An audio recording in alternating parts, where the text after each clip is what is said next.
Live. I've changed the category that this is under on Twitch.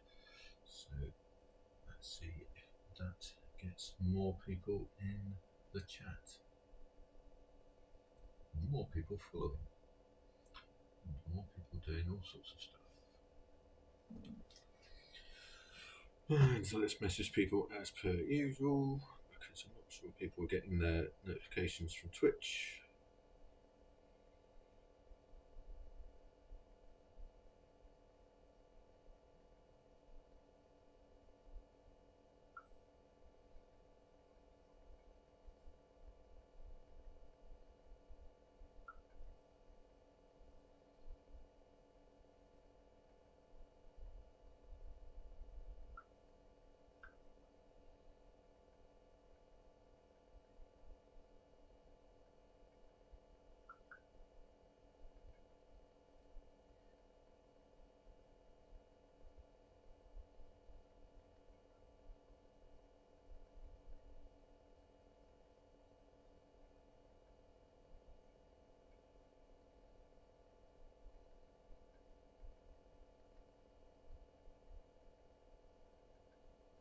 Hello.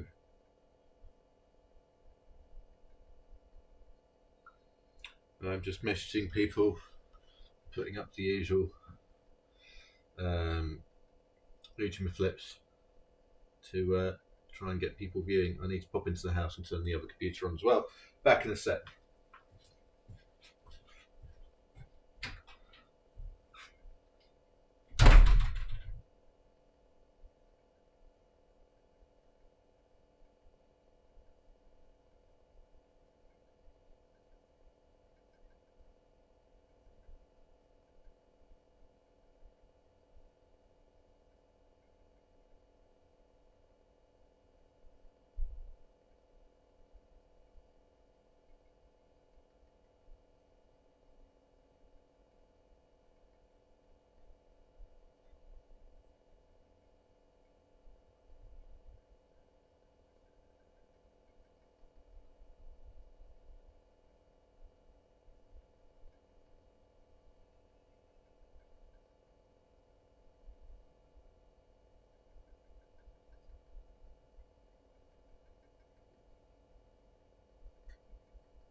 And I haven't turned the light on.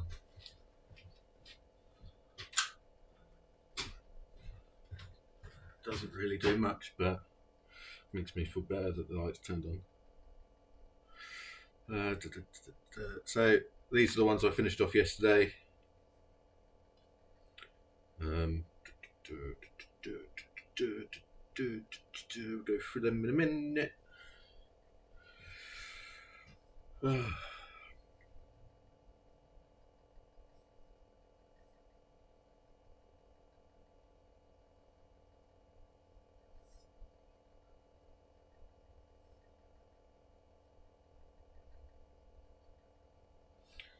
See whether I could do a few scrolls in this group and see whether I come across one of my own posts. Because if I can, I won't post anything. If I can't, I will.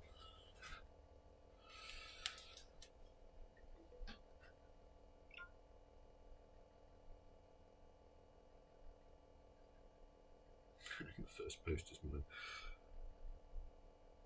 It doesn't count.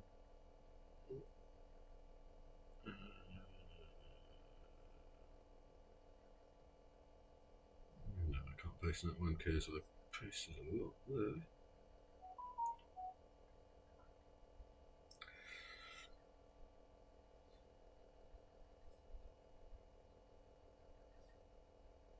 So I'm going to just post in the main group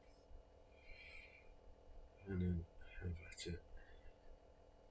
Wish my connection was good down in the workshop though, but it's not, so we'll just have to deal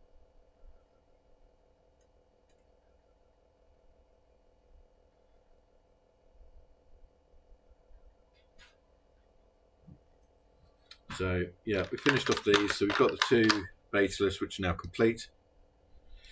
I just need to polish the inside of this one. We have got these ones are missing sections. This one needs polishing on the inside, as does this one. That ebonite one is now complete with a flawless finish. That needs a section. That's now complete. I think those both need sections as well. So we'll leave all that in there, sort them out later. By the end of the day, they'll all be done, and we can get on with our lives. So that's all that needs sanding and polishing from that lot. But we're not here to do that today. So we shall put all of the sandpaper away.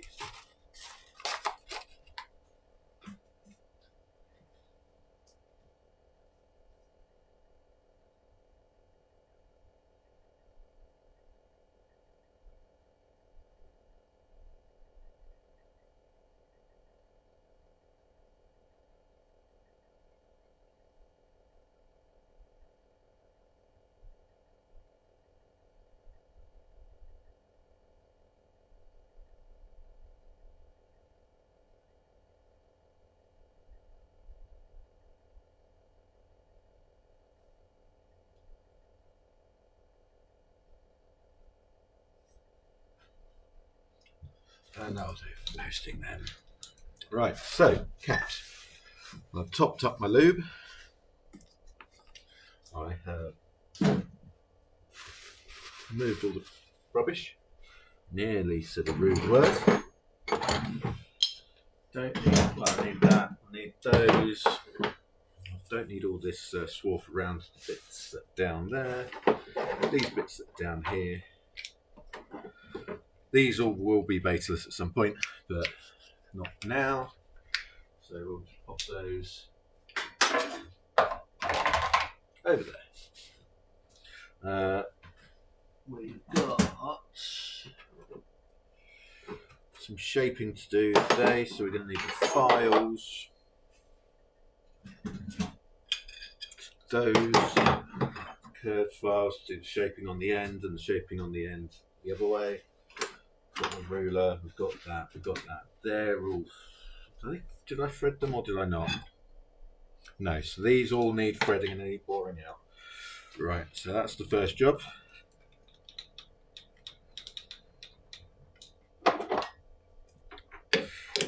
So threading and boring out is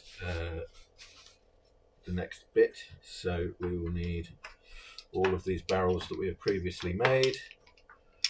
Hello, if you've just entered the stream. These are the pens that we're making today. So this one needs cutting down as well. These are all cut down to length. So all these ones need is threading and just a little bit boring in the end. This one will need cutting down as well to about there. So we need this. And we need these.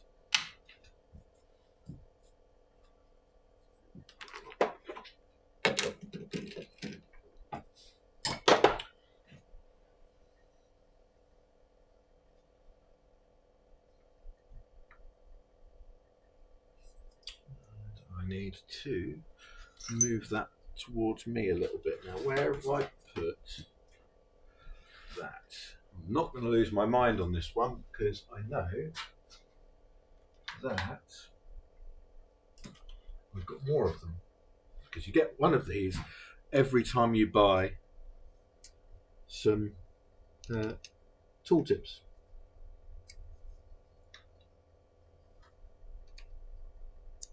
Luckily, they're all the same size.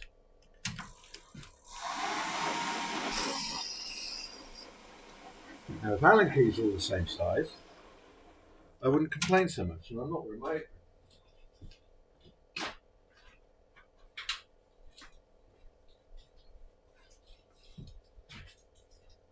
That's the point. How did I look? Bradley.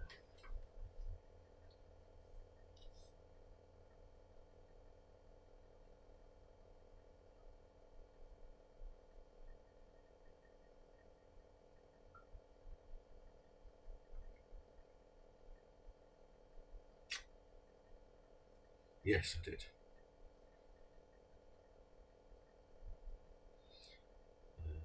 Let's see if anyone's on the Instagrams.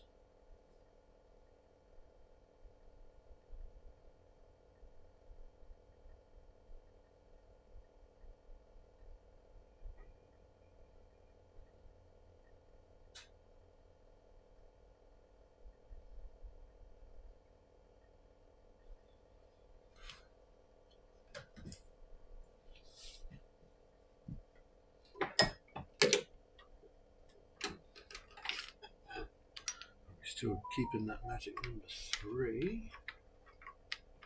Who is that? That's a name I don't recognise.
I'm trying not to play with my phone as much as I did last time. Trying to get things working and trying to get stuff done.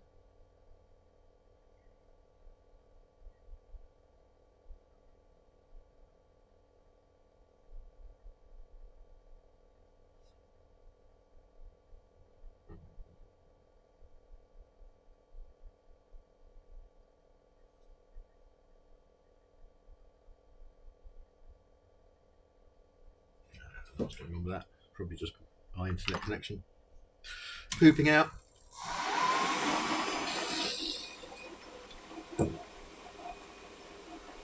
Oh, tea. You know what? I don't like tea. I know for someone from England that is almost heresy, but yeah, never been a tea drinker.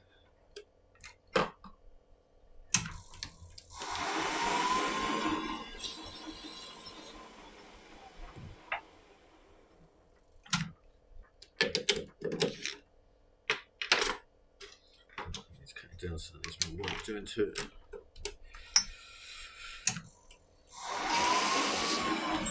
Now it's a little bit too deep, but I'll deal with it.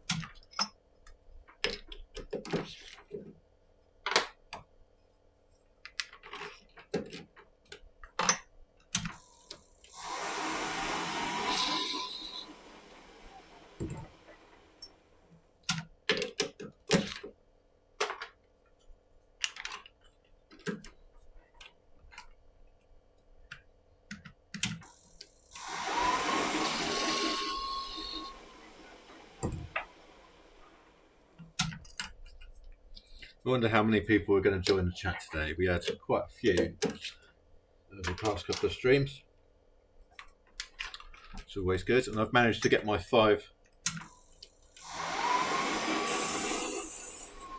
people chatting at the same time. So that's that ticked off.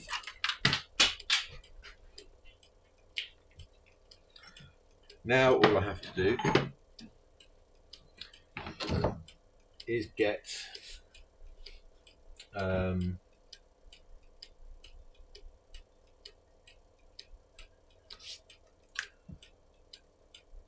all I have to do now is get 50 followers, and then everything's ticked off for the first bit. So at the moment, Twitch is saying I've got 23. I counted them. I have 31 or 32 or something like that. So I don't know what's going on with that. It confuses me, like a lot of things, life in general, the mysteries of the universe.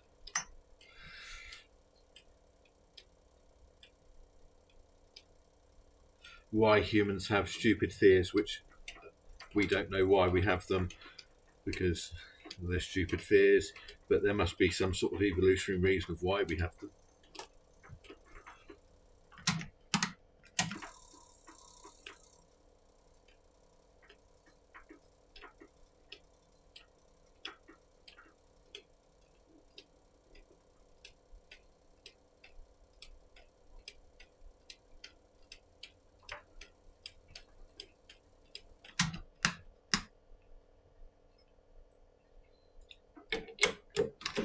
Yeah, that's one of them.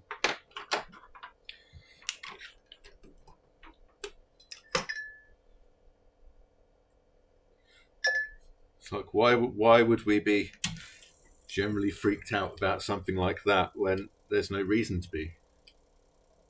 Unless there is a reason to be.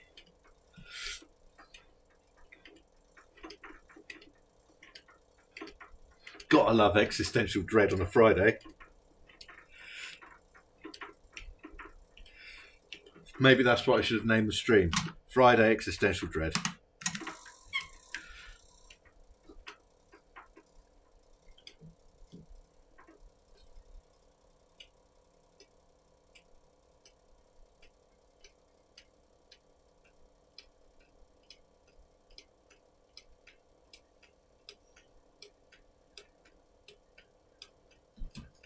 Of course it is.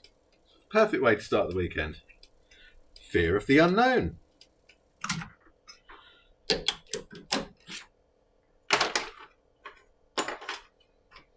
We could talk about films again. I mean, there's always that. I saw a review of one of my favourite films. That's quite an old film. And yeah, it was a very good review. Which, for a very old, and it's a cult classic, as it were. A cult classic that isn't a musical. Near Dark.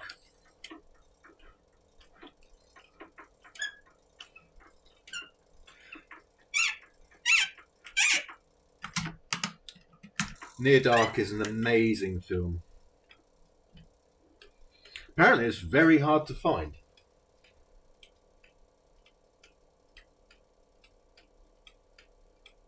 I have a copy of it on DVD in the house.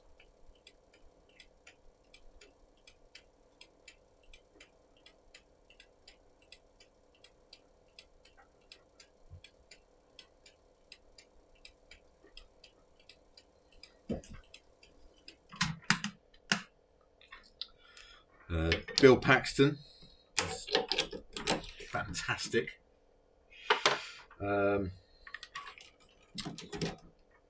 I can only ever remember her as Vasquez from Aliens, because I can never remember the actress's name. And oh god, what's his name? Lance Henriksen of again Aliens fame. So 3 of the main actors in Near Dark were in Aliens, and the director was the director of Near Dark, and the writer was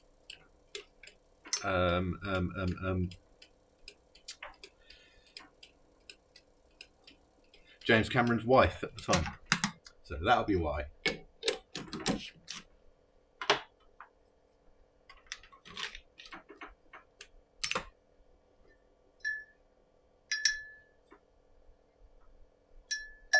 So I've changed the one thing I've changed in this stream is I've changed the category from arts and crafts to just chatting, to see whether that has people join the stream. If it does, it'd be brilliant. because there are a lot more viewers in that category than there are in the arts and crafts one. And considering I talk a lot to the people that are in the chat when there are people in the chat, I figured just chatting was a pretty good fit, because I can chat and I can concentrate doing this at the same time.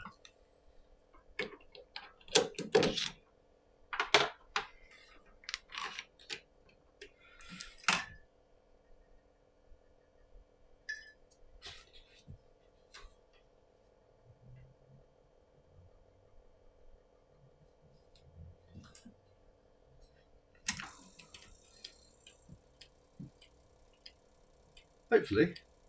I mean, I keep seeing every now and then the viewer numbers sort of goes up by 1 or 2 and then drops off a little bit.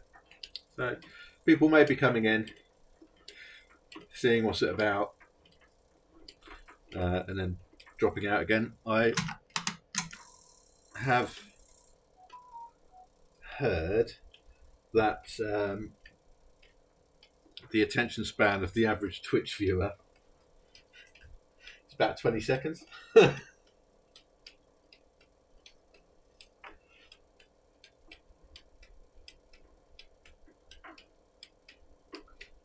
So people pop in, watch for 20 odd seconds, and then if they're not grabbed by anything, they'll pop out again, which is fine.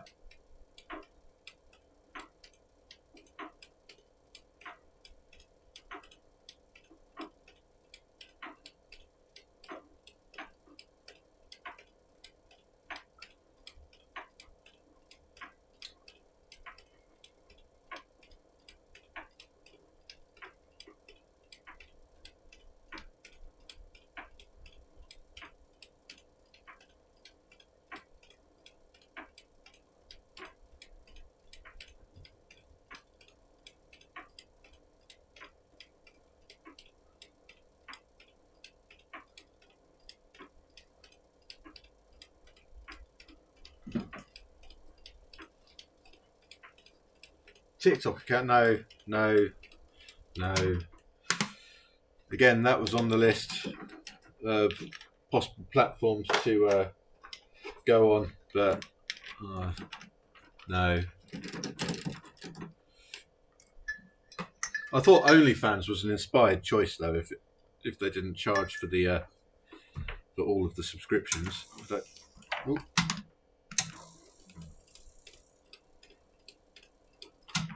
I don't have.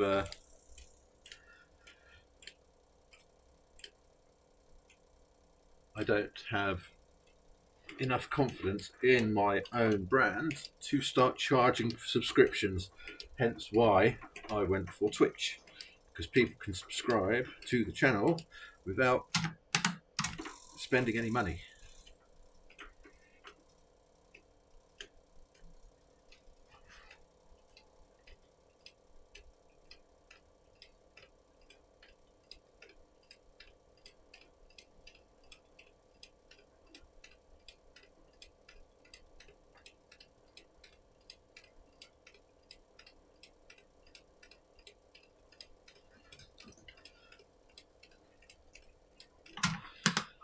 Right, so that's that one done. Yeah, I know. And trying to navigate to the channel as well. I thought that was a bit amusing, but that would have just been me trolling the community. I still might upload some videos to OnlyFans just to say that I have.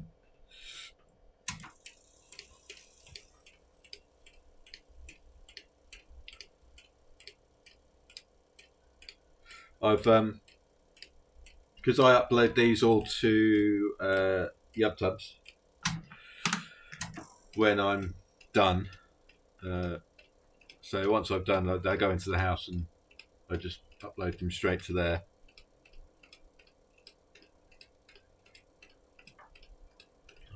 I need to check this thread because I think I wiped it out slightly at the beginning. No, that's fine. Cool. So I'm going to cut this down now whilst I've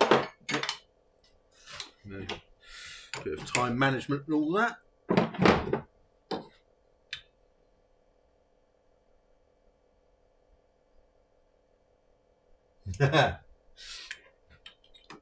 Yeah,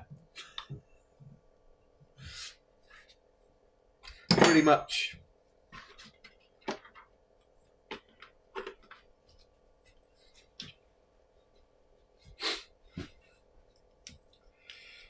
Because when I was talking about this earlier, when I was looking into starting streaming and putting videos up, there was a big push by OnlyFans to get non-sexual content. I think they are still pushing for that.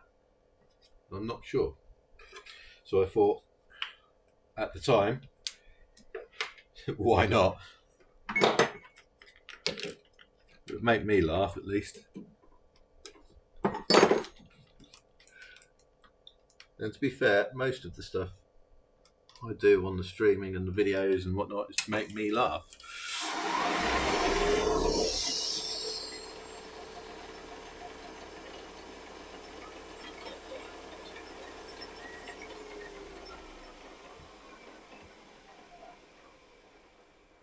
Yeah.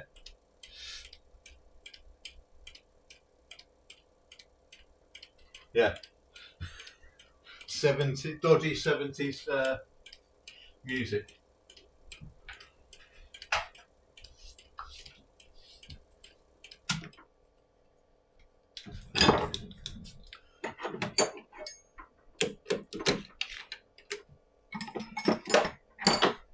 Right, so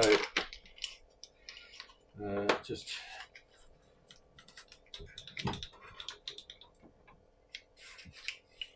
I'm sure I could come up with some dodgy slogan as well. Quite good at slogans.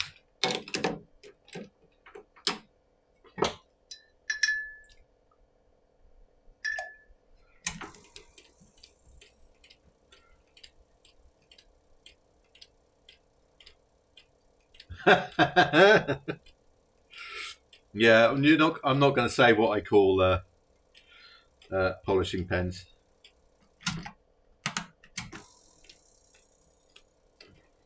I think it's a little too soon in the video to start dropping language like that. I might get told off.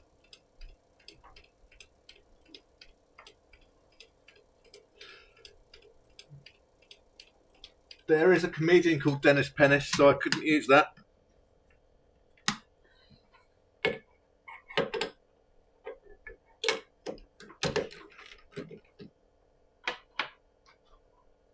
Yeah, I know.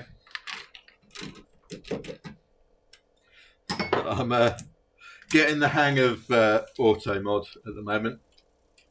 The auto mod at the moment is on just its basic setting. Yeah, I think he has as well. Last thing I saw him in was Game of Thrones.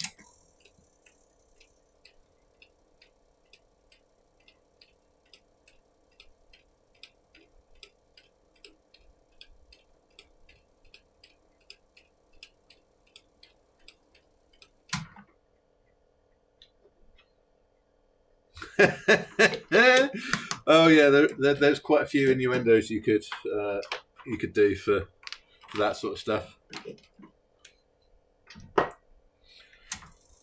There's a phrase I use all the time when I'm making sections called drilling the back end. I phrase it like that on purpose.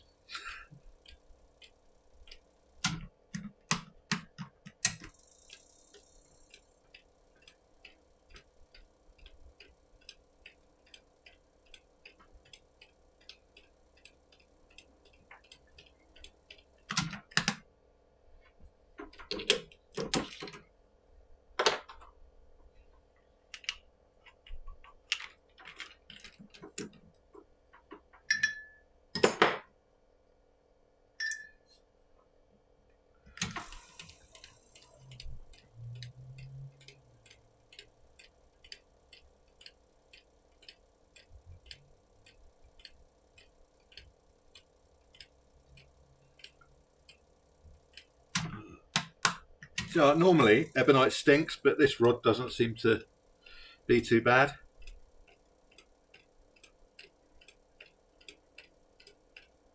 Oh, I've just realised something. I haven't had lunch. Oh well, never mind. It doesn't smell at all. Probably will when I start making the cap. Lots of heat.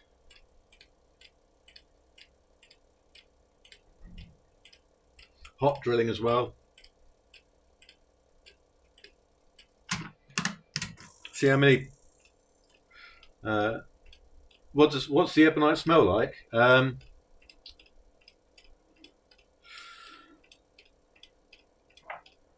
Burnt rubber and farts.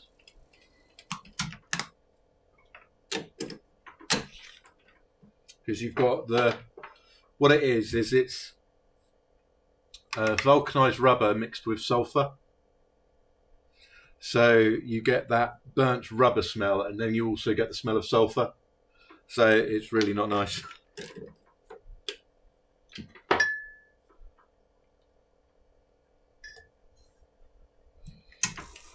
Old ebonite is worse than new ebonite.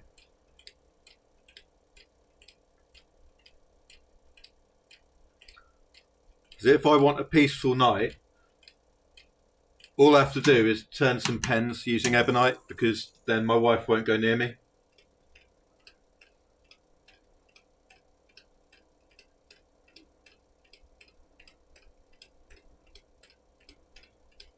Oh yeah, there were. But you say that. A lot of the materials that they came up with we still use, so it couldn't have been that bad. Right, so they're all threaded. So we now have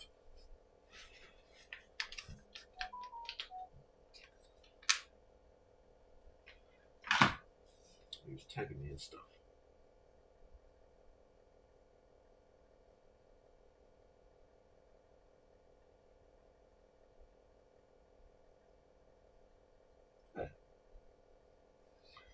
Photo of one of my pens has been entered into the British Photography Awards.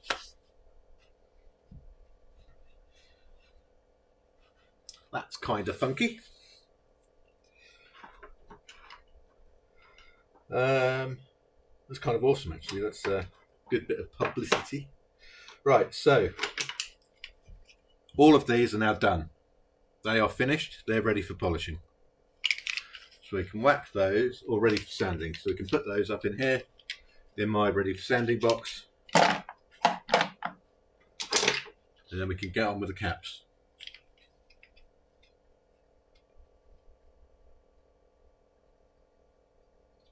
With the Beetlejuices,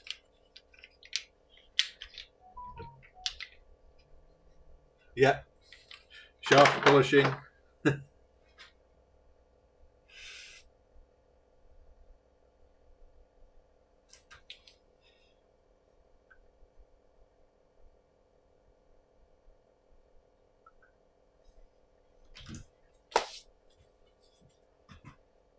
Is use that I've done. I did the collaborations I did with the Good Blue. So I did them a bunch of use model pens, and I did a bunch of their own model out of some Brooks material. So yeah, I was quite happy with the way they turned out. Actually, I really liked doing those. I like doing collaborations. It gives me a little bit of a break from doing the normal stuff.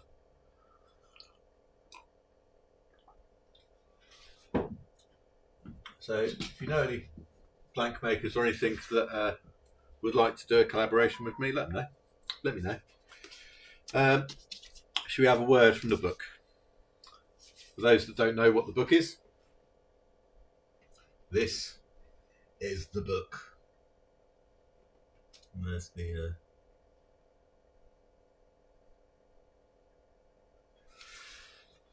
give me a page number between 13 and 316.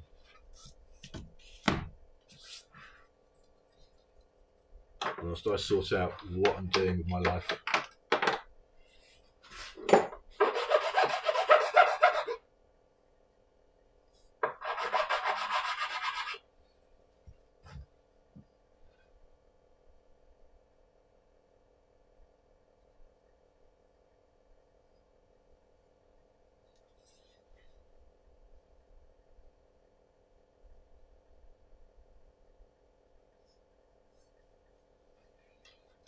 Uh, 69.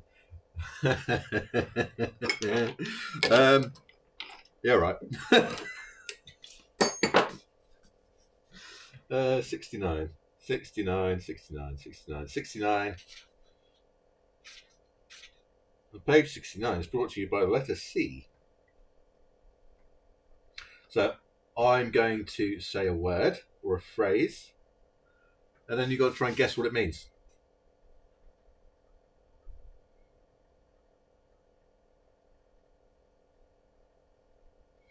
Now, I could go for a historical one, which you probably won't guess unless you know a bit about London history.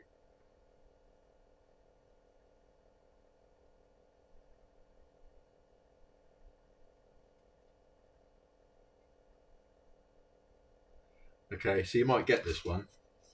So, churchyard cough.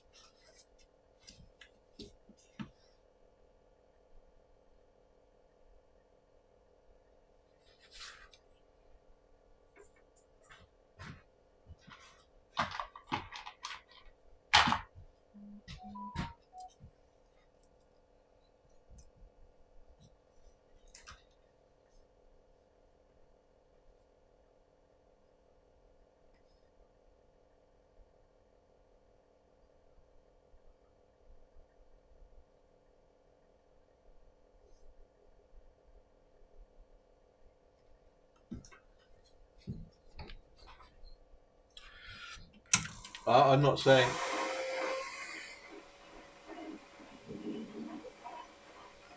So, churchyard cough is the word or phrase, sorry, that I'm going to try and figure out what it means.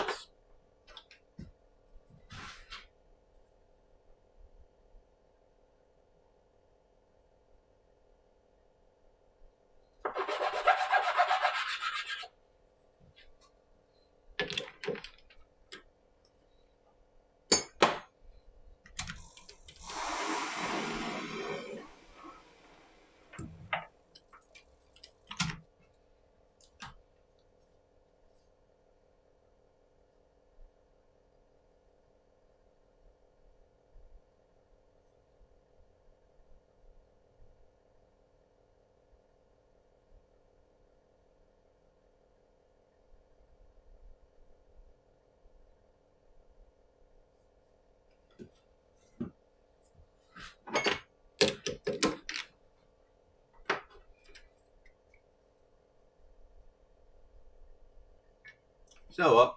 I'll give you that. It is a cough that is likely to terminate in death.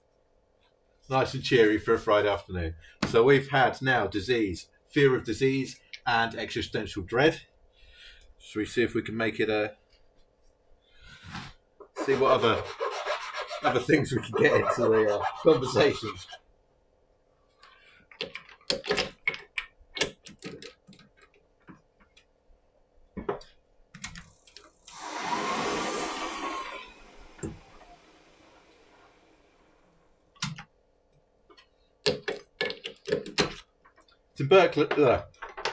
Tuberculosis, if I'm saying that right, was a pretty good guess actually, considering the time that the language comes from. Pretty sure TB was a problem in 17th century.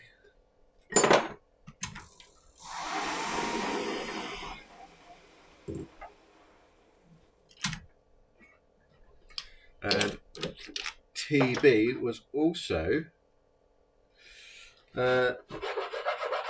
thought to be one of the triggers for vampire fears.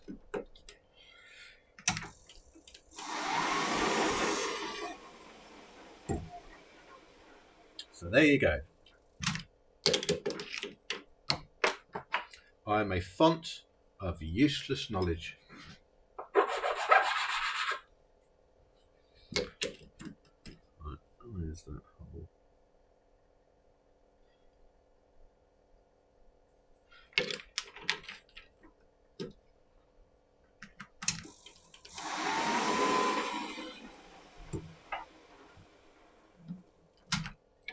So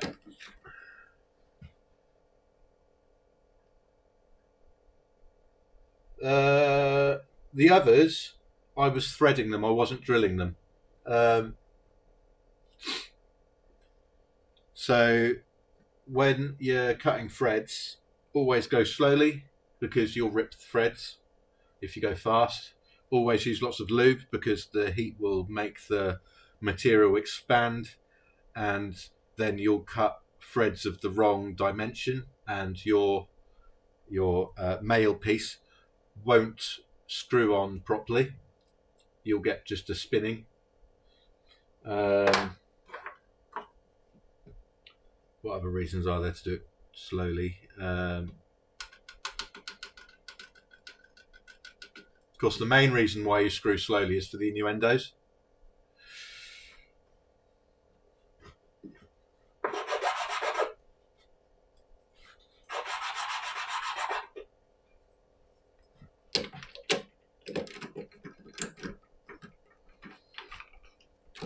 I'm waiting for the tumbleweed.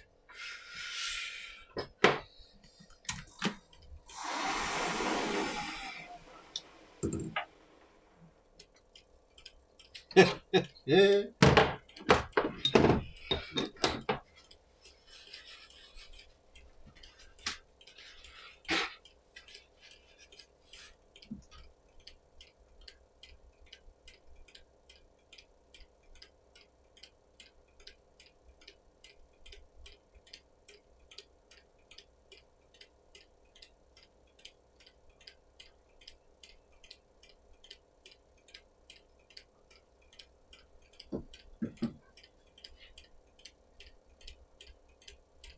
Where's it gone?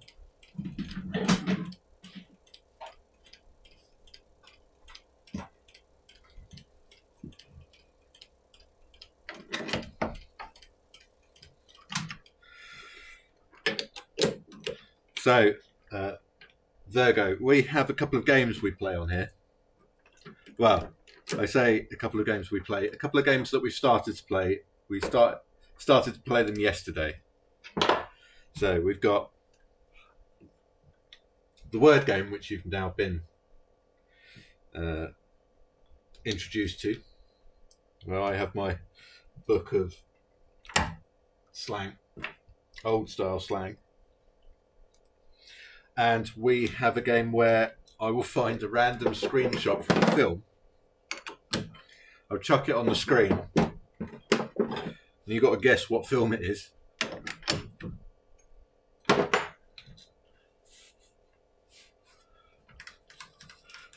I'm trying to think of other things that we can do, sort of interact with you guys.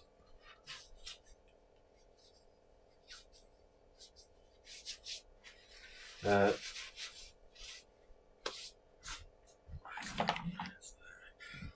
will, yeah, because I want this to be a back and forth thing. I don't want it just to be me doing this and you guys watching, because that's not a very interesting thing to do. So I want to sort of talk about stuff. It doesn't have to be about pen making, can be about anything really.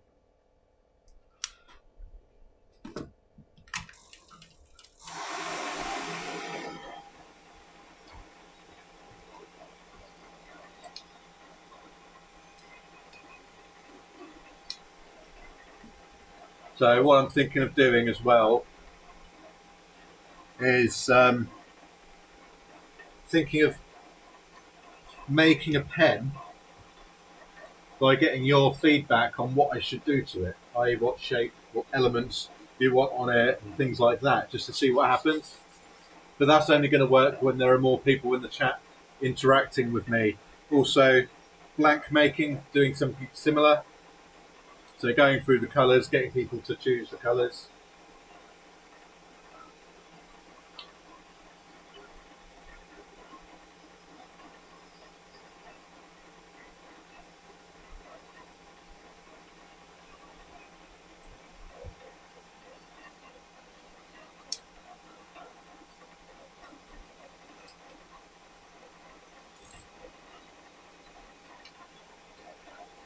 Anna, my wife, came up with an idea of hiding clues to discount codes on the stream.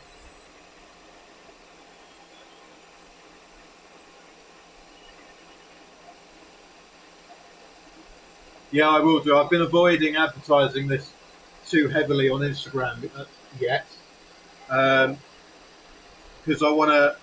I'm just trying to get to a level where I've got the 50 followers. I've done everything. I've ticked all the boxes um, on Twitch's achievements thingy, which then gets to a point of earning a little bit back from it. Because the money that gets earned back from Twitch, I'm just going to funnel back into getting better equipment for the streaming, that sort of stuff. So better camera setups and bits and pieces like that. Because I can't really justify spending any more on cameras and stuff from the pen making itself, because the pen making has to pay for the pen making and the upkeep of the tools and whatnot. So if I try and keep them a little bit separate, but still coming through the same bit, then that's the idea. 1.4, so that's 7.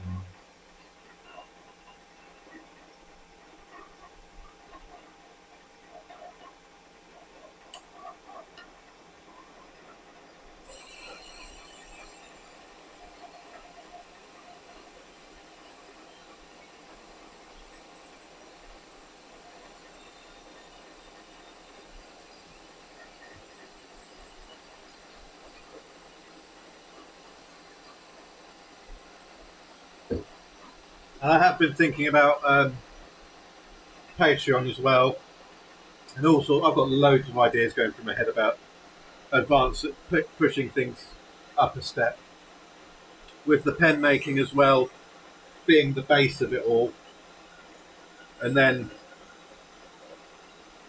sort of getting more interactive with the community. That gave me a heart attack. Interacting with the community and getting people involved in it.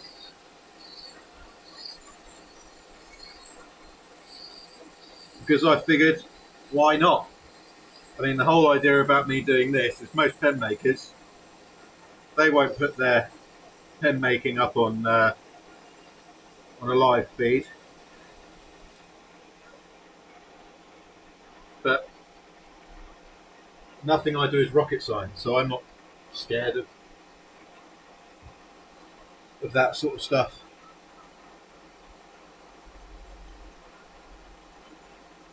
So this is now turned down to the right size. We'll drill and thread this, and then I'll chop it later once we've gotten the doobie what's it's done.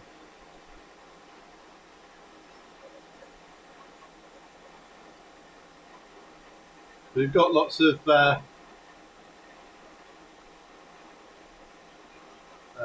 special words I use.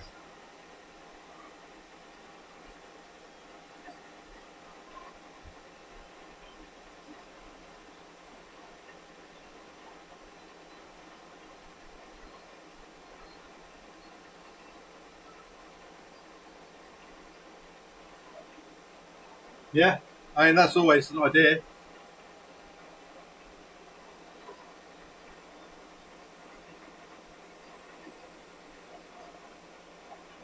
I'm also going to be advertising the Twitch stuff at the London Pen Show in October. So I've got to make a couple of not flyers, but you know, bits and pieces about that when I can get a chance. Because most of my time is actually making the pens, so I don't get a lot of time to do. So editing, I wanted to do properly edited videos for the materialistic stuff that I've been doing with other blank makers, but I just wasn't finding the time to edit the videos, and I don't like the sound of my own voice, so it was like double whammy of disappointment. Now there's a name for an adult film. Double whammy of disappointment. Should write these down.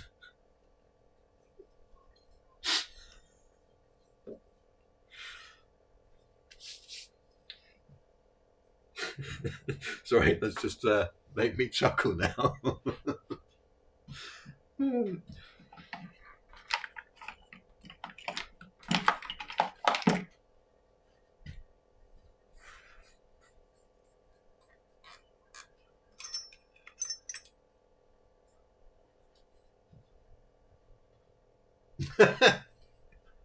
Well, some people are into that kind of thing. There's a market for anything when it comes to that. Is it Rule 34? No matter what it is, no matter what it is, that someone somewhere would have made adult content based upon it.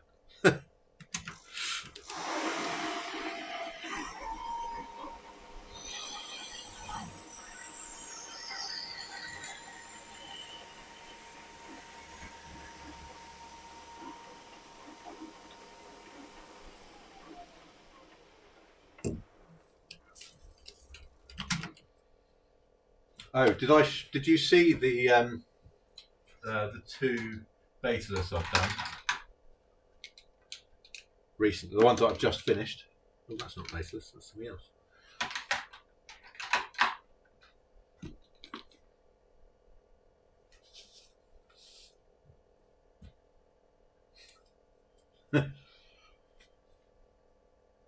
Why has... Okay, that's really weird. Why has that triggered it?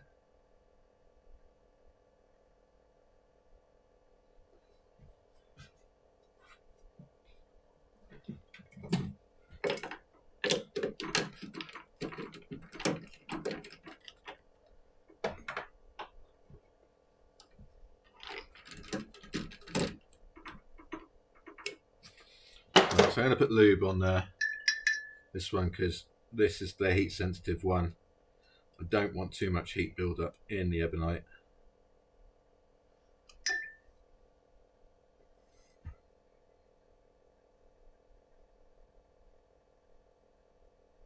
Okay.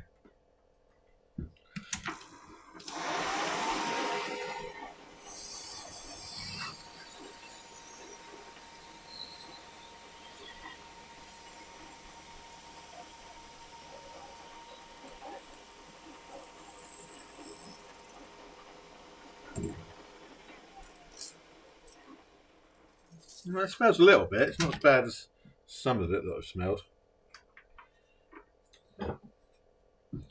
Where have I put it? In front of me.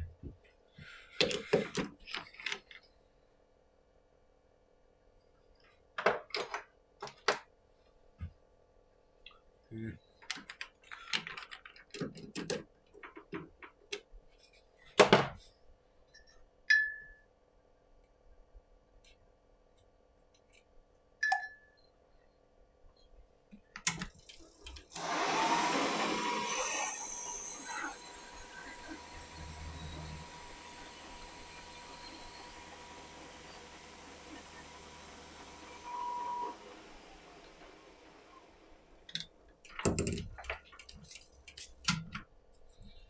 So these ones, because there's nothing, there's no visible bits, and I don't have to polish the inside of any of these caps. I'm just powering through the drill just to get them cut out. If it was, for example, something that needed polishing on the inside, I would take more care, and I wouldn't go as fast, and I wouldn't push through as forcefully, because the faster you go and the harder you push, the more heat buildup there is. And when you are polishing something on the inside, the last thing you want is a lot of heat, because it will blister the inside of the material, and those blisters are an absolute nightmare to sand off.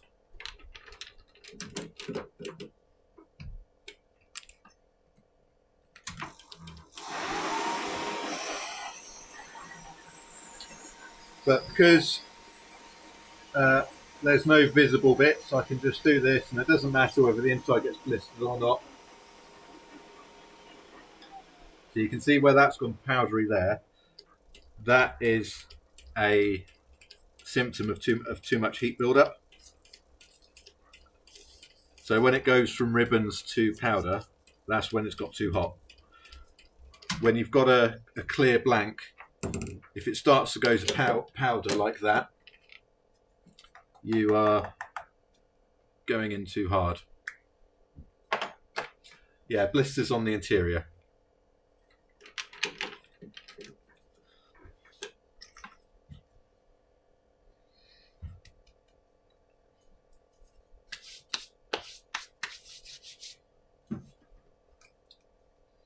Bear with me 1 second.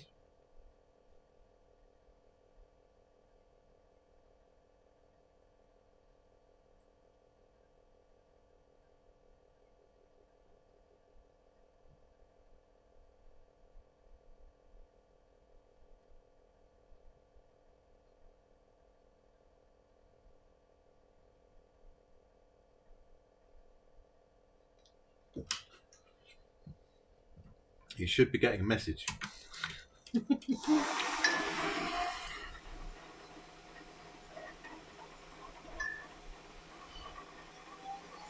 So if I was drilling, for example, through a clear one, I'd be sort of going at that speed, maybe a bit faster. I'm just going a bit slow.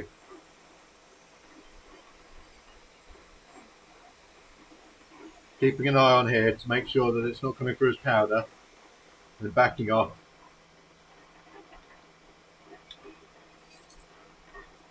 See, at the tip, there's powder on the tip. So I'm just going to cool that drill bit down a bit using the lube.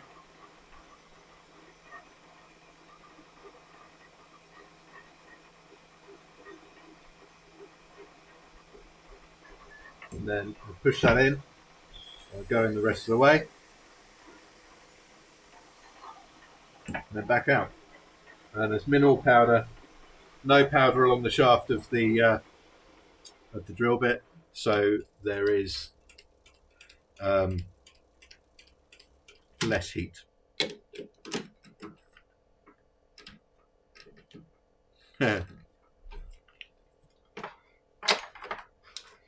When I first started, it was a nightmare trying to figure out what speed I'm supposed to be drilling at, and I cheered when I got my first lot of ribbons. Well, not drilling, but turning it and doing all the work. The ribbons are the key.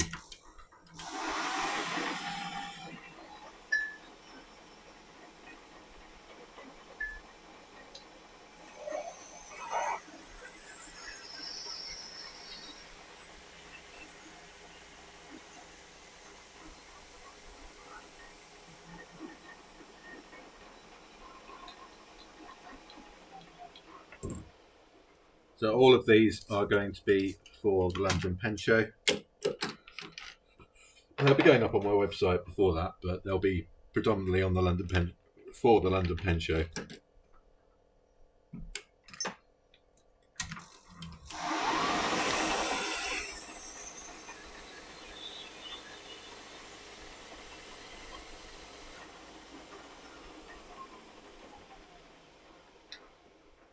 Yes, you will be able to see them all in person.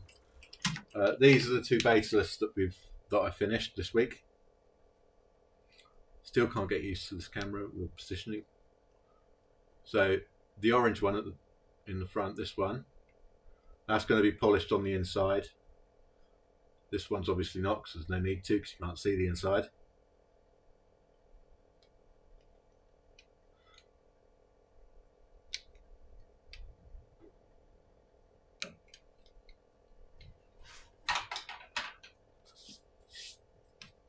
So I'm sort of doing half my time doing pens for the show, and I'm doing half my time doing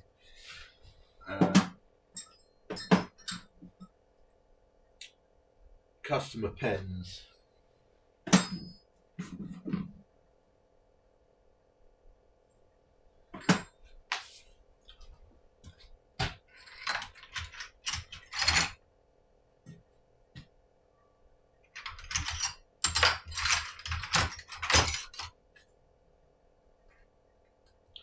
I can't find my drill bit.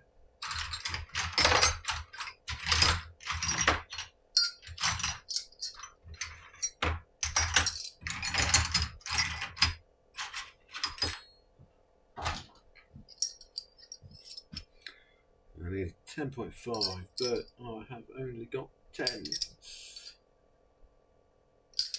11. No.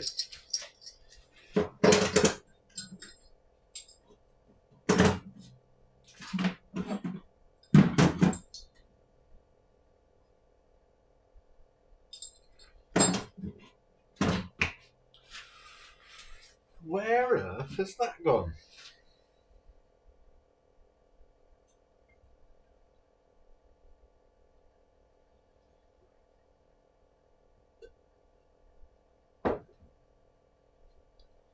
Hi, Brad. Oh, it's there.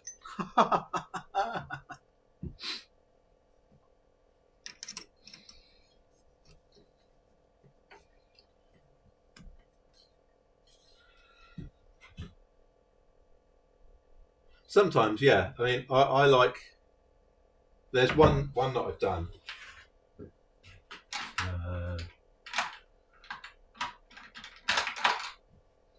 So this one, the material is sort of very well, only just translucent. You can see the inside very slightly, but I'm not polishing the inside of that. What did you miss? Me losing my mind because I've forgotten, so I lost something and found it, or just the general nonsense?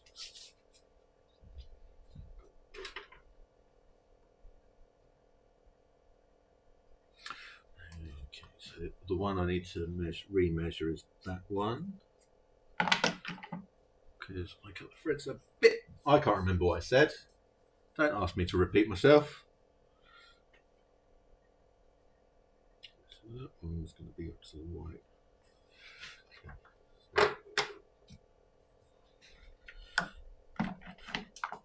I don't know half the time I don't know what I talk about. Stop confusing me.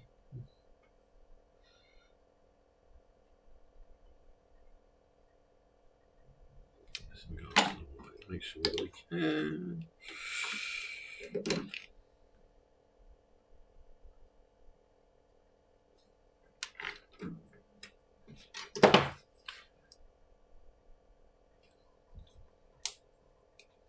Alright, take care. So, Brad, you'll be glad to know today's stream has been full of innuendos.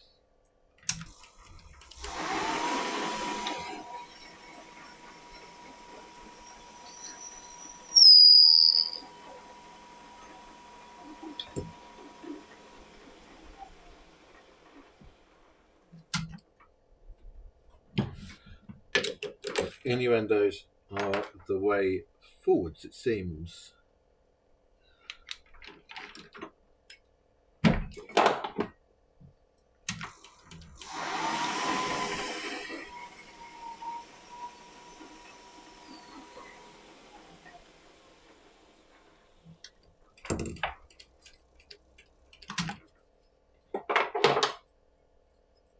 What am I doing? I'm drilling out caps.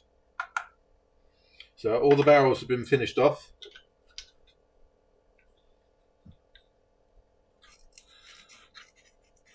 Who's that directed to?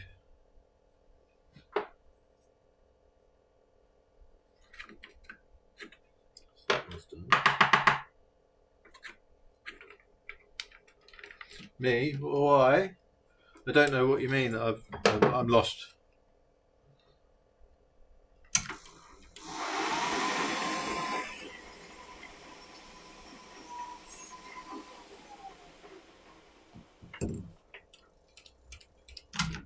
No, still lost.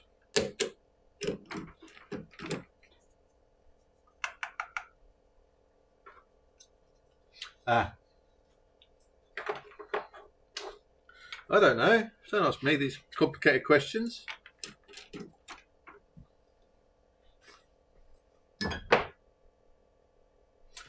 Yeah, but I'm constantly remeasuring stuff, so I just use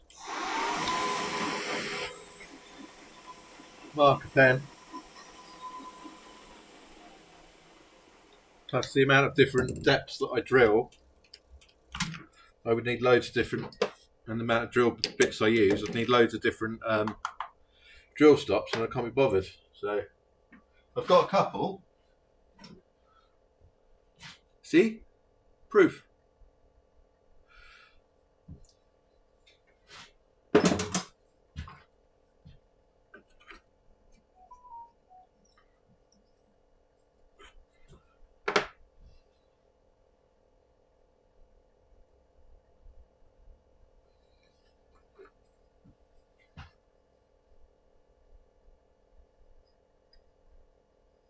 Can't be bothered, yeah. What's wrong with that?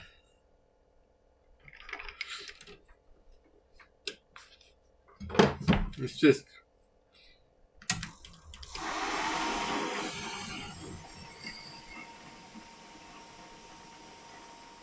unnecessary effort. Might as well just mark a drill bit with a pen. Because otherwise I'd have to find a load of drill stops that are the right size. And yeah.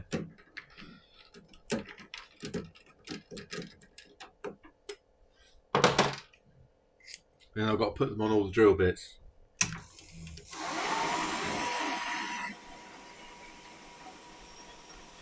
And then every time the drill bit goes blunt, I've got to take them off and refit them.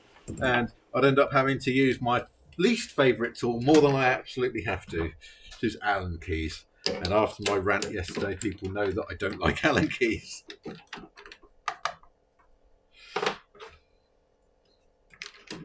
Don't get me ranting on Allen keys again, please. Because I will.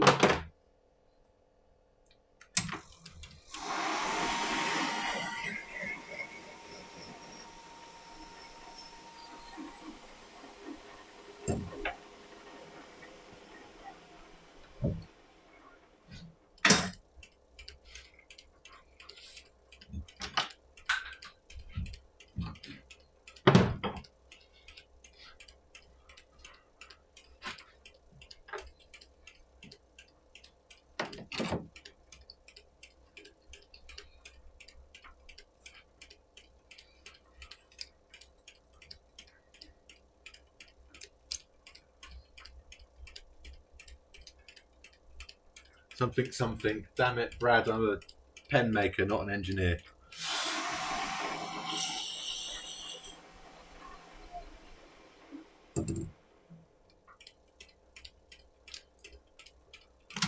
Yeah, I've tried that before. It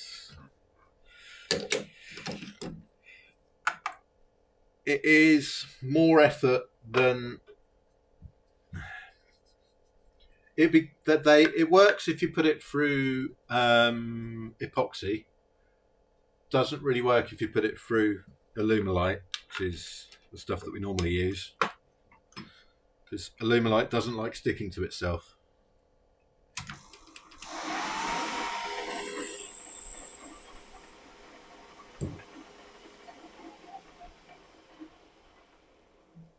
Whereas epoxy will stick to anything.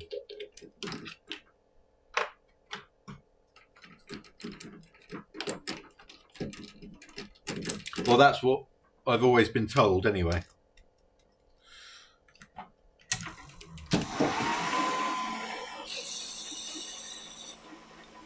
Yeah, I just knocked something down.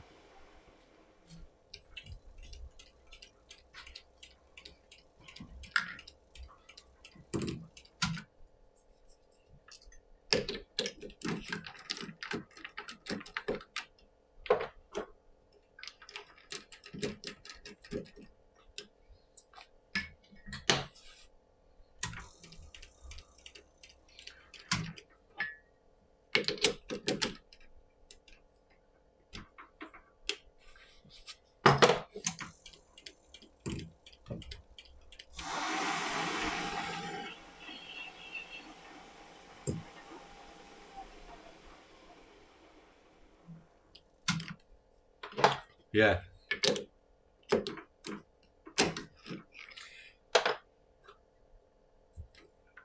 So, really?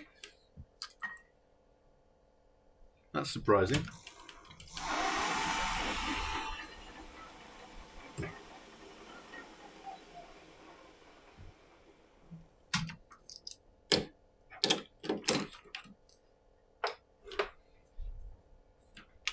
I wonder why that is.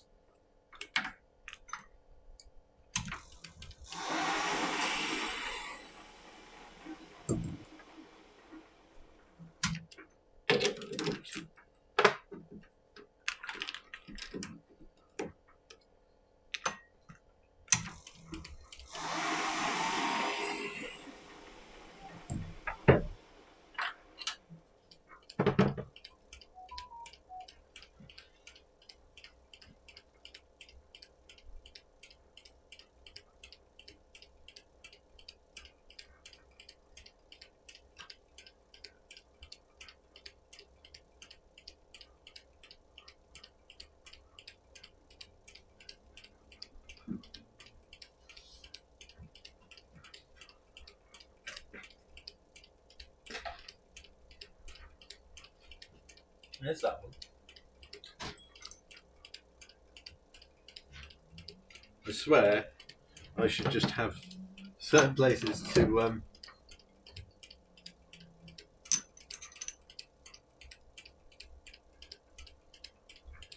yeah, there's a bit of a lag between when I say things and when you hear them. I think it's between 5 and 7 seconds. But the chat doesn't seem to have the same lag. So there's a bit of a disjointed thingy.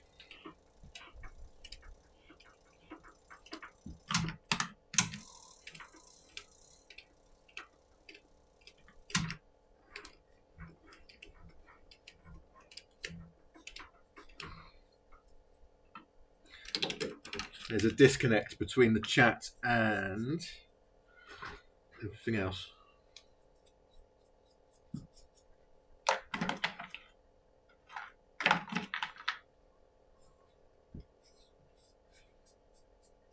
Okay. Okay. Right. So there's one ready to be cut down to size on the cap. At the moment, this cap is a bit big. Hopefully I won't have to cut through too much of this bit because I want this bit to be on the end of the cap, and I'm going to put the thumb groove on that big red side there because that's just boring.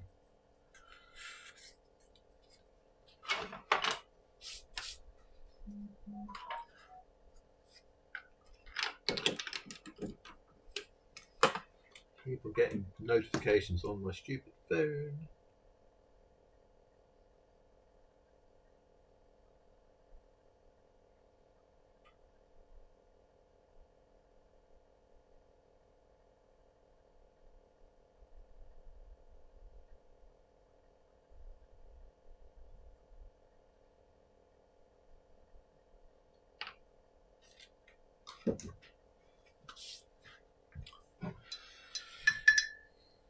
So are you all prepped for your market stall tomorrow, Brad?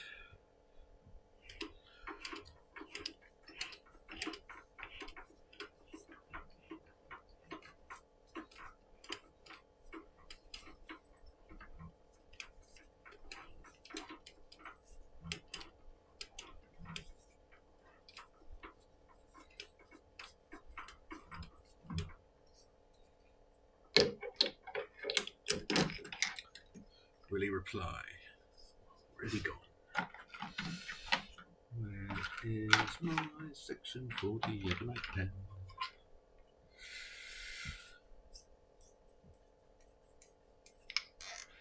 Did you drink the whiskey? Was it good?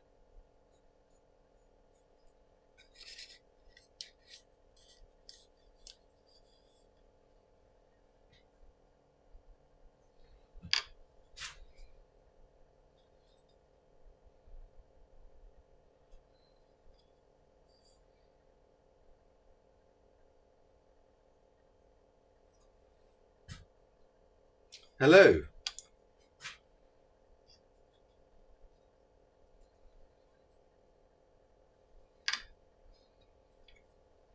You drunk the whole barrel? I wonder why you were so talkative today.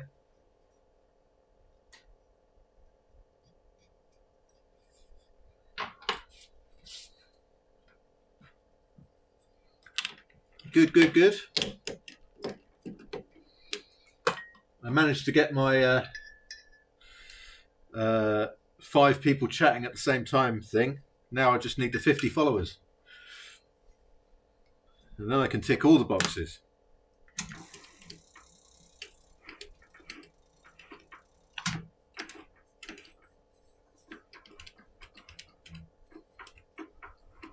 Although something's gone a bit weird with the followers because... Right, take it easy, Brad. Because Twitch is saying that I've got 23 and I counted them from the list and there's like 30 odd. I don't know what's going on there.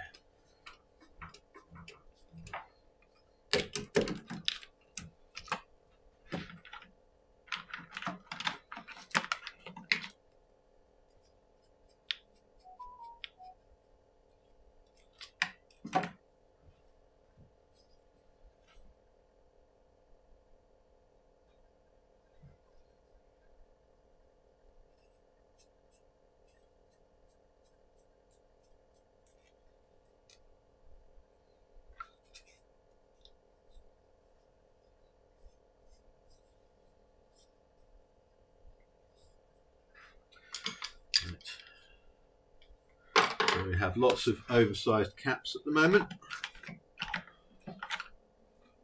So they're all going to need cutting down. We've got plenty of time. It's 2 o'clock. Hopefully we should get some sanding done today.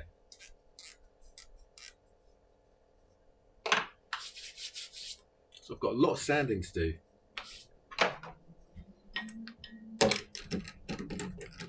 So I'm not going to be able to work Sunday because I'm busy. And Saturday I don't want to work. I want some time off.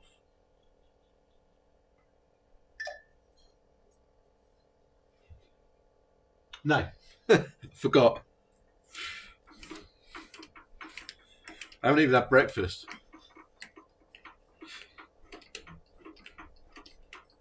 It's pen show build up, so working 7 days isn't uncommon.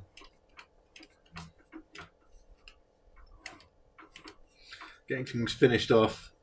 What I'll probably end up doing tomorrow is photos and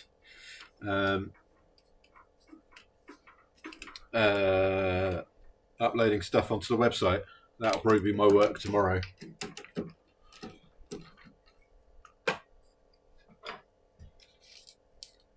Do you reckon that cap will do? New design? What do you reckon?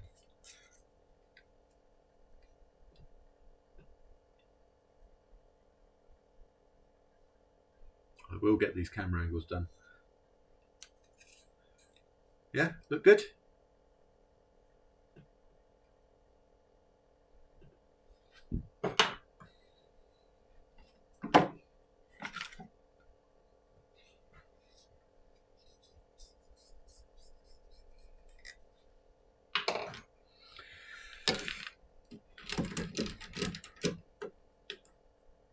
Yeah, it should be shorter. I'll be cutting it down a bit.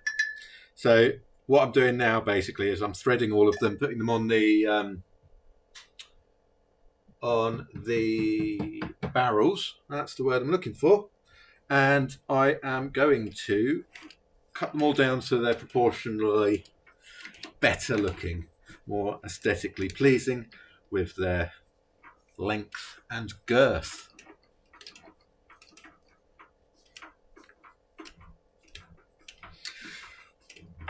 Because my pens aren't measured in diameter, they're measured in girth.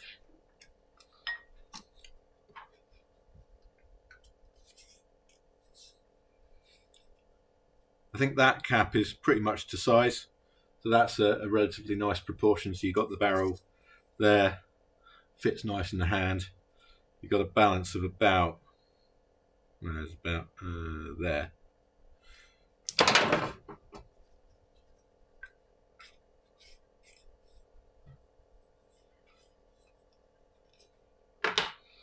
So we'll be sanding the shaft later. Yeah.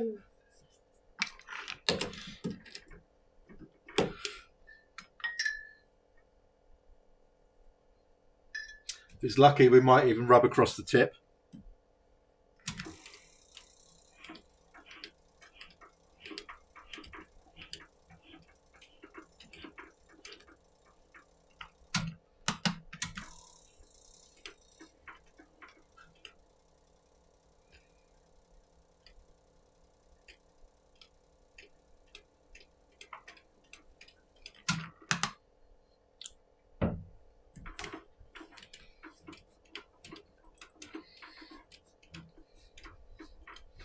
Yeah, my innuendo game is quite strong. The years and years of practice. I used to be known in my group of friends of being able to turn anything dirty.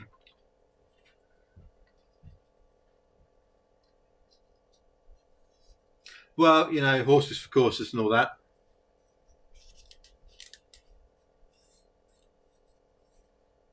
So that's a bit of an oversized cap. I might have to turn that down a little bit more, considering how thin that is. We'll see how it goes. I might leave it like that and just round that off a bit.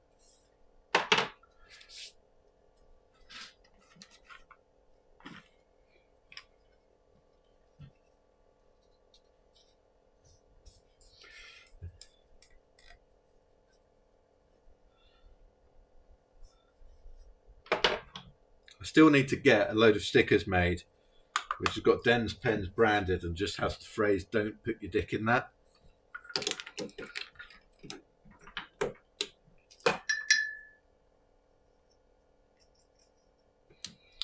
Just whenever I'm training people at work, my health and safety tip revolves around that.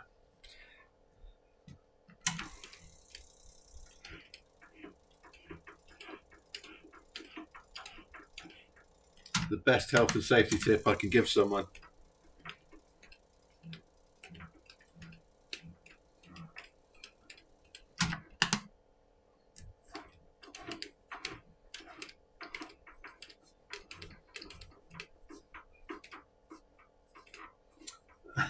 Using tools and things.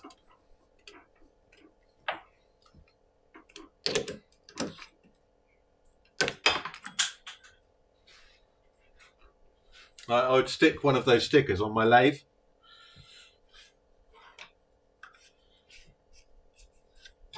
Right, so that's everything so far. So clearly everything needs cutting down a bit.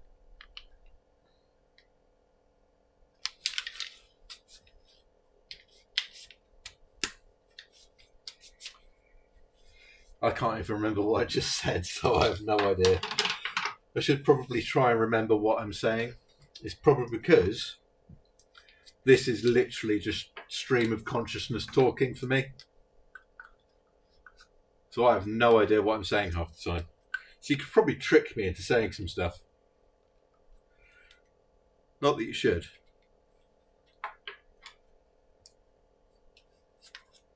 Tools and things. Yeah, I use the word thing a lot.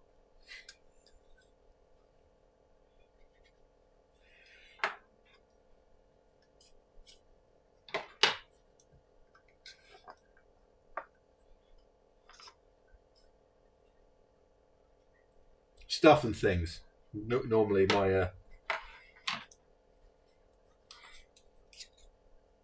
my phrase.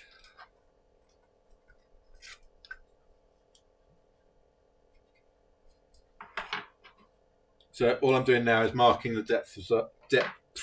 I can't speak that word of the hole. How far the hole goes down.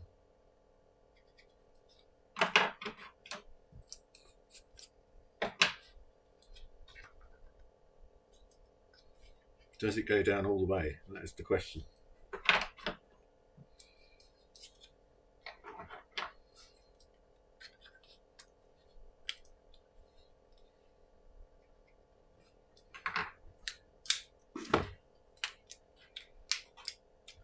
Right.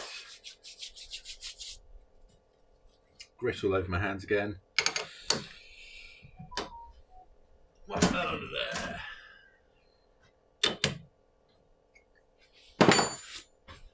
So we're pretty much near the end of making these pens.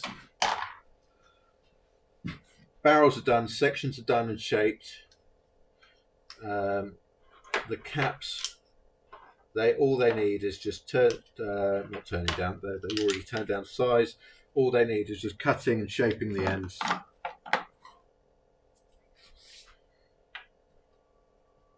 Which is why I've got this out. So all I do is basically clamp the jaws where the end of the hole is, so I don't cut where the hole is, basically. So I'm going to cut it about there.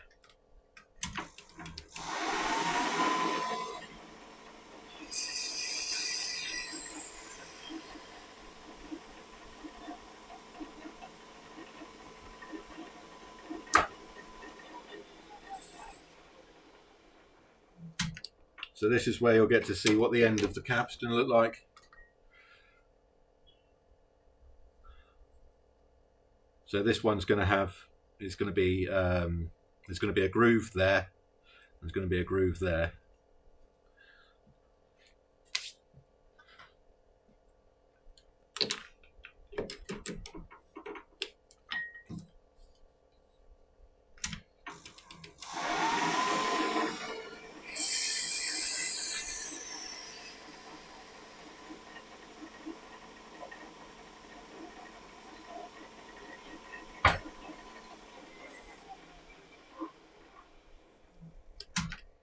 So Sarah's pen is going to have, by the way, when I put this on the website, it will most likely have the name Sarah's pen.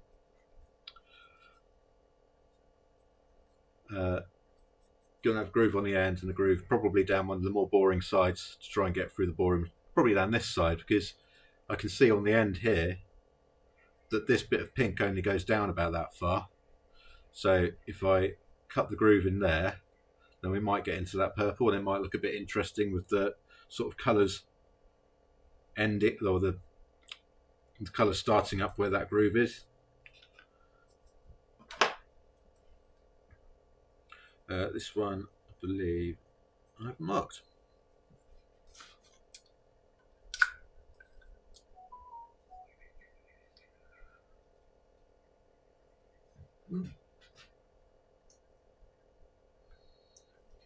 What's happened now?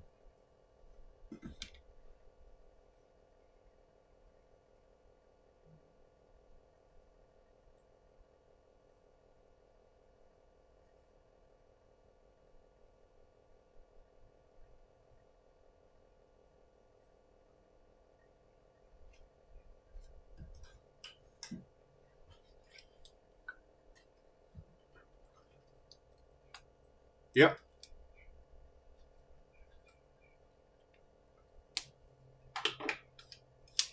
She was in yesterday.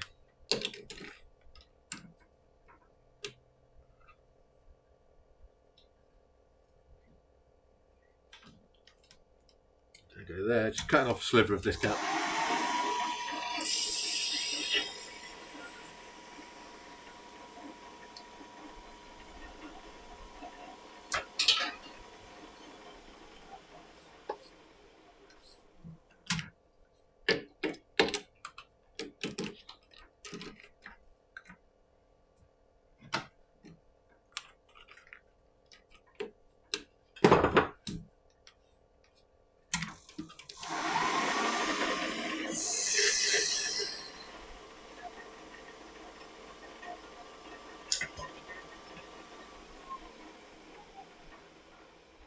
At least I think she was. I could be wrong.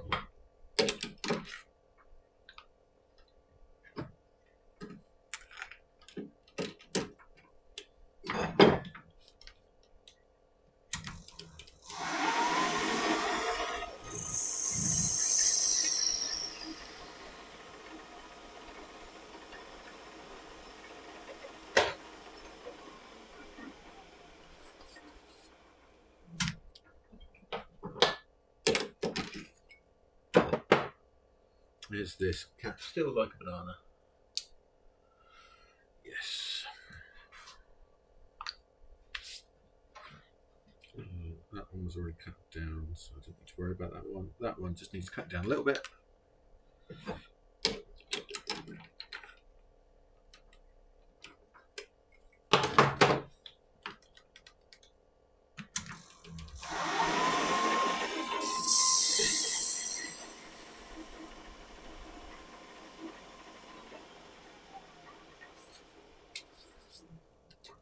Right.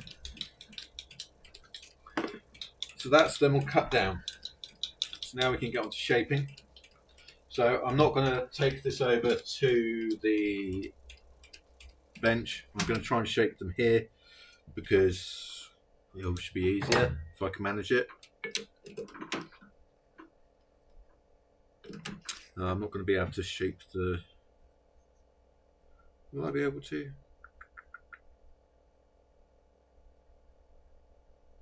Be putting stress on the threads if I shape it like that.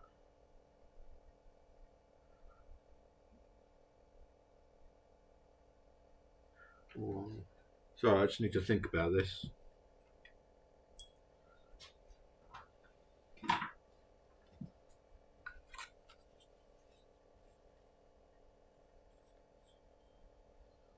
I'll put that in there.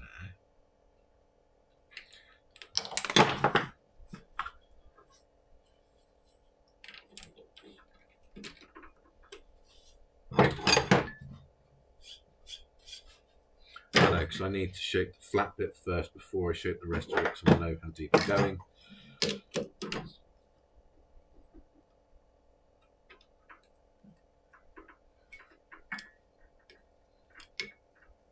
Go that way.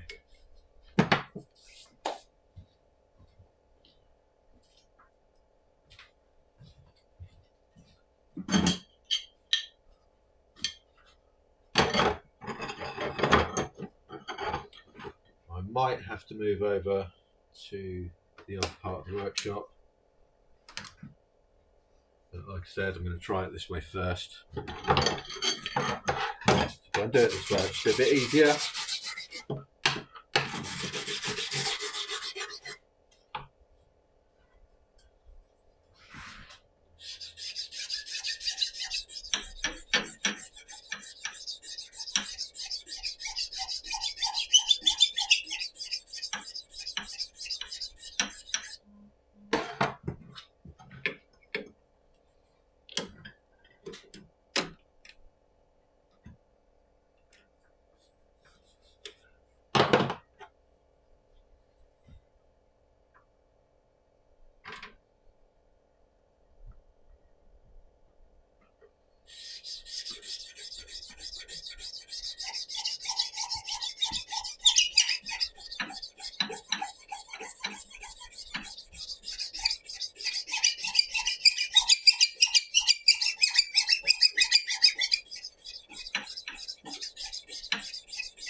So all I'm doing now is I'm just going to be constantly going between the cap and the barrel, just to make sure that this flat bit that I'm cutting now, I want it to be roughly flush with the barrel itself, but not getting into these threads too much or at all really. So I need to make sure that that is... So that's 14. So my threads are 13s, 0.75, 0.7s even. So it might be slightly protruding Just have to see how it goes. I've only made 2 of these pens so far, so I'm still in the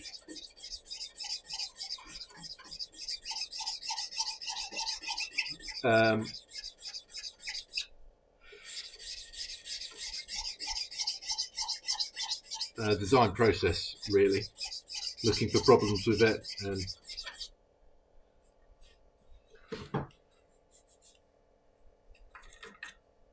okay,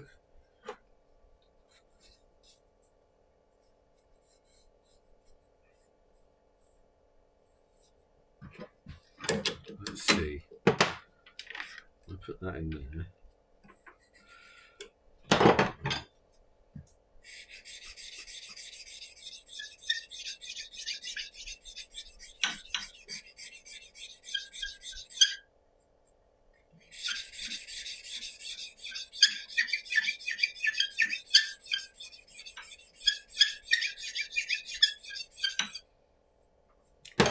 Okay, so we start off, because the sanding will get rid of that, and then hopefully that will be enough.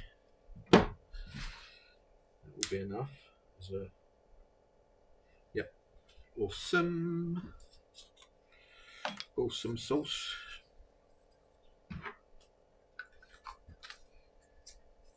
So now that flat bit's done, I can go about doing the curve.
Crap.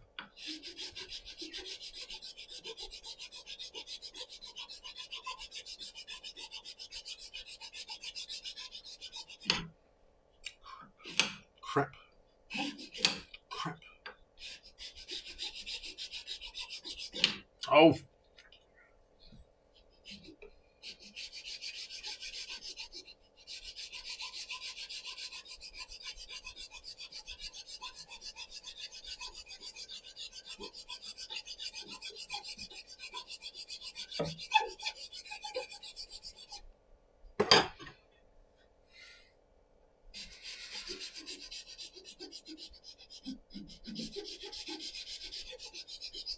Let's just kept on slipping off the tip.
Right, so there's the first one done.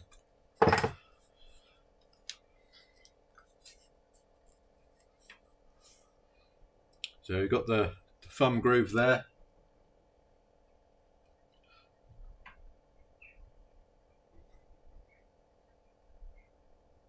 You can see that thumb groove is where my thumb is. There. And the end groove, hang on, let me try and work out which way I'm supposed to be pointing this.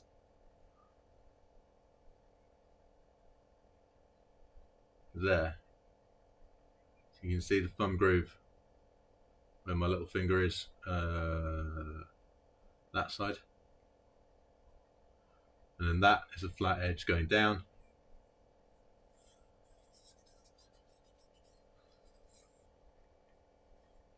So that will obviously get sanded a bit more. Let's see what dimension I've got on that. 13.9 roughly. So I've got a, so if the cap is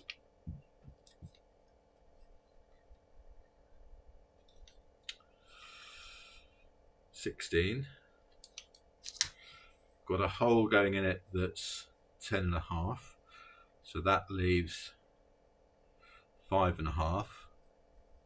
Divide that by 2.75, so 2.75 mil either side.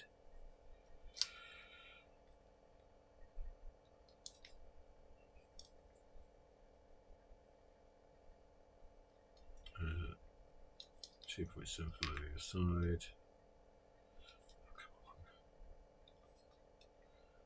16, what did I say? That was 14, so that's 2. It's got 0.75 left in there.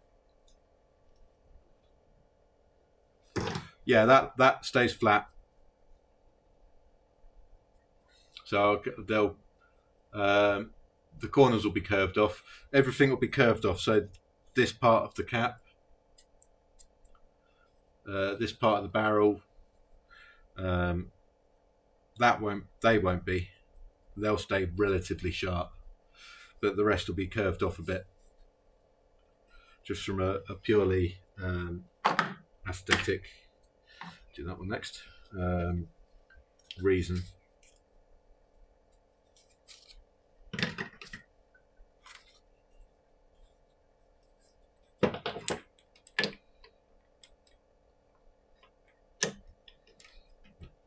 So you go in that side, and the straight edge across there. Bring that big bit of orange.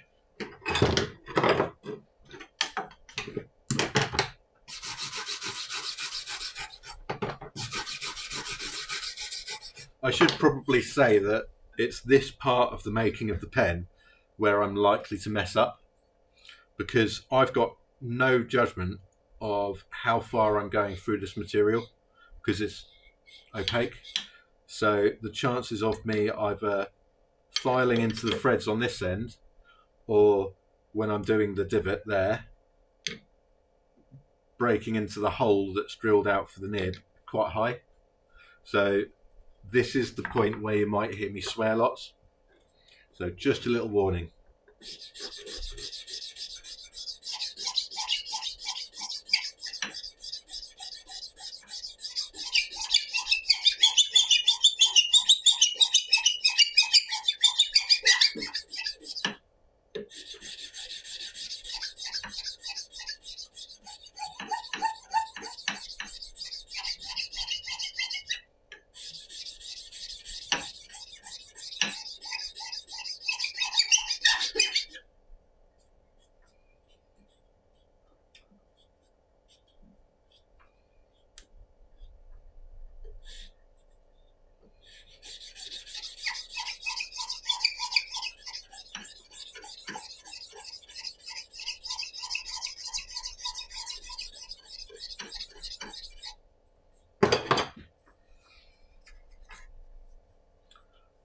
This is a bastard file because it's got two different types of teeth on it. So one side is quite rough and the other side is a little bit smoother. This is a curved bastard file, same reason. These are both fine.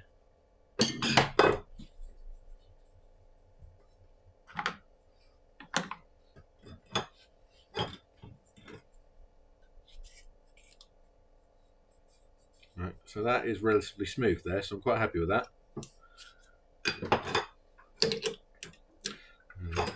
So we'll just do the curves now.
Were you trying to trick me into saying a naughty word?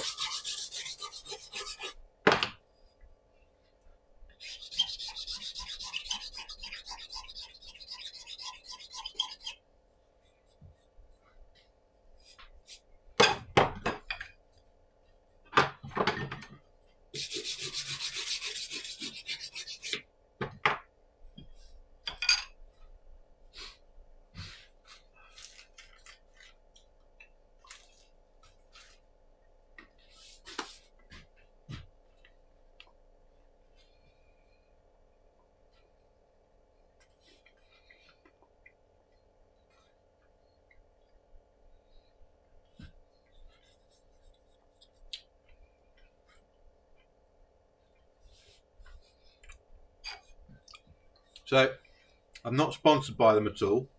If they do want to sponsor me, fantastic. But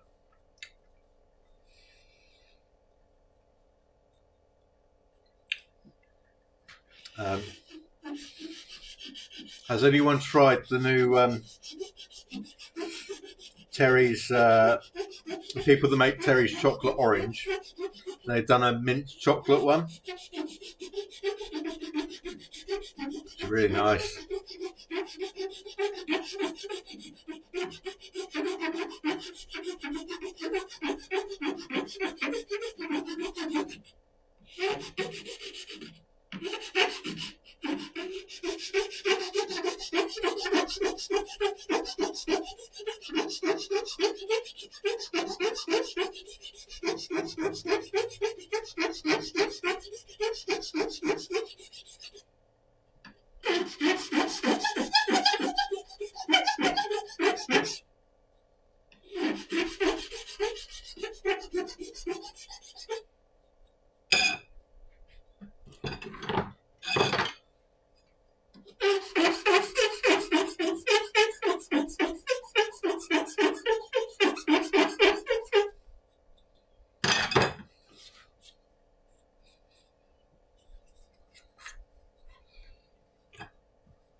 No, it's just mint.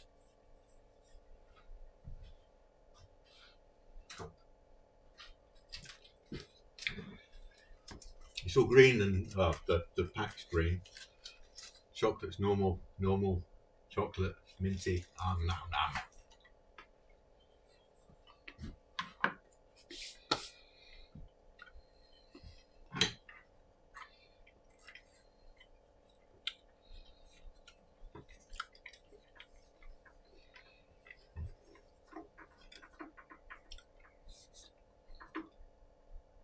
It's probably quite bad when chocolate's the only thing you've eaten all day.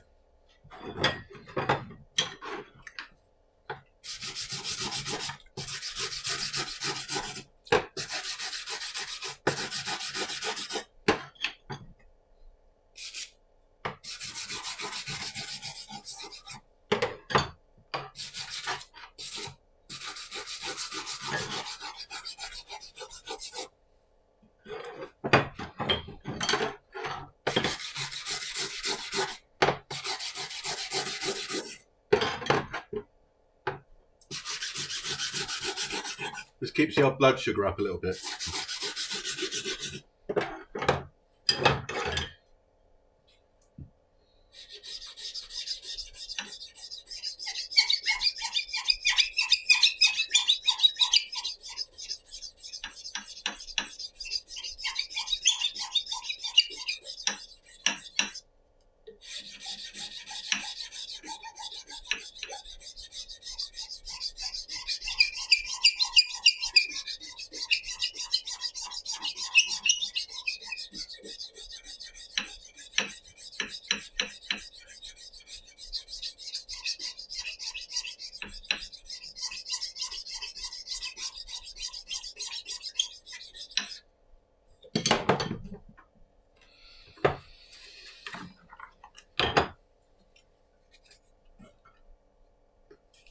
More. In fact, what we'll do is we'll whack the pen in there.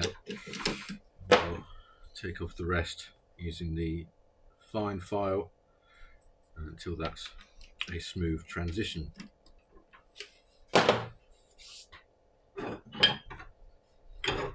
So this is generally going to be the slowest part of making this one. Much like with a lot of my pens, the filing is the slowest part. I don't mind doing it though. It's I probably could find a mechanical way of doing it, but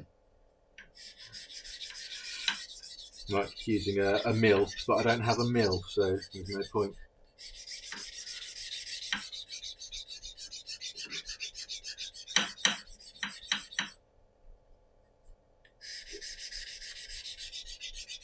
There we go. That's enough.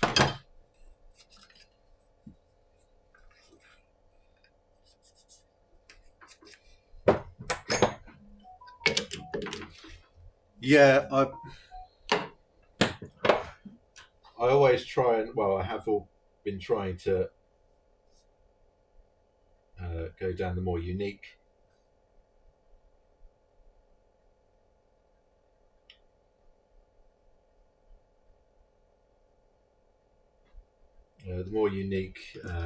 looking stuff. So I don't want to be known for just someone that makes the same thing over and over and over again. I want to be known as someone that you can go to and say, I want a pen and I want it to roughly look like this. And then I take that idea away and I can sort of make something roughly looks like what they want. That's why I have so many boxes on my order form for the custom pens, which allows you to put your own words in. So it's not just tick this box, tick this box, tick this box. It's, oh, what material would you like? Would you like to make any notes?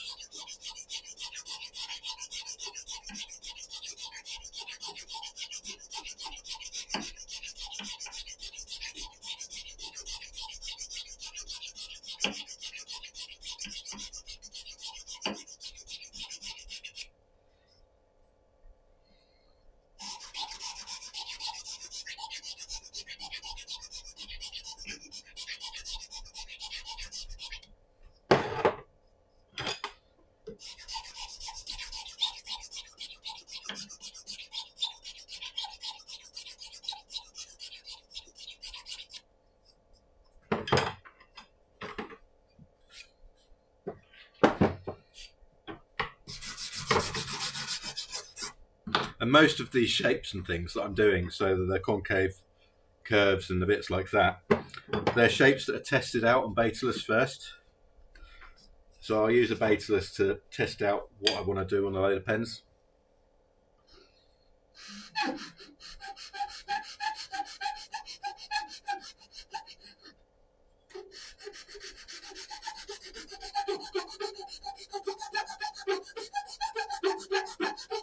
Well, that's why I've been doing the series of videos, which I've been calling materialistic videos.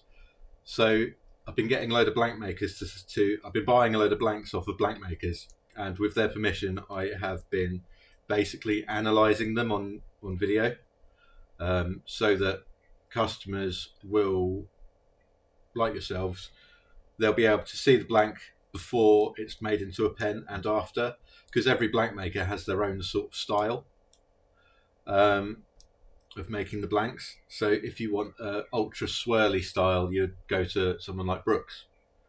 If you want something that's a bit more subtle, you would go to Enigma, and it will give the customers a better idea of what they want to buy and how to choose the blanks for their pens.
And I personally see it as a benefit for myself because it gets my name out there.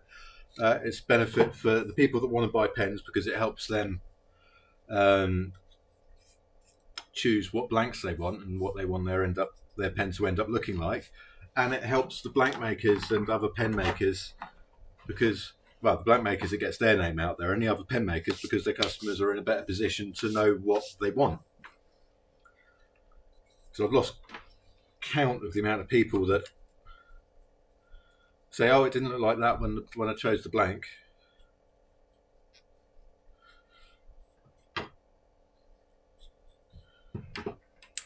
And I know that it annoys.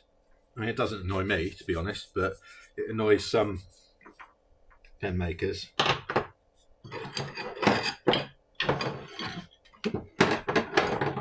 I mean, you can get a blank that looks really dull from the outside, but once you cut into it, it's really intricate and really interesting.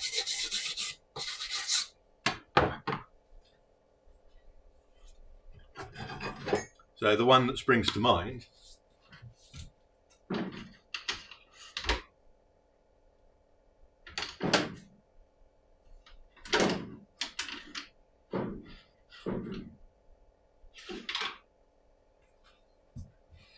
is this one.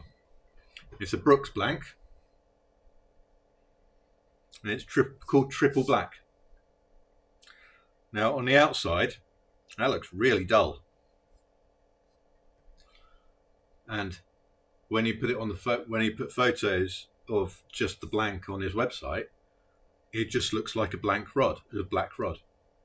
But once you get into it, you see the very subtle differences between the three different blacks in there. I think there's sort of a normal opaque black. There is a shimmery black in there. Can't remember what the third one is. But once you make a pen out of these, you can see it.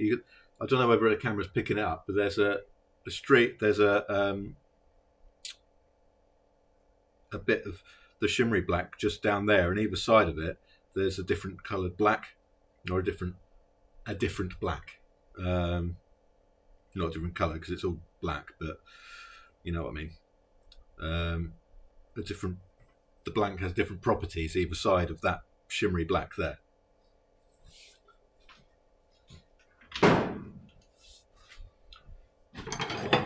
And it's one that never gets chosen, but it's a really nice blank.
And when I first made a pen, this is a diamond cast blank, which was just labelled up as custom mix. So there was a blank make, sorry, not blank maker, a pen maker that decided that he was going to close shop, and so he sold off all of his blanks. I bought a ton of diamond casts from him, so much so that it filled up one of my alcoves over in the blank storage, and there was a load of custom ones in there, and some of the subscription blanks that diamond cast do.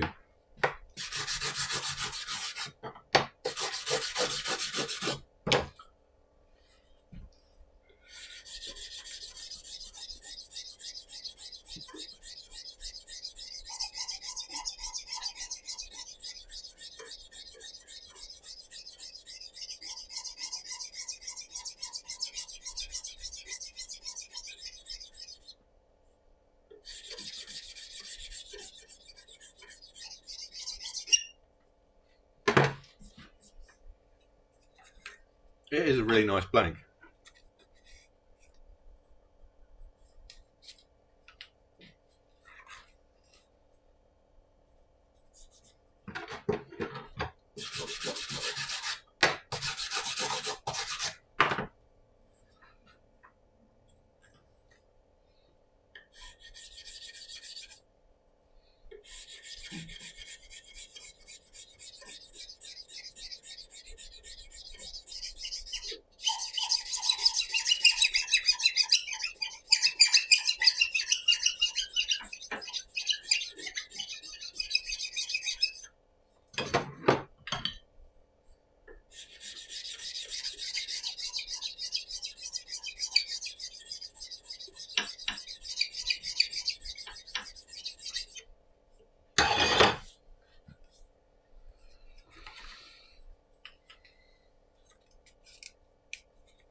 Yeah.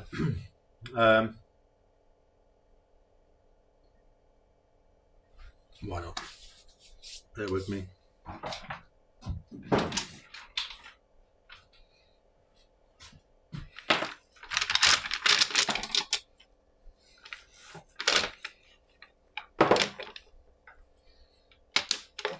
So these are all my diamond cast blanks.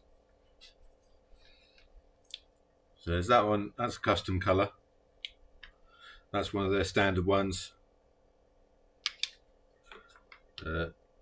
These are their standard ones.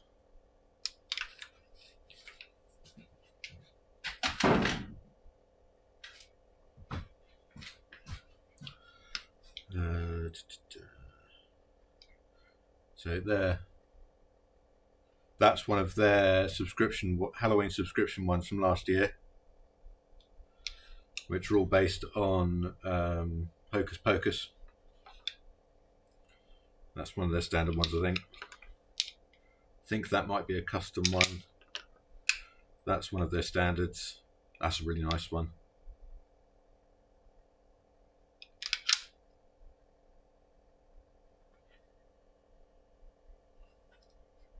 Dark sparkly one in the middle on the right. Right. Don't know. Oh, that one there. So that's a custom one. That's one of their standards. Oh no, yeah, it is. That is one of their standards. That's a Birds of Paradise one, which is very mixed in, unlike the normal ones you get, which are quite defined.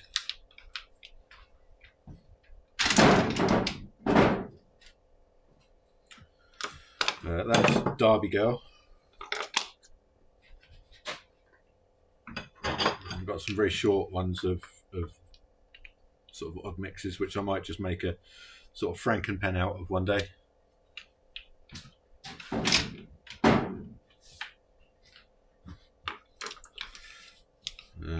That's one of their standard ones. That one might be one of the subscription ones. It's not one I recognise. That's definitely one of the standard ones. That's one of the colour shift ones, I think. That's another Birds of Paradise. That's how Birds of Paradise normally turns out.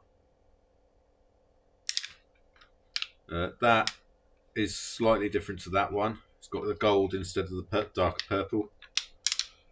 This one is one of their standards. That's definitely one of their standards. That's Unicorn Poop. That is a custom one.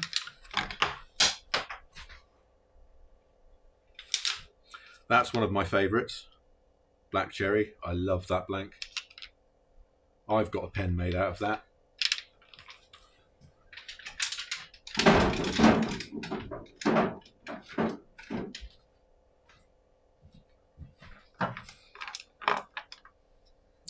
We've got what is called Minions, which I think is a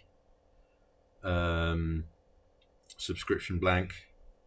Is that one, which I think might be another custom. Ladybug. I don't know whether that's a normal one or not. We've got another Unicorn Poop. Another one of my favourites. Oh no, it's not. That's a custom one. I think that's another Halloween one. Then you got the standard one. That's definitely a standard one. That is not a standard one. So Brooks does a one very similar to that.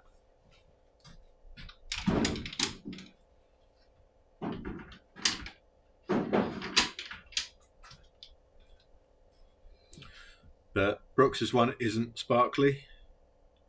Right? It's more shimmery than sparkly.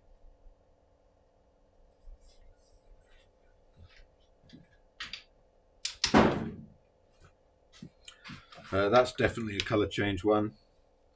That's another subscription one. This one I just really like.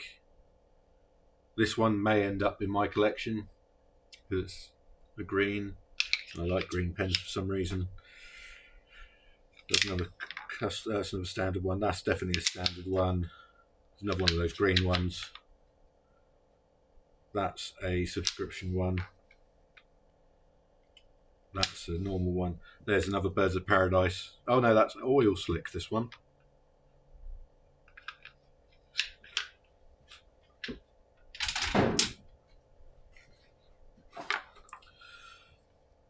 There's another mixed up Birds of Paradise.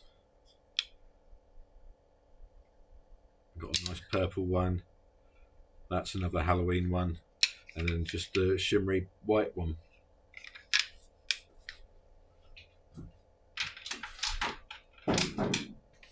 So that is all of my diamond cast.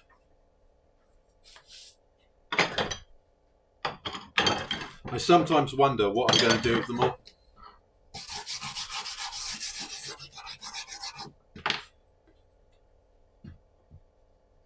I've got loads of blanks over there.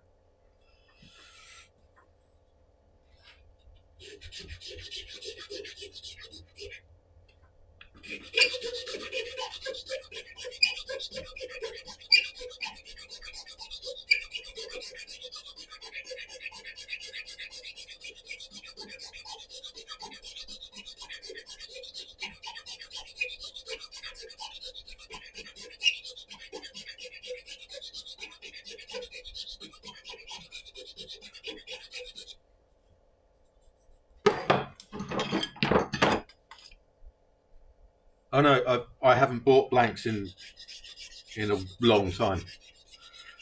Probably a good 4 months.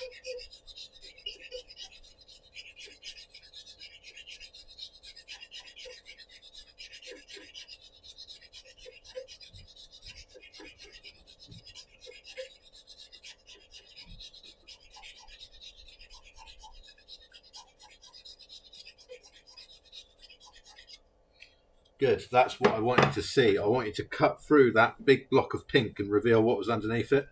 And I think that looks quite cool because you've got the other colours peeking through and then you've cut through them and it's sort of like layers. I don't know if you can see that.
Yeah, and the ends looks quite cool as well.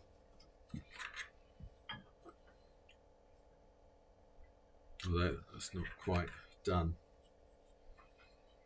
There's still a flat bit there. Let's get rid of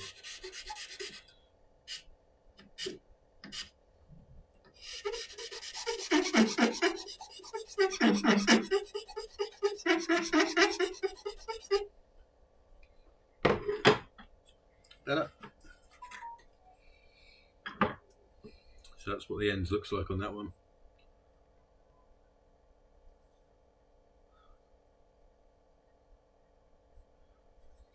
They're still quite tactile.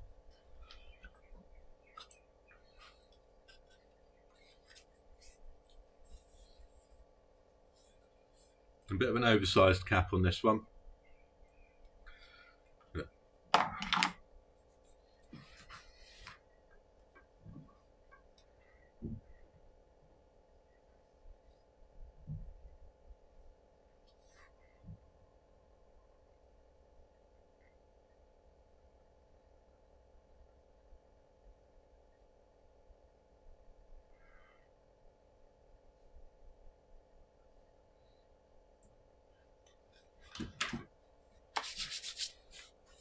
Alright, so 3 more to shape and then it's going to be sanding. Yeah, and then I'll do some internal sanding over the weekend using my special tool that I made.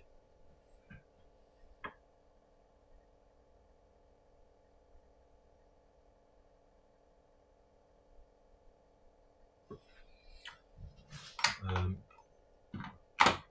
we'll go from there. So hopefully, fingers crossed, Saturday or Sunday evening, I'll be able to post a load of these on my website and I'll have a load of links to post up on various forms of social media on the Monday, which will be nice.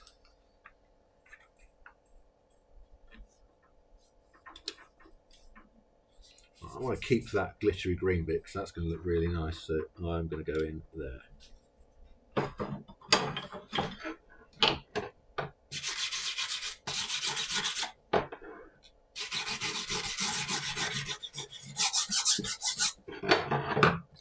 So I try and work when I'm choosing what I'm going to make at the beginning of the week, and it's a sort of a Monday morning job, is I've got a load of blanks on the bench over there and I choose what I'm going to make for that week. And so I try and work on a Monday to Sunday work pattern where I am aiming to finish a load of pens so that the photos and stuff are ready to go on Sunday evening. Maybe the Monday.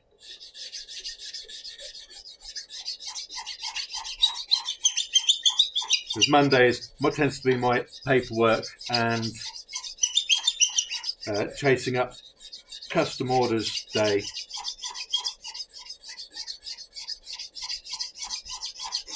And I am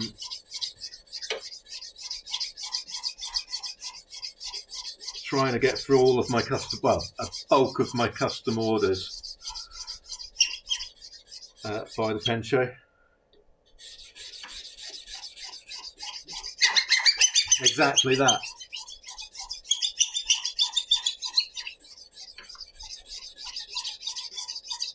I mean, even the groups that don't have that rule, I tend to post on the Monday anyway. Just because it's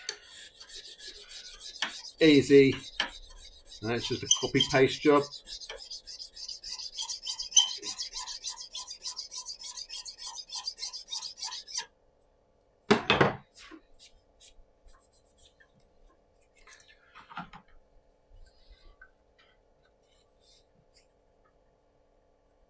That'll do.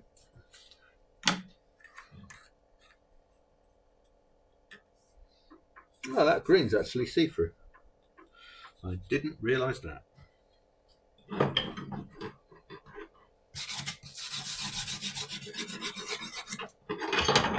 Also, if I know who a blank has come from, I do it the old-fashioned way. I just copy and paste. If I know who a blank's come from, I send all my photos and stuff that I've done on the posh camera and lightbox over there.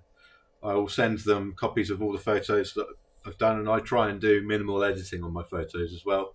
All I do is I darken the background a bit and just turn the contrast up slightly so that the colour of the pen is not as dark as the background that I've made the background. So that's the only editing that I do on the photos these days. I've set the camera up so that it's it takes the white balance is all good and stuff like that.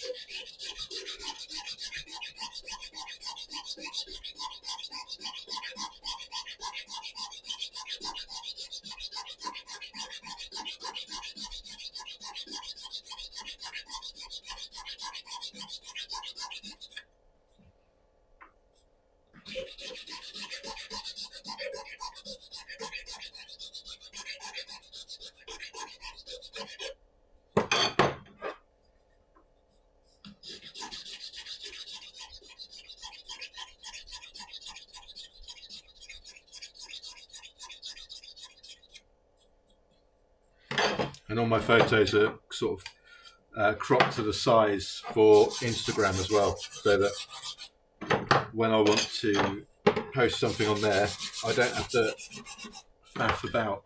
So it's all done at the same time. Just saves so much time.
I'm actually starting to sweat now.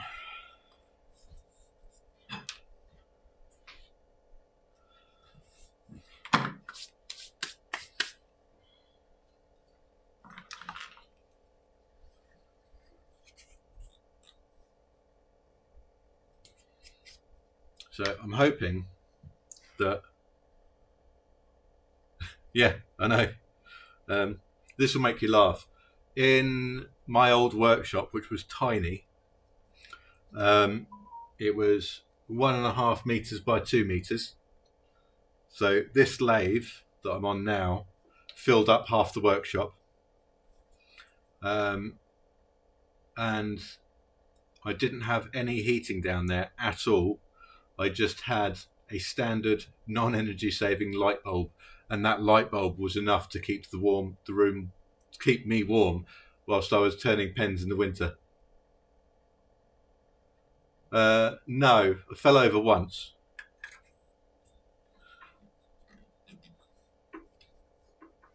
I fell over once and scraped my back, and that was it.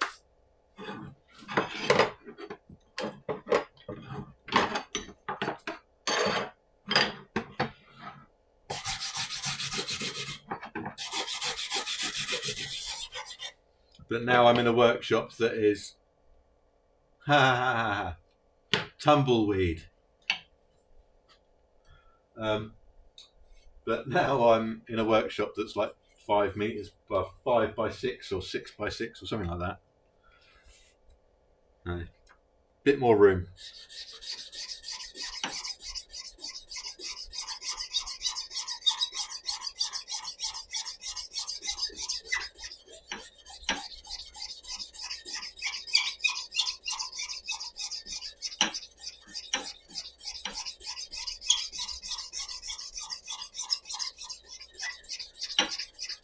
Oh, bottom.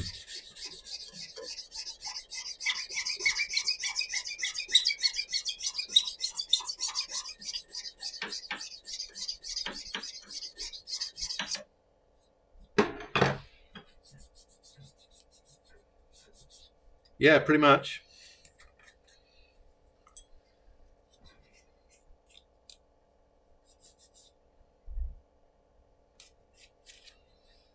So I've just uncovered.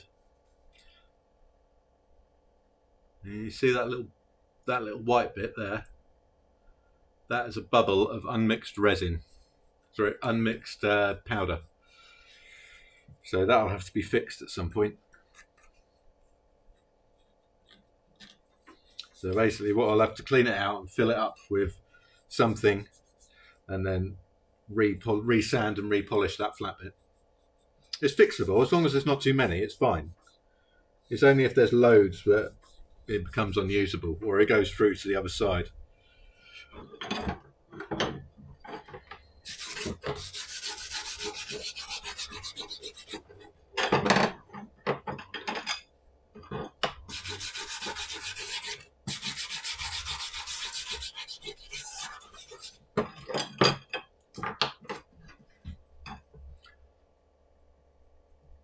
Like I said, it's fine. It's fixable. I can, if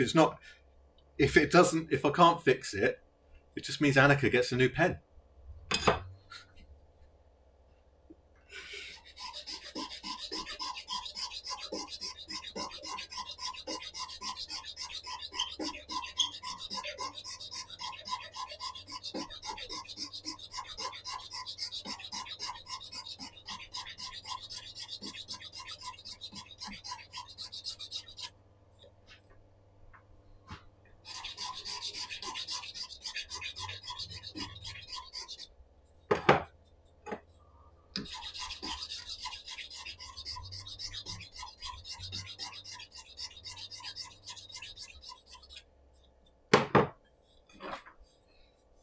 Start to see the hole for the cap in that bit, so I might have gone a little bit too deep.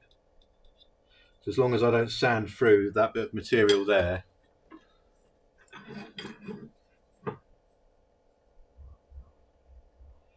Can you see that bit of light there? Just where the tip of my finger is.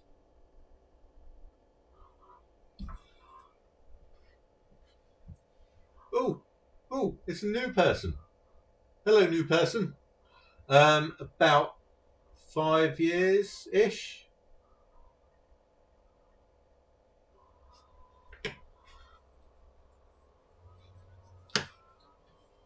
Yeah, so a couple of years before COVID is when I started.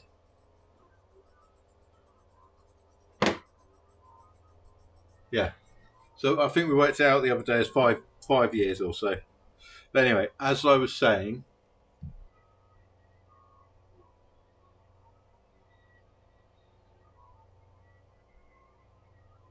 what got me started on, well, basically I started using fountain pens. I then discovered that there was such a thing as custom fountain pens, and I looked online for them and I saw how much they cost, and I have never had that much money. So I decided that I would have a go at making my own because I had access to a lathe at work. And so I made my own and I showed some people around, and they said, that's really good for your first couple of attempts. You should have a go at making them to sell. And so I did. So that bit there where my finger is, that is basically where the hole is on the inside. I wonder if I could put, there you go, that shows it better. You can see how close that is to the edge there.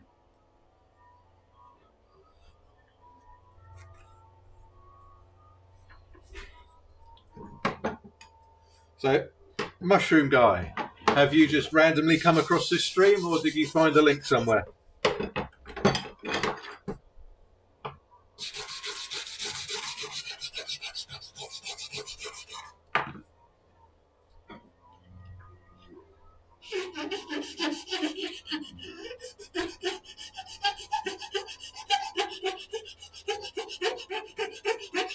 Ah, fair enough.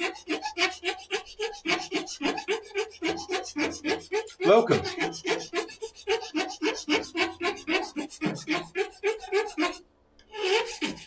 Oh, crap. I think you are my first person that's randomly found the stream, that's started interacting on the chat. I've only been on Twitch for a few weeks.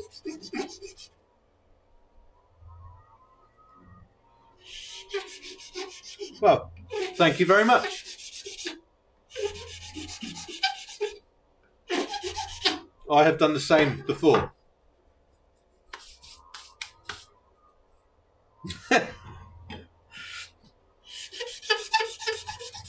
It's not odd squeaking noises, it's just a file.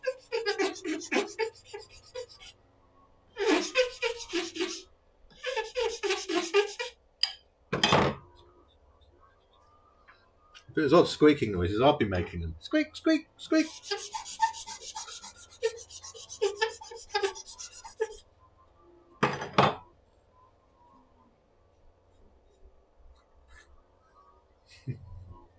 I bet you're a real fun guy. Tumbleweed. Will I get tumbleweed on that one? That's the question.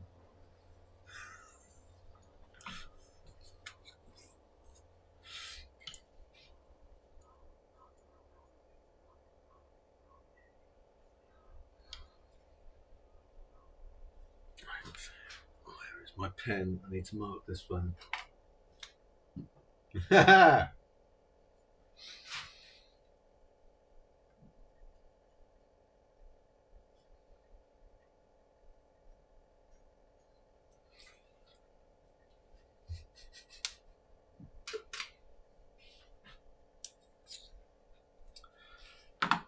So, shall we introduce Mushroom Guy here to the book?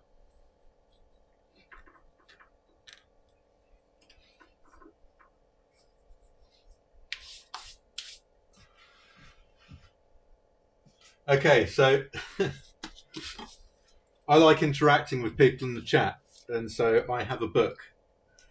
The book is this. Also, I don't like the fact that Twitch streams some of the words that I say. Sorry, Twitch wants to censor some of the words that I say, so I've been figuring ways around it. So this is the book. It's a book of 17th century slang. So who wants to give me a page number between 13 and 316?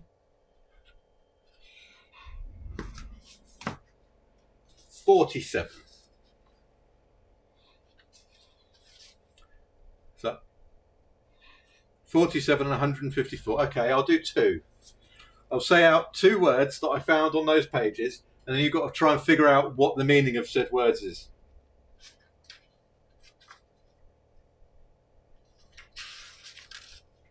This is one of my favourite books, by the way. That's too easy.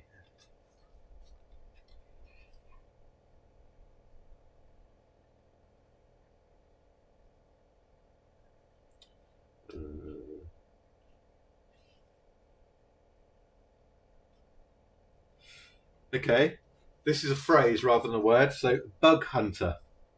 So I should write it in the chat.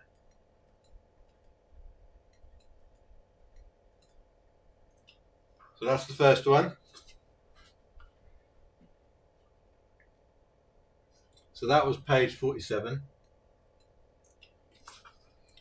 So 154.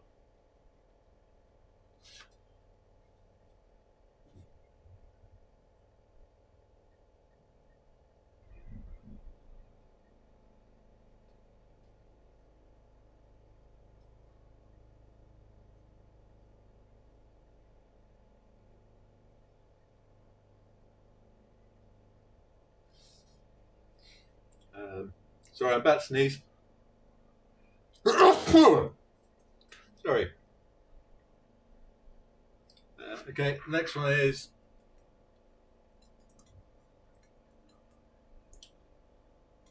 and that is page 154. Thank you.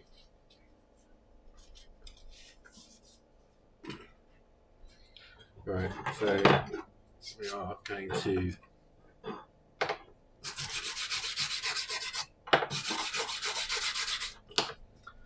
so this is the blank that's a little bit skew with.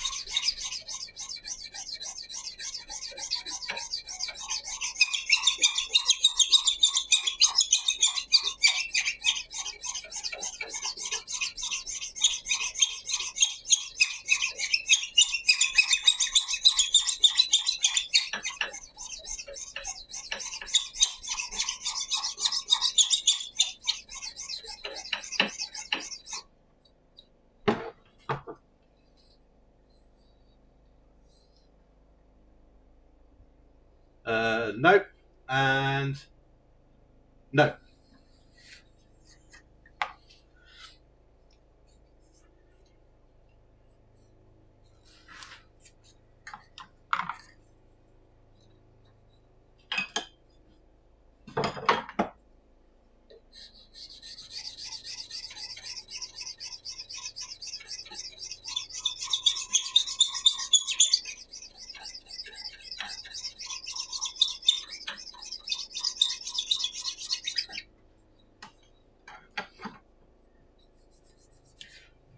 Yeah, so I've been trying to think of games to play with people whilst they're in chat. So I'm liking the idea of interacting more with people that are in the chat room, in the chat itself. So define highwayman. You're very close on that one.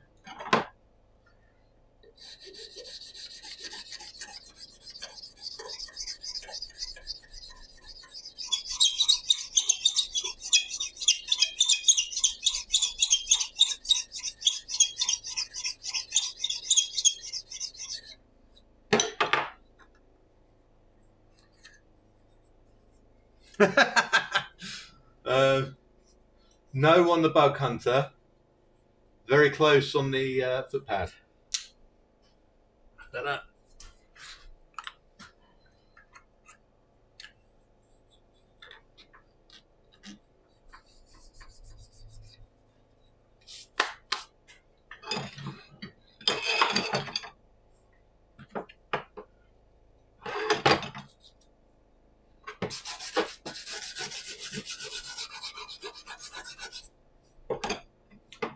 Think, now I'm probably showing my age here, think Adam and the Ants.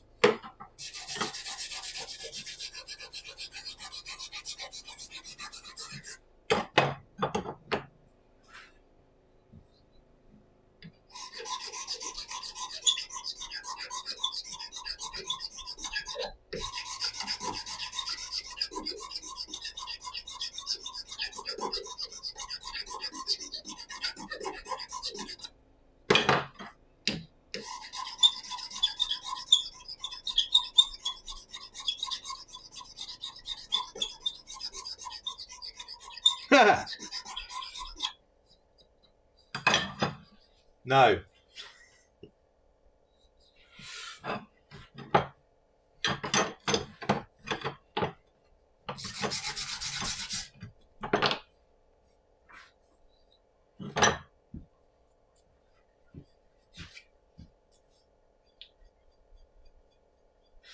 Let me know when you give up.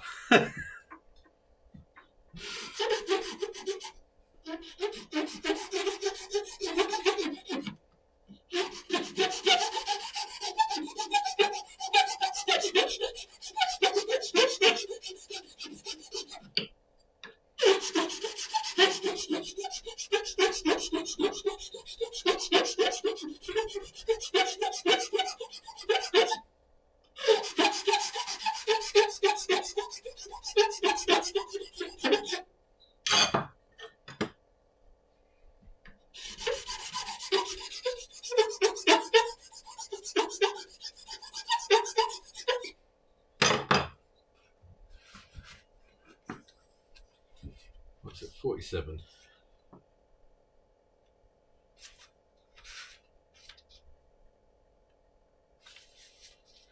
So, do you want to see what a bug hunter is?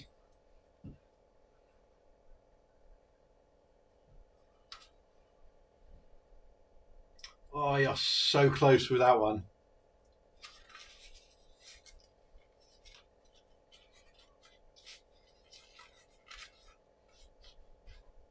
Ready?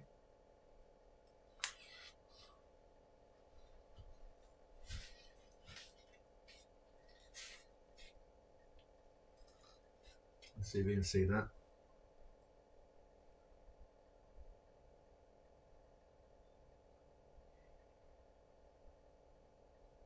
You see that one?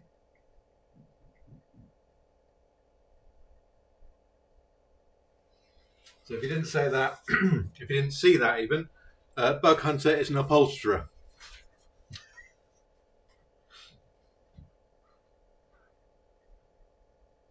I know. And what was the other one? HiPad. Any more guesses on HiPad? I've given you lots of clues on this one.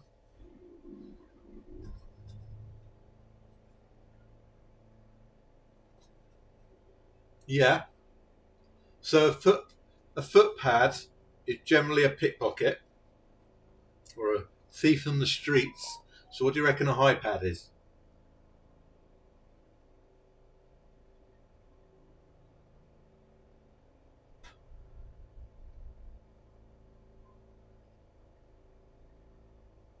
Bingo.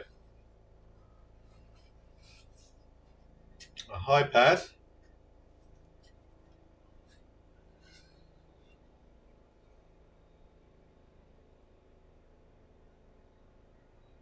is a highwayman in Thieves' Cant.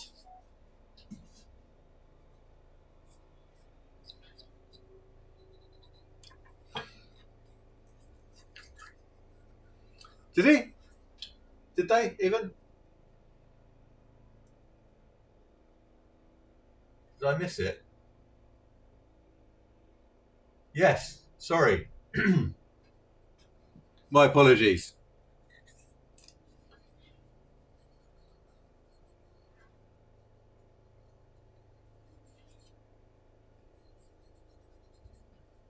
Right, so they're all shaped now.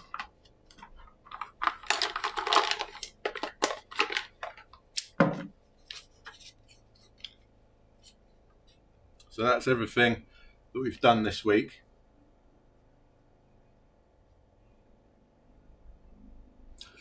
Right, okay. So originally I didn't have the second camera because I didn't know how to use Twitch. And I just had people staring at my hands all the time. And so I just figured that, you know, how people, when they go on camera, they put makeup on. So I figured I might tie my hands up a little bit, give people something interesting to look at. Also, I've got 2 daughters, and I wanted to learn how to do nail varnish so that when they're older, they're not always going to my wife to get help with the stuff like that.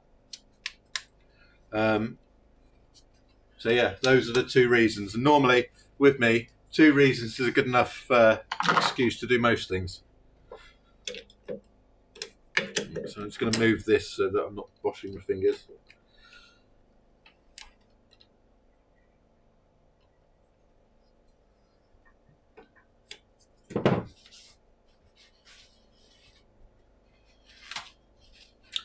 So at the moment, I've got an anarchy symbol there,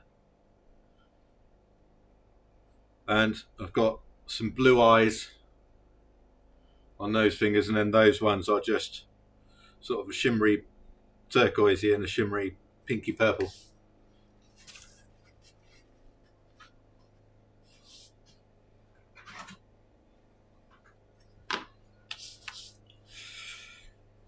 Ow. So I had a blood test the other day, I just knocked it.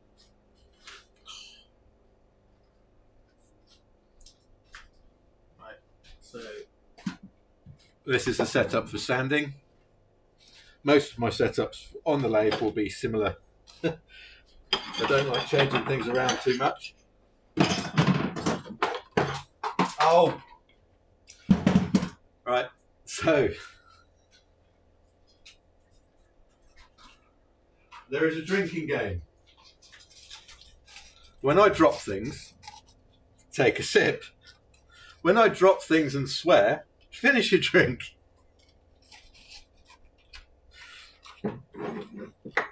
They can go there. These can go back under.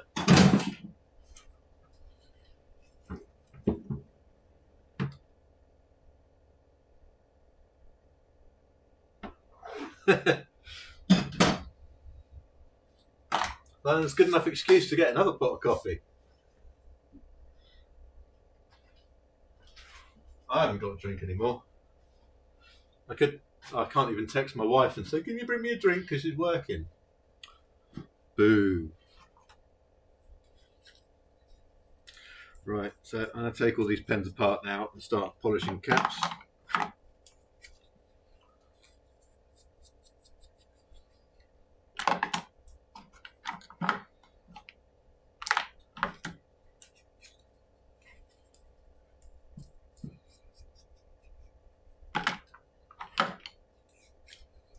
I need another little pot as well, don't I?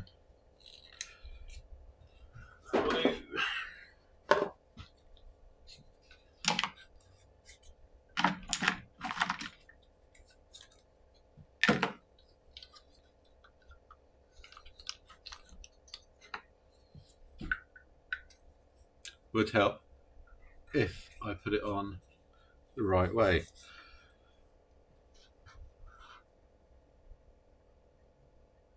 Okay, so this is a side job.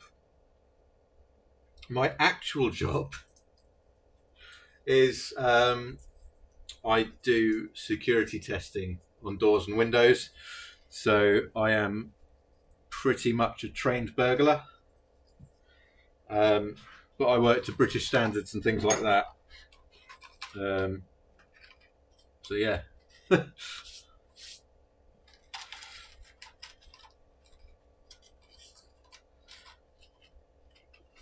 Would help if my fingers worked.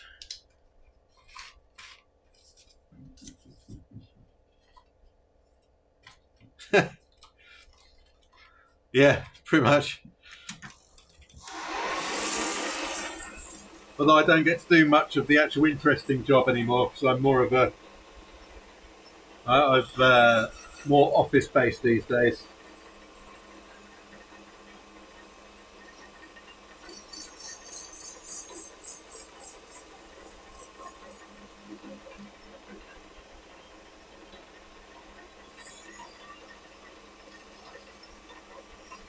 But I can say that I'm one of the highest trained burglars in the UK.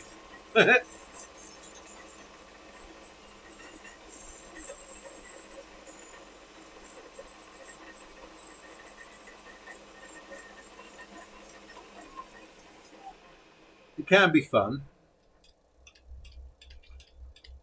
Yeah, I don't mind it, but my organisational skills aren't great. My time management skills good, but the organisational bit can be quite lacking sometimes. Considering most of my job now is organising stuff. Sort of trial by fire.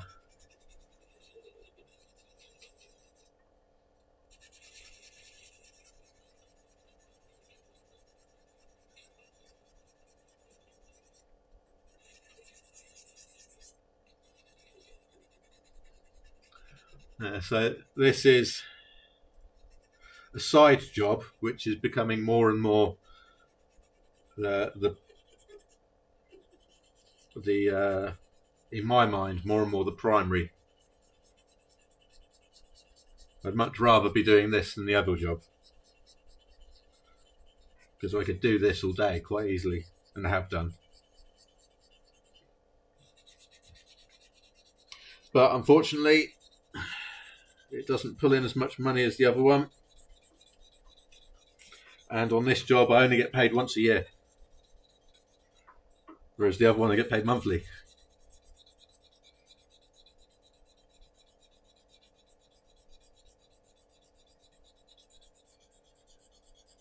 What do you make on your 3D printer?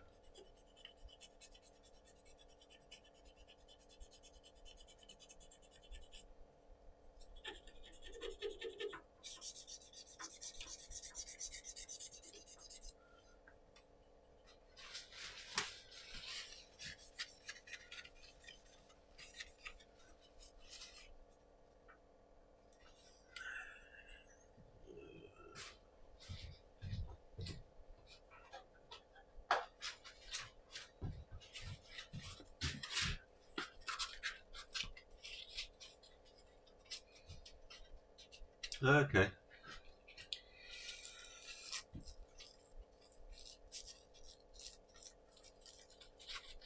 Yeah, I've been tempted every now and then to get a 3D printer, but then I'm like, do I need it for anything? What would I use it for? Would it just be a toy?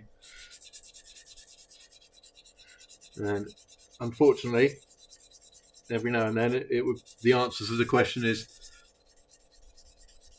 would it be a toy? The answer is yes.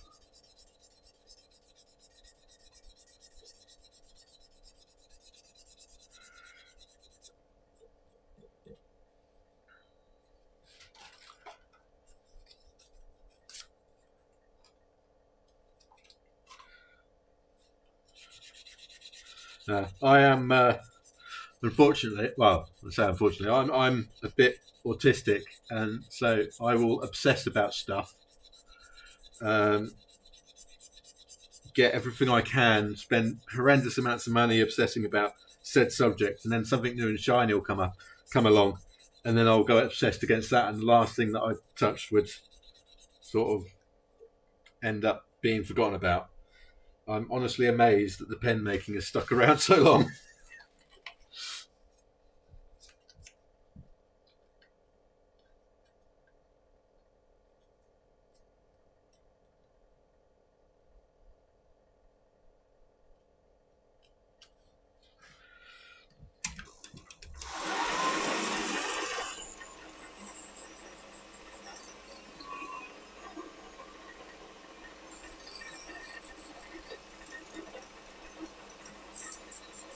Yeah, I also have the social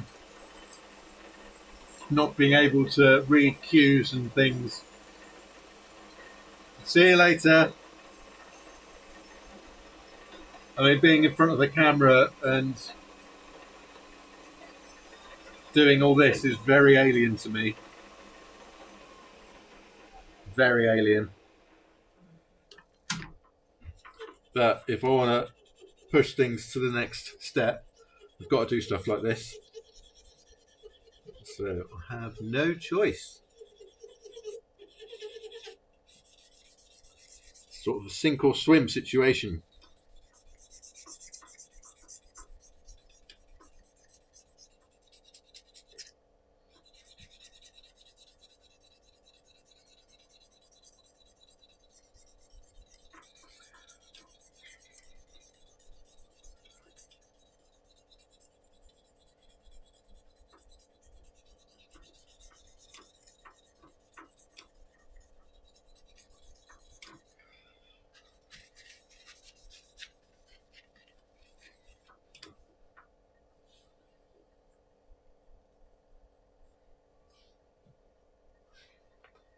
Neurospicy. I like that phrase.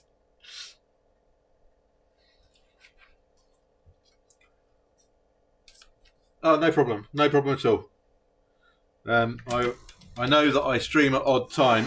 Most people are at work, so if people go quiet, I've got absolutely no problem with that. No need to apologise. Hell, I'm at work, so I may go quiet. Only if I need to concentrate on things.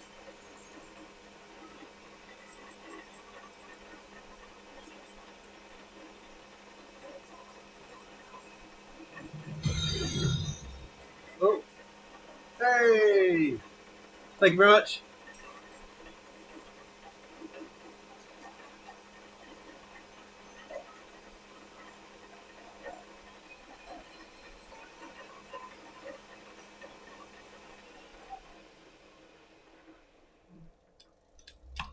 Can you make me a coffee?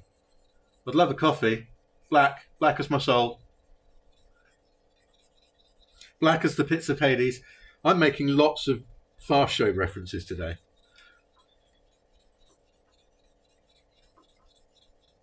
When I say lots, I mean like one or two.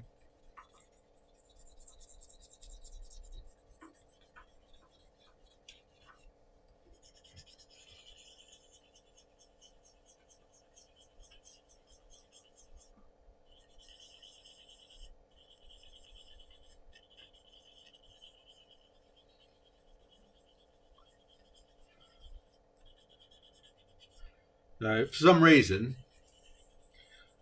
now this is really odd. If I have normal black coffee, I'm fine.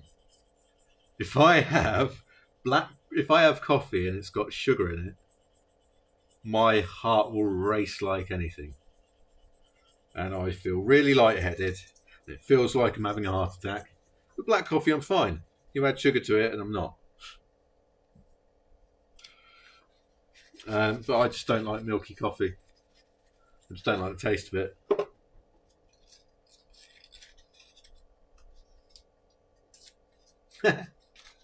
No, I'm never originally witty. All of my wit is stolen.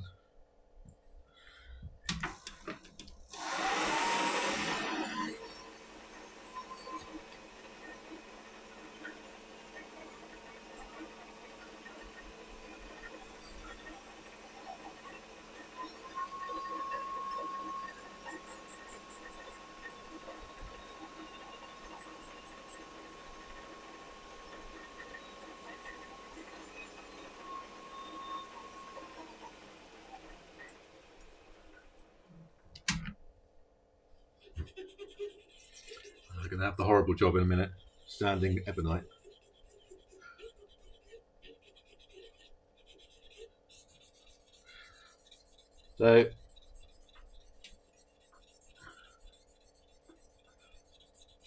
So these pens, the one I'm sanding at the moment is polyurethane. This is a material called ebonite, which I was just about to tell you about. Ebonite is a horrible material to work. Well, it's fine to work with. It shapes really well. It takes a nice polish. Lovely stuff. However, what it is a mixture of rubber and sulfur. And so when it heats up, you get a lovely smell of burnt rubber and farts. And it also, when you're wet sanding it, turns to paint. So it goes everywhere.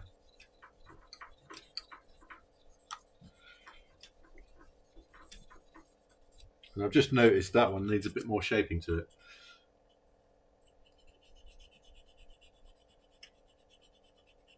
I have a mask that I wear for making blanks because I'm allergic to the resin when it's in its liquid form.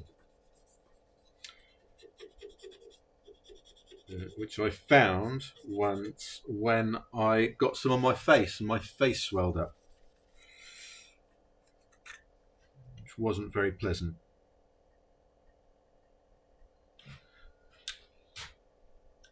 Fine. The end still needs going at So I think I'm going to have to do this first.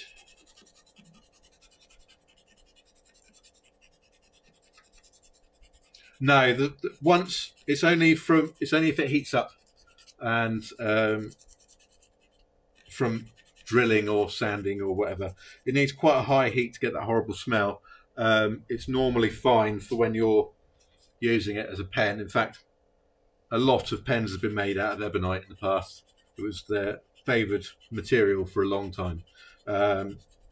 It's really nice to use because it heats up. I know that sounds counterintuitive that I just said don't heat it up because it stinks, but it's a very warm material, so it will warm up as you're using it, but it will only warm up as far as your body temperature, and that's not hot enough to make it smell. It needs to get quite hot. I always clean all my pens out before I send them out anyway, so hopefully the smell goes. And if the smell does linger, it doesn't linger for very long. Probably this one or ebonite.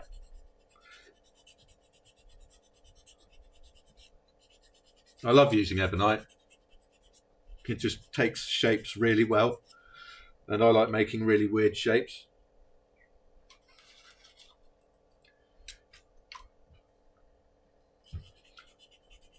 Anything that takes shape well, basically.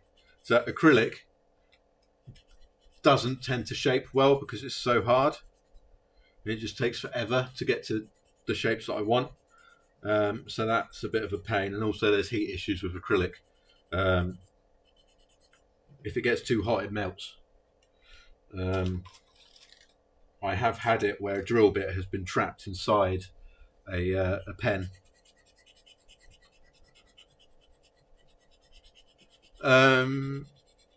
Ebonite can be. Epoxy is a soft material. Polyurethane isn't that soft. Because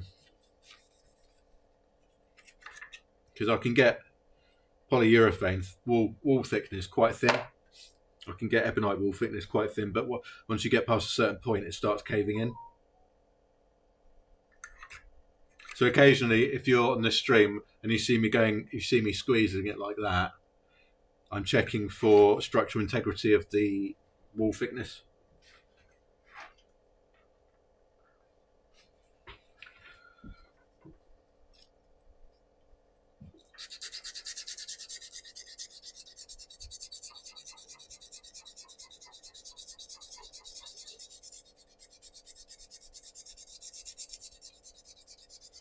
There are other materials that people use. There's one called, oh God, what's it called?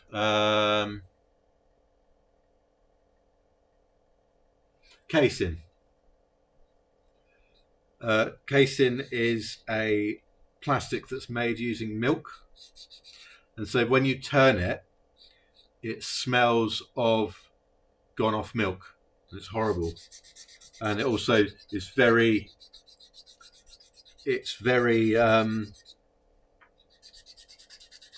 open to warping when it gets wet.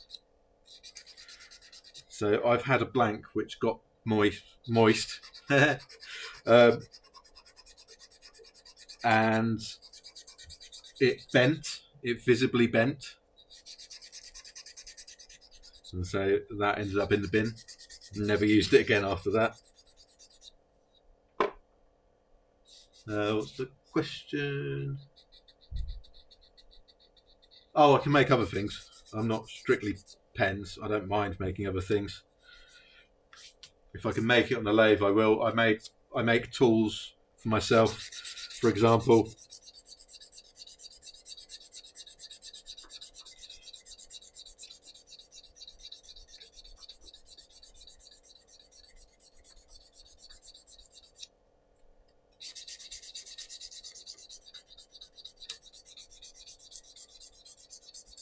So I make all of these brass bits.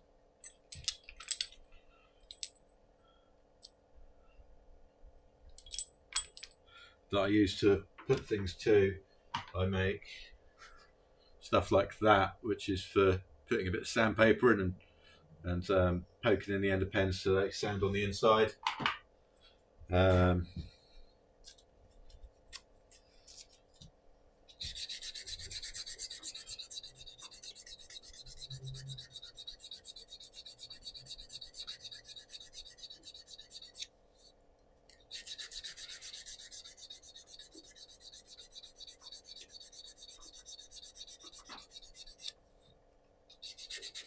I've had people ask me to make some really odd things as well.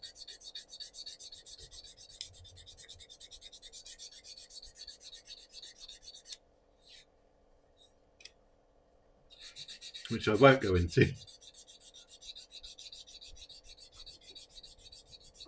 Yeah, go for it. If I can make it, I'll try and price it up.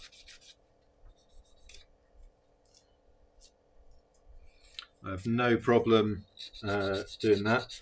My web page is on the banner at the bottom. There should be a contact bit on there. You can email me there if you like.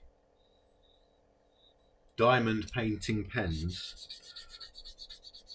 I could give it a go. I mean, I don't know what that would involve, but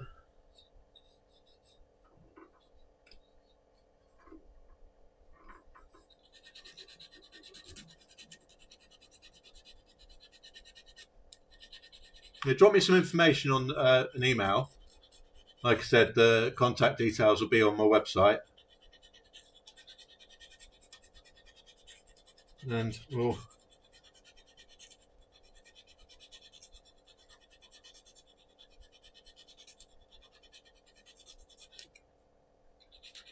yeah, I mean, I can do finger grips. That's no problem.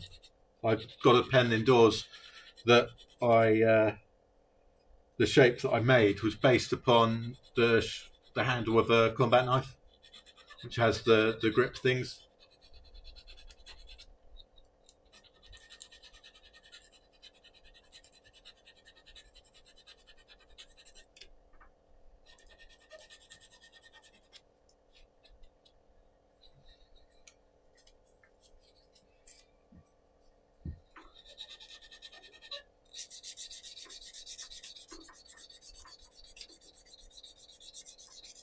What time is it anyway? So it's 4 o'clock now. I said I was going to go to about 5-ish, but considering there's a decent few people here, I'll continue. I normally stop about 4:30-ish, but we'll just keep on going until keep going for a bit.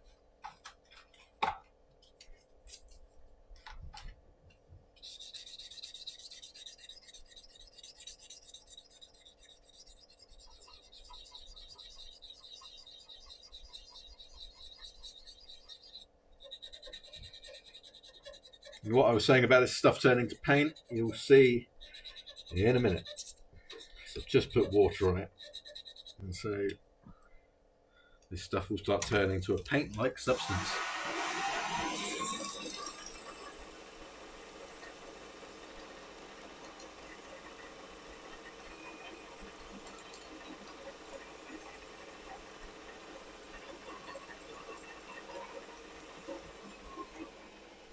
There you go.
Cool. Yeah, I'll pick that up when I'm in the house. I don't have access to my emails at the moment. I shall have a look over that tonight. I'll probably get back to you over the weekend. I'm busy on Sunday, so it'll probably be tomorrow.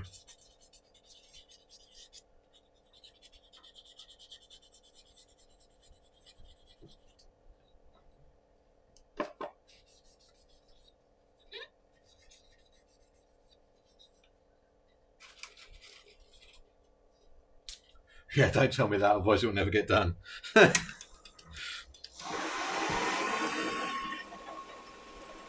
have to put deadlines in my head, otherwise I'll forget to do things.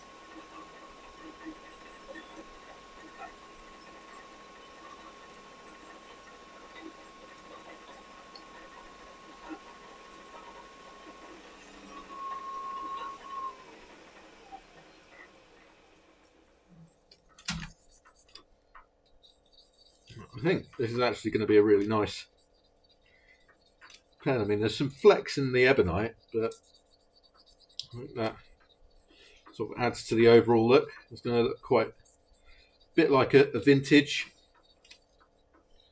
pen, but my sort of design. And I'm liking that on the flat bit, I've got this sort of bit that goes up towards the curve. I don't know if you can see that there. I'll get it out of the chuck and I'll show you in a sec. We've done this sand and then the next level of sanding.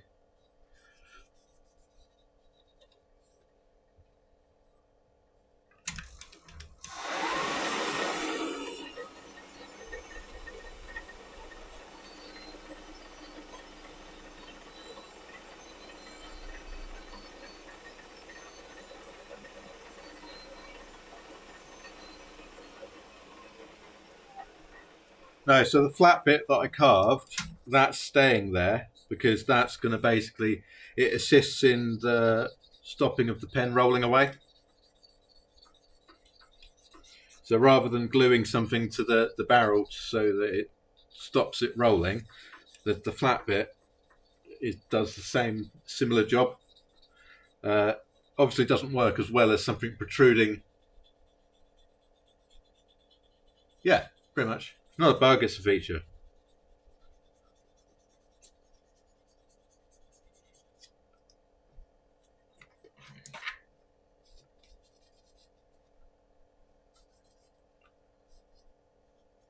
So that sort of indent there is a fidget bit for your thumb, and it also assists in turning the cap off. This bit's just for decoration, but that flat bit there has a function.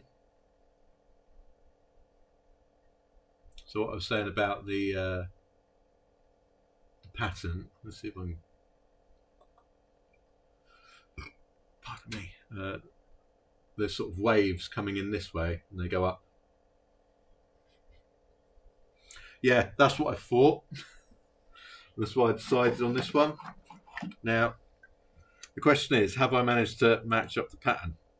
Almost.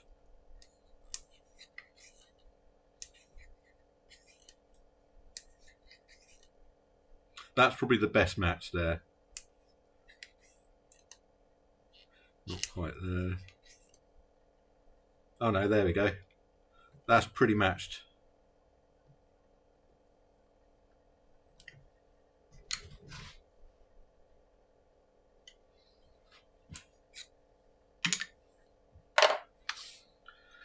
So this is the one where we might have gone through too far on the cap, which not too much of a problem because this is also the one which has got the big bubble in it. So if I do break through, I'll just make myself a cap and this will be my pen.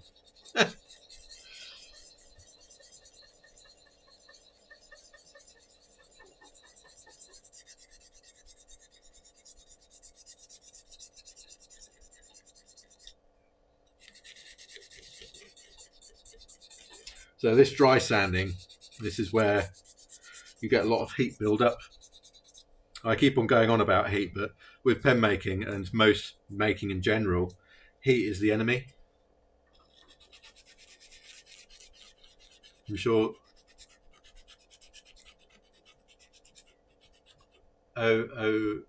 What's?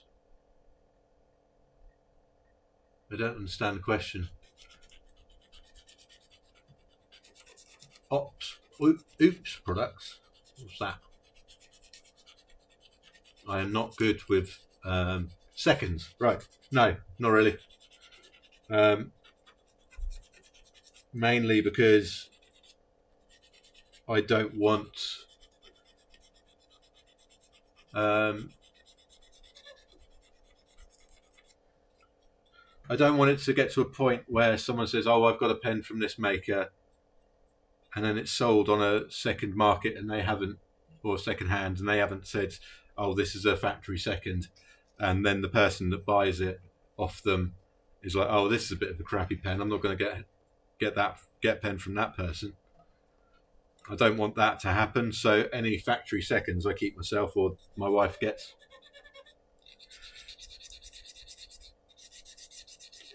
If I can fix it, then it's not factory second. But if I can't fix it and there's a glaring error in it, then I won't send it out. Occasionally, things slip through the gates, and I've always said that if anyone has any problem with the pen that they've received, come back to me and I'll fix it. I'll either make a new pen if I can't fix it, or I'll fix the problem.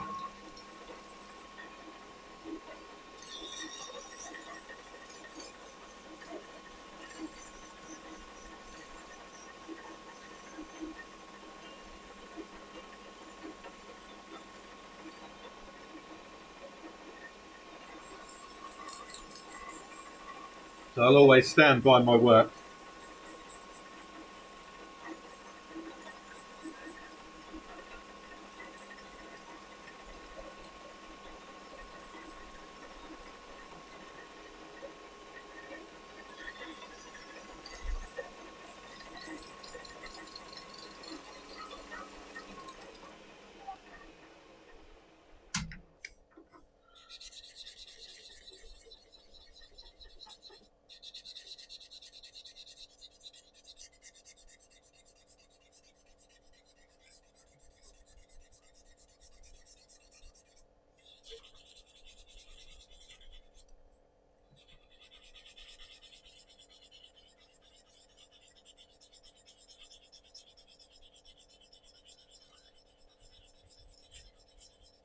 So, what was I going to say? I was going to say something.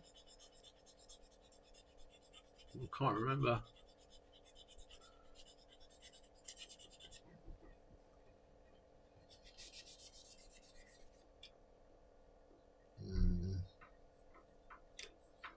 This is becoming more and more likely that this is going to be a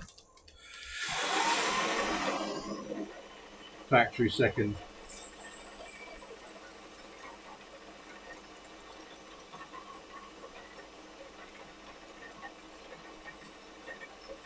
I am quite fussy when it comes to quality as well.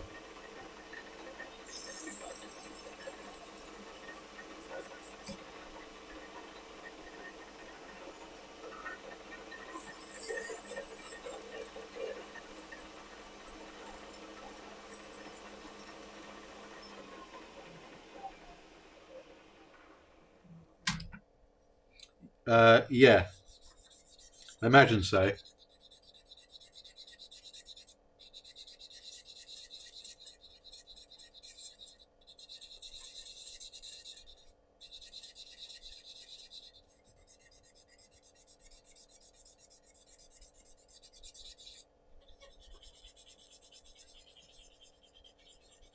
I know so I've worked in a couple of factories before. There's normal in the factories that I've seen, they have a factory seconds store, and it's sort of where they sell very stuff that's almost right, but not quite, not good enough to sell to their normal clients.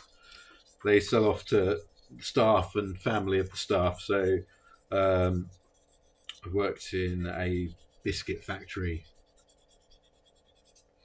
and you could get a kilogram bag of factory seconds of biscuits, mixed biscuits. So they were just crumbled slightly at the edge, or they were broken in half, or whatever. You could get a kilogram, and it was like £1 or less than that. You just go home with one of those for a week, and they're perfectly fine. It was a little bit broken.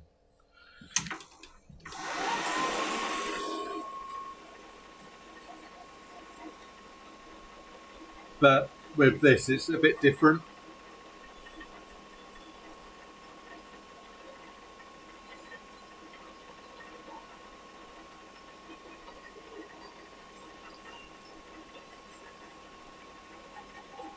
And I'm not charging a pound or two for each pen. I'm charging what I charge, and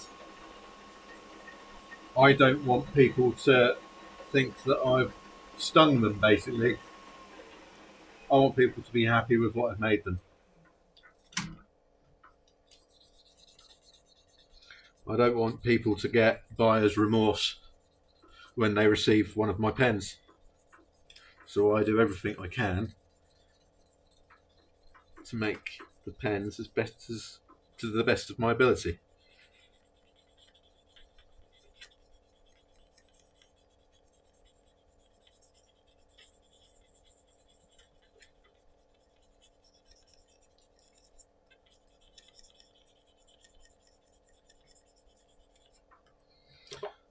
And I'm more than willing to help other makers do the same. Because in my mind, if you get someone that buys a custom pen from one buyer and it's no good, either the nib's not good or it's just made shoddily, then that person is less likely to buy another custom pen from another maker. So I'll more than happily help another maker if they're stuck with something and don't know how to do something, so that they can make the best pens to the best of their ability, because then when they sell a pen to someone, that person is more likely to buy another custom pen from someone else.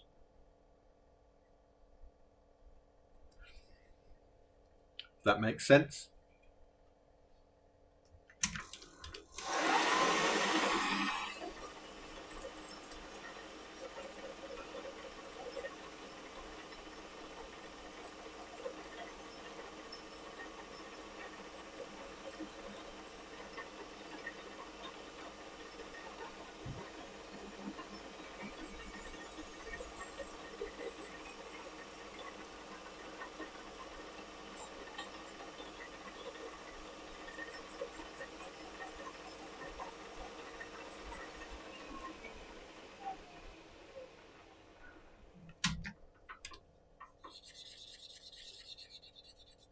What have Quaco done now?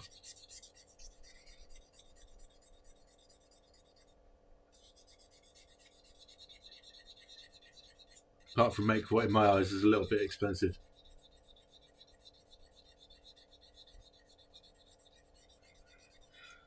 Yeah, there are some nib companies which generally need a little tweaking. Visconti is probably the most notorious.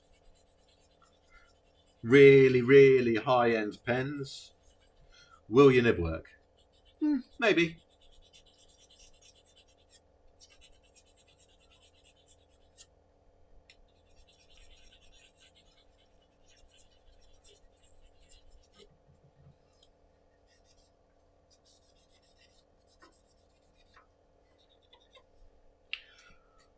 I used to test every single nib. I don't have the time to do that now, so I adjust every nib so that the time's aligned, and I check to see whether they are has it got baby's bottom or whatever it's called.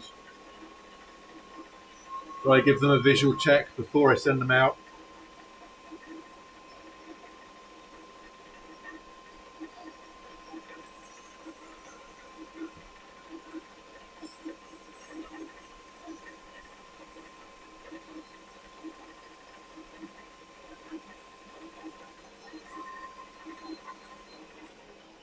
Yeah. Also, I've been in customer service most of my life. Well, most of my working life.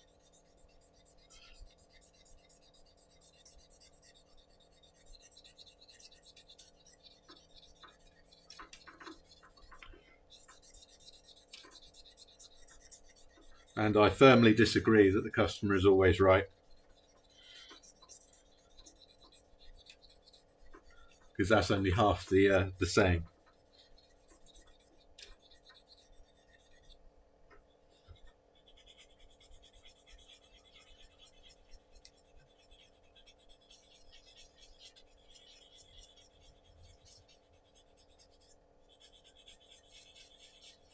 Yes, that is exactly what it is.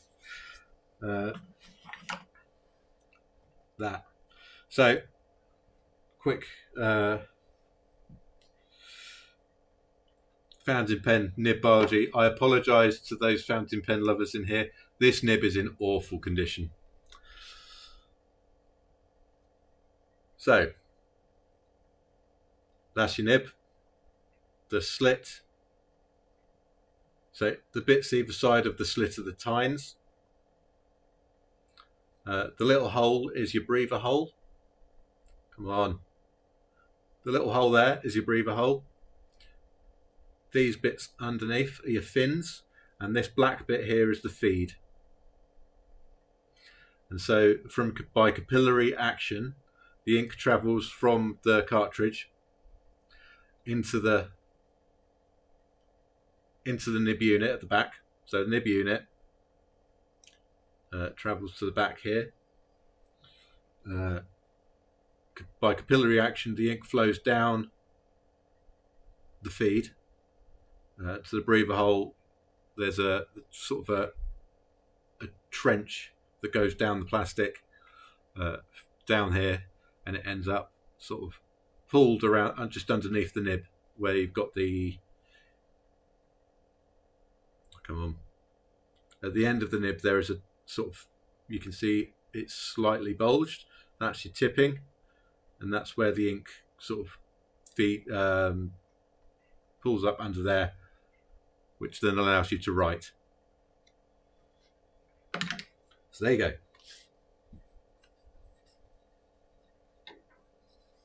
I almost sounded professional then.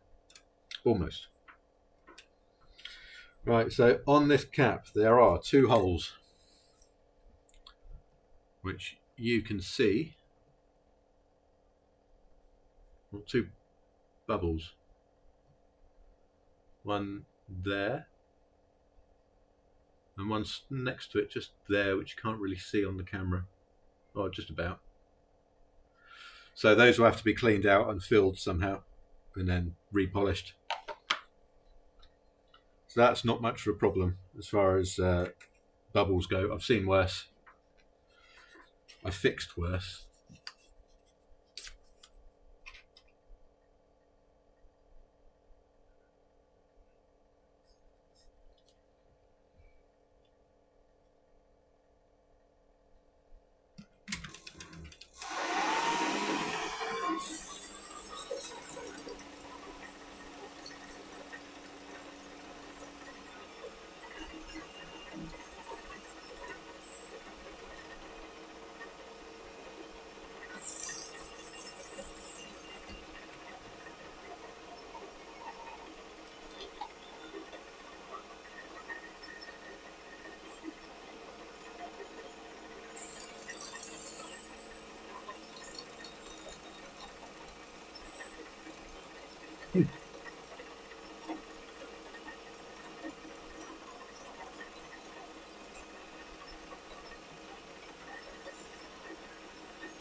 So with all pens, you'll need basically 3 things.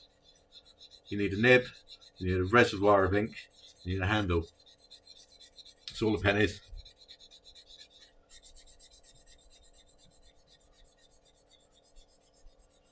So in the case of fountain pens, you have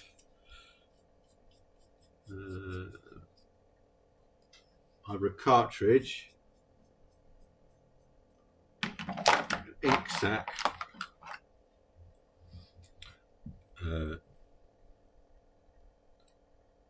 or it be built into the pen, or you have something called a converter, which basically converts the pen from a disposable cartridge to a reusable piston.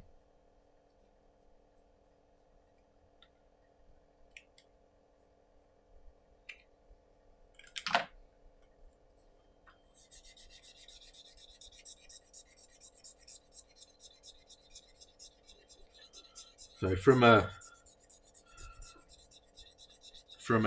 environmentally friendly side of things, fountain pens tend to be more environmentally friendly than a disposable biro.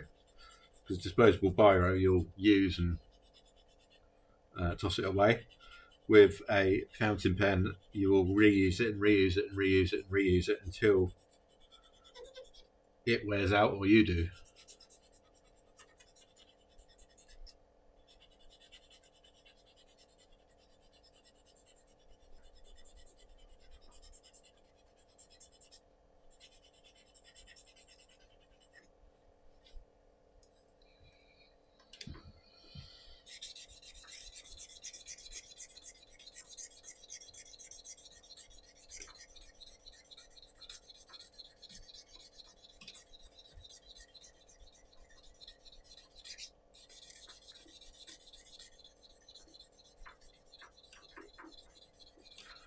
Oh, I'm starting to get worn out.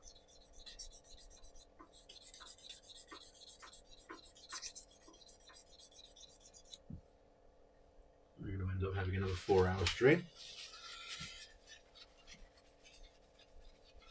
And 3 people viewing for most of that time. Yeah, I didn't get a lot of sleep last night.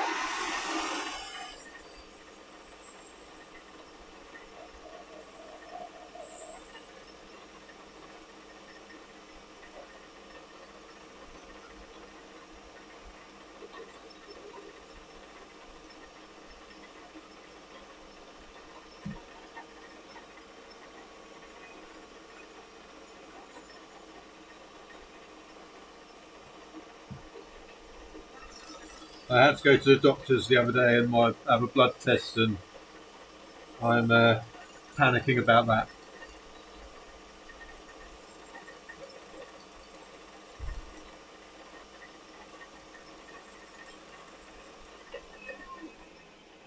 But every day I don't hear from the doctors for the results of that blood test is a good day.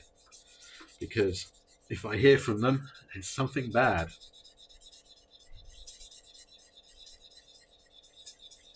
If I don't hear from them, it's all good. There's going to be a few weeks where I'm in limbo, where I have Schrodinger's health problem.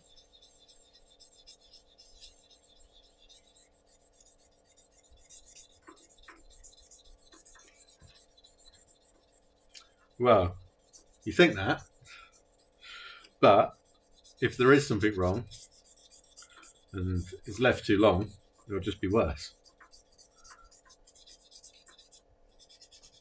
Because what I'm being checked for is the kind of thing that if it's left, the longer it's left, the worse it gets.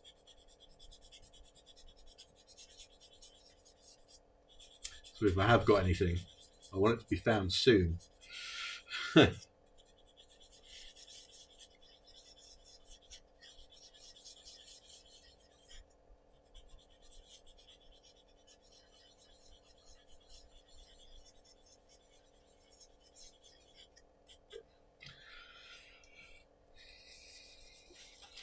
There's that bit of sandpaper I dropped.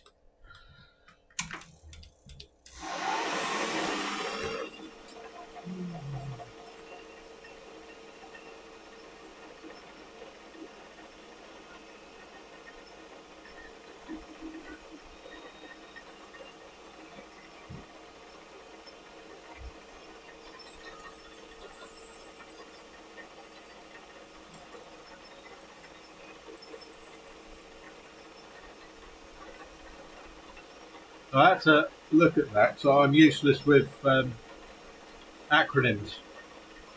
So for a little while I was trying to figure out what FWYW was. It's just twigged.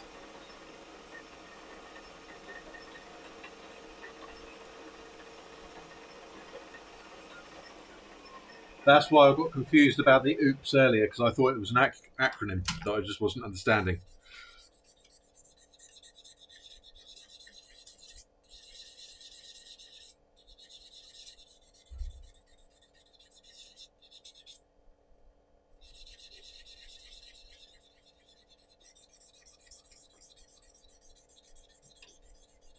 General lingo is confusing.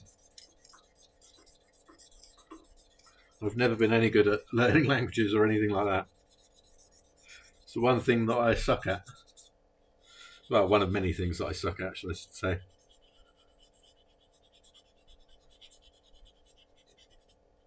I can barely speak English.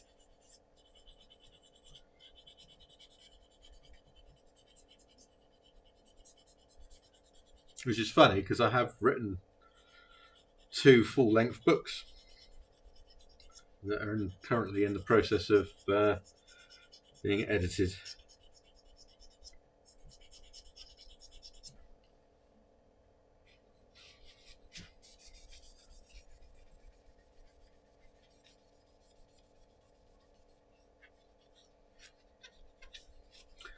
Too many Z's in Polish for my liking.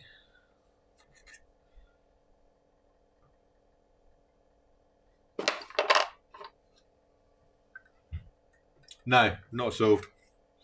No, I'm still editing them. But I would like to get them published at some point.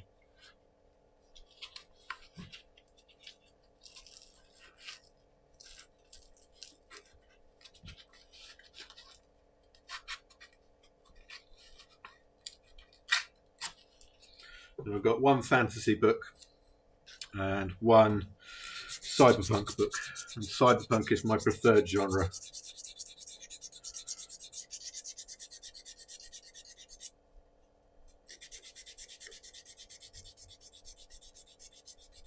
I've tried to learn German because my wife is half German. Well, half German, quarter German? No, half German.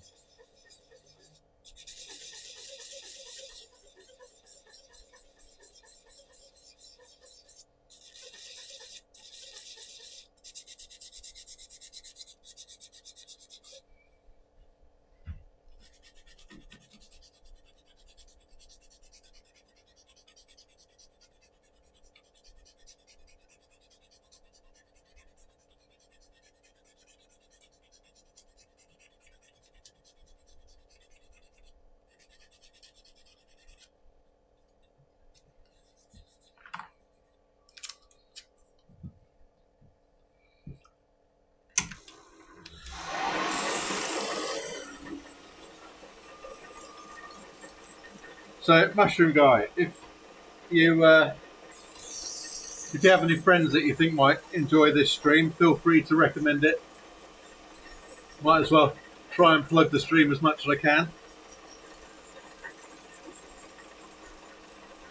At the moment, I'm trying to get up to 50 followers.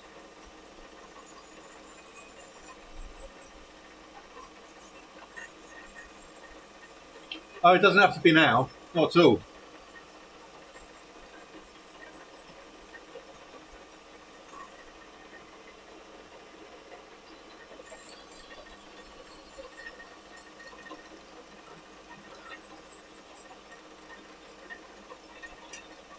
Just if you think there's people might enjoy it. I generally stream on Wednesdays, Thursdays and Fridays.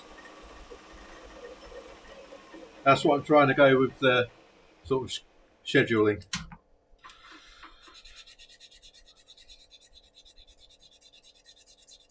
And it'll be basically anytime I'm in the workshop doing stuff, I'll be streaming. And that's normally Wednesday, Thursday, Friday. Because on Mondays and Tuesdays I do the school run. So it would be very disjointed. Because I work until 1 o'clock on the day job. then it would be streaming for 2 hours until, well, 1.5 hours until 3 o'clock, where I have to pick up the kids. Oh, I have another follower. Hey. It'll be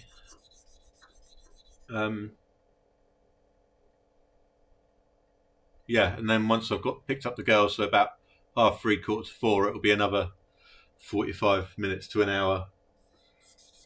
So yeah, very disjointed. Yeah, I recognise that name as well.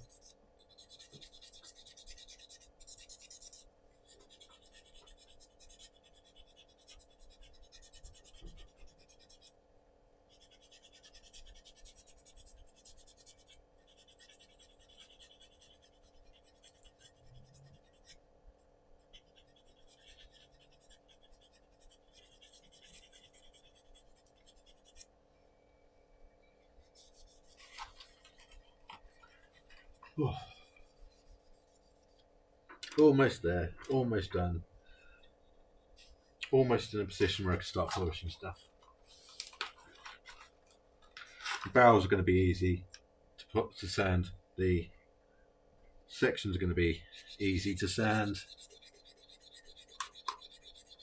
I don't know. Why don't you give it a go?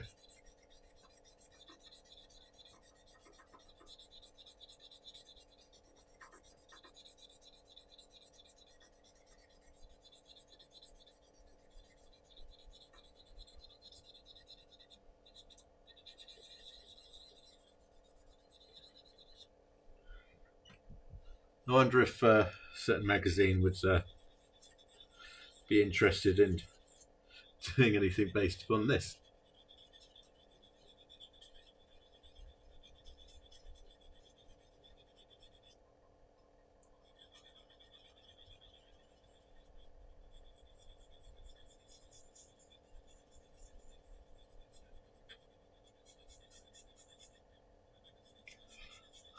My hands are starting to clamp up. My right hand is starting to ache.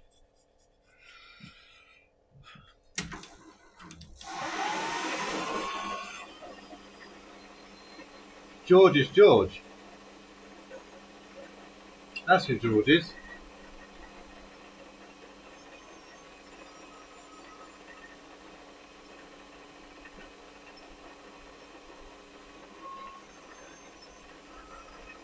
Hello, George.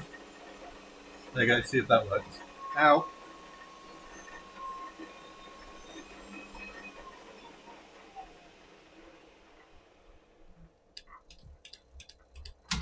Know that feeling.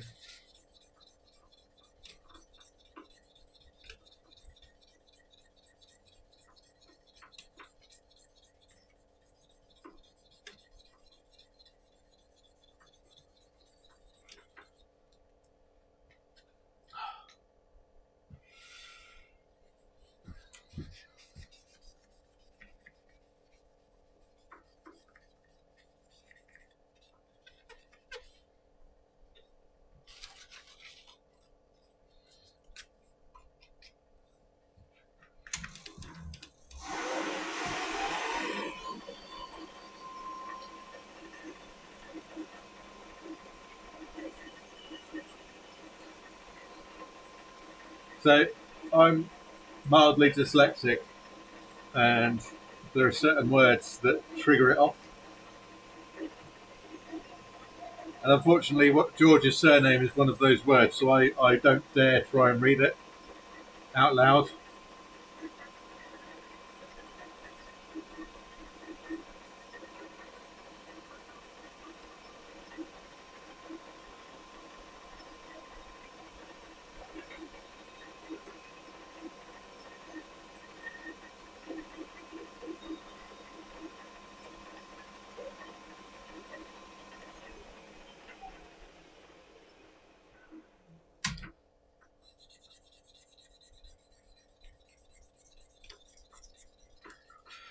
This is a really nice blank. I really like this one. Do you know what the hardest thing about loving fountain pens and making fountain pens is when I make ones that I really personally like. I'm not normally a fan of blue pens, but I really like this blank.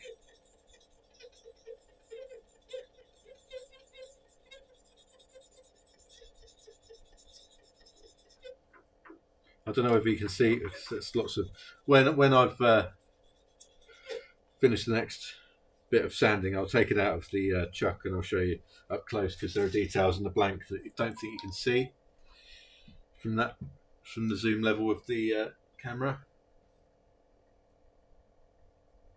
Alien green, this one.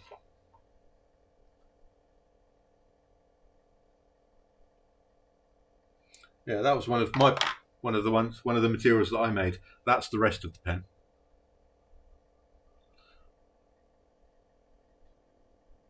So it's a mixture of that sort of very opaque greeny colour. There's red and there's a bit of yellow in there as well.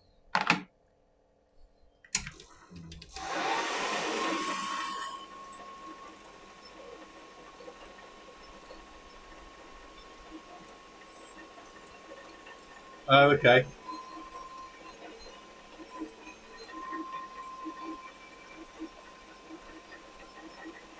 That's one of my quite early ones. I've still got that. Still not sold.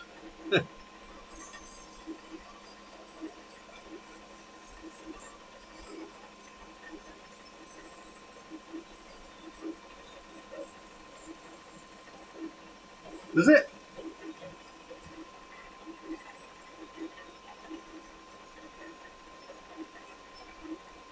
It might have sold then.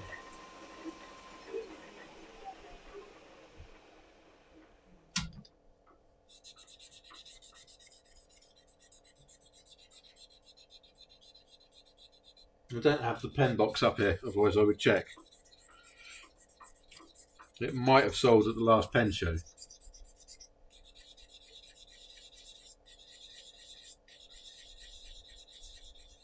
It's definitely not one of the ones that I've taken off sale.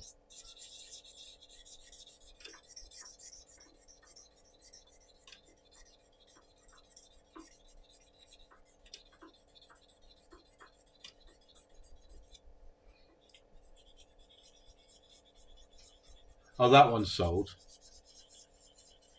I know that Alien Sky one's sold. So I sold that the other day.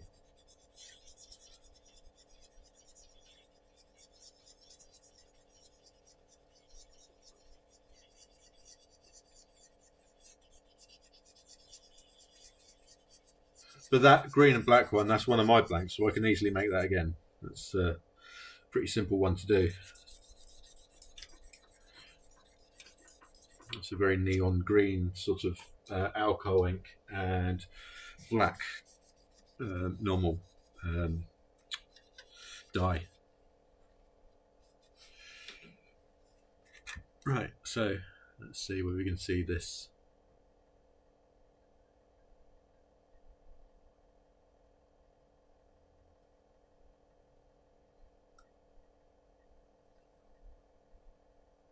So the end of the pen's not anything to write home about, but the rest of it is quite nice.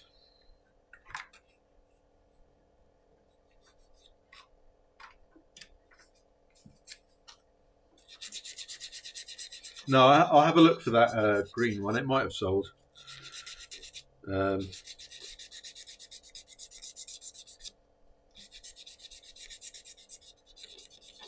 I might make that blank again though. It's quite a nice one.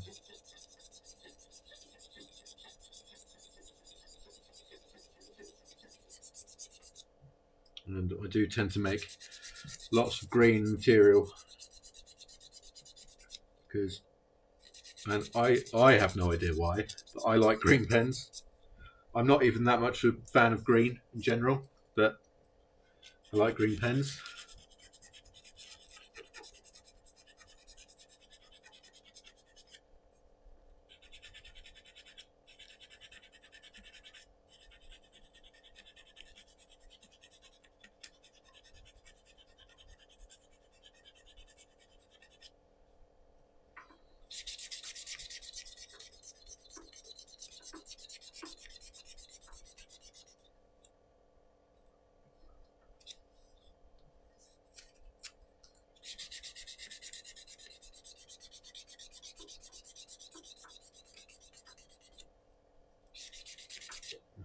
So that's going to need some more rough paper.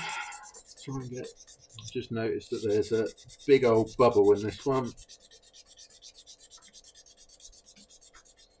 which is annoying because this isn't one of mine. If it's one of my blanks, I don't particularly mind if there's a big bubble in it. But when it's one that I bought in, it's not the greatest thing in the world.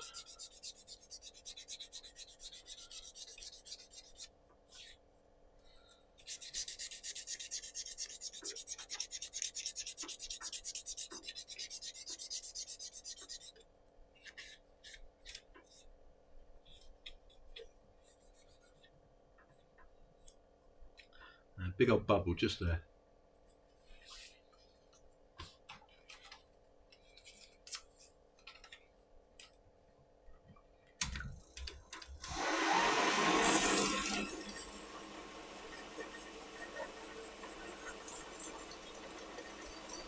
So this is going to need, this is going to need a lot of sanding.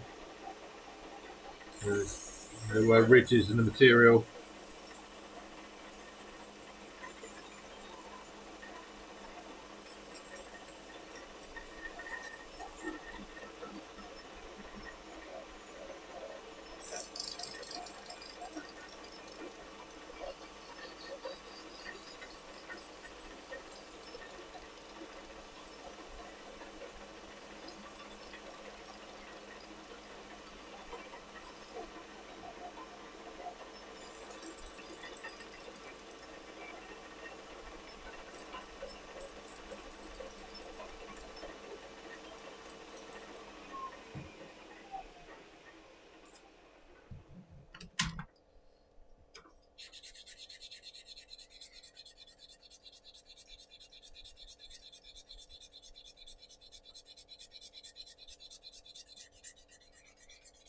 So sanding is generally the part of the pen making process that a lot of pen makers hate,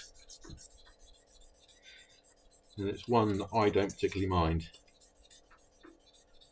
because it allows me to think about stuff, and if I've got people on the chat, it allows me to switch my brain off from this because it's just muscle memory at this point, and I can chat to you guys, occasionally hitting my finger on the chuck, which is when I say ow.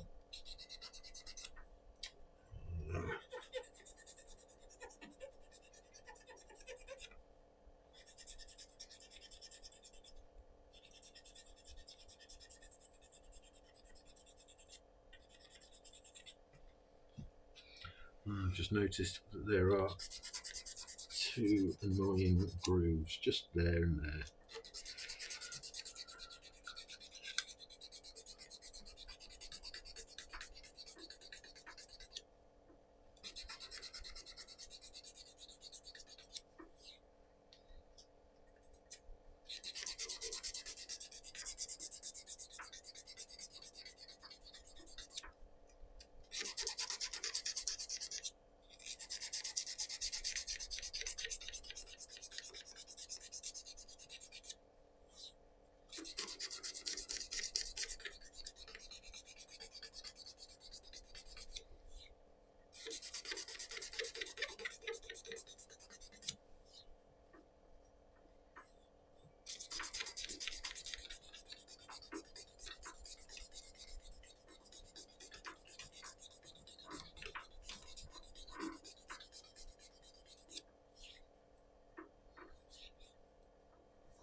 I really enjoy making the betaless because they're always different. They need a lot of work to do, but they're always different. They're very satisfying to finish off. They take so bleeding long. And and hardly any of the work is done on the lathe. It's mostly done with the file and sandpaper. So that is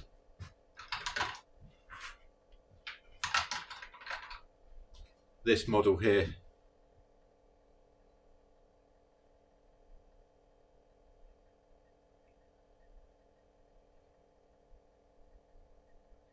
Yeah, a lot of people say it looks like the memory crystals from the old Star Wars film. Not Star Wars, what am I on about? Superman film.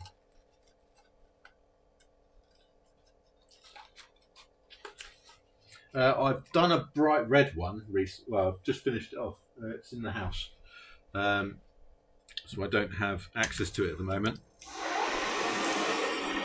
But on my Instagram, there should be a video of it.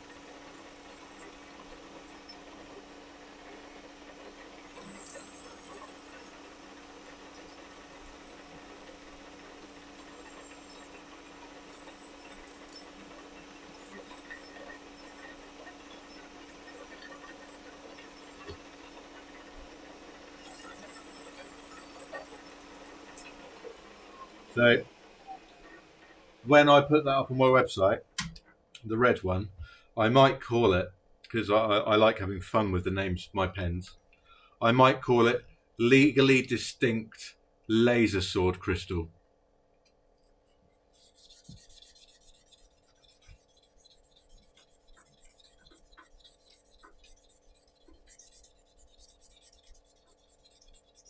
Just because that would make me giggle.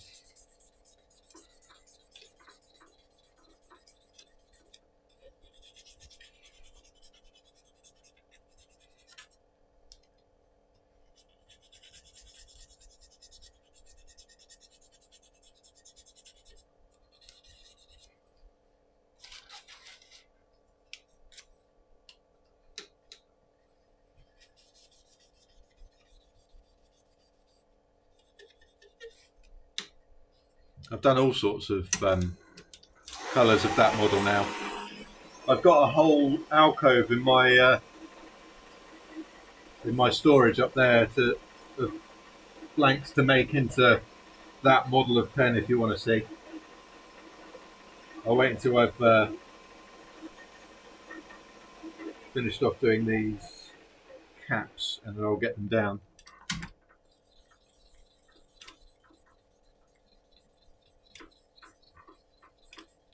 So I try and make about 5 for every pen show. There's a pen show coming up in October. So a lot of them I buy in, but for the most part I make them myself. I've got on my YouTube page where these get uploaded, there is a video of me making them. So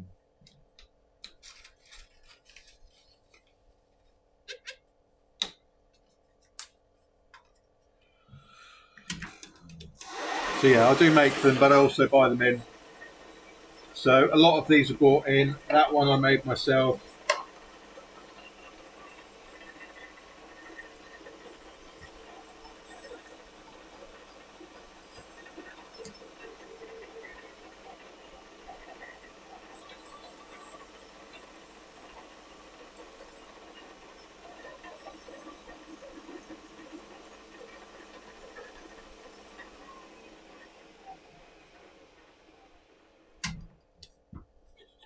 So when I get the others down, when I get the ones down, I'll tell you which ones I've made myself and which ones have come from a supplier.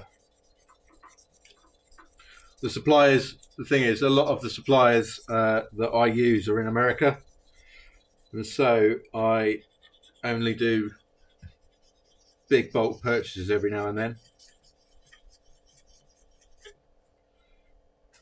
unless I can get them from a reseller in the UK.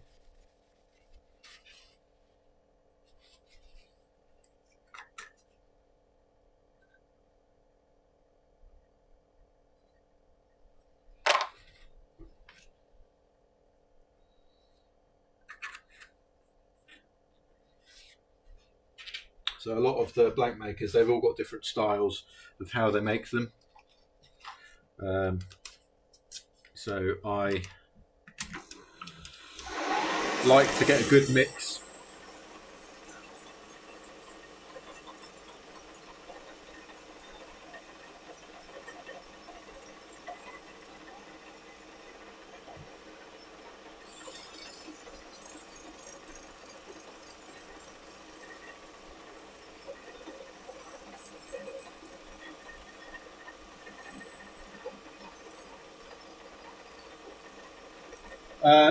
All these ones are to be put on the website. There are no customs in this lot. I try and make customs whilst I'm making a batch, just because it makes things easier and it reduces the waiting list. But I'm in between at the moment, so I'm waiting to hear back from a bunch of people, which I haven't heard back from as of yet, which is a bit annoying. I'm not going to lie.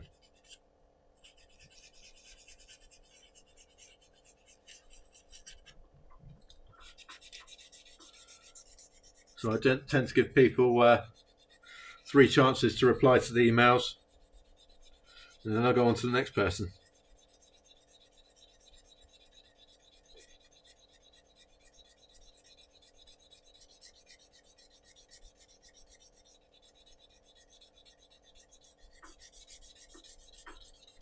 Sometimes.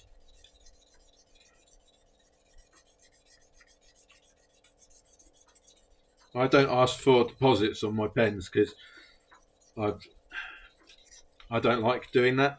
So a lot of the ones that just ended up getting ghosted because they're like, oh, and they don't feel like they want to reply.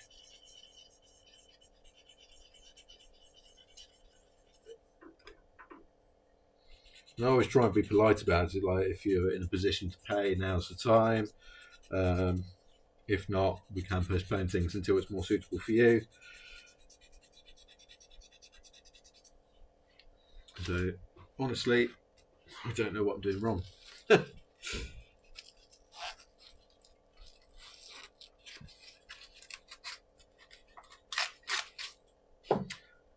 Sometimes gets me down.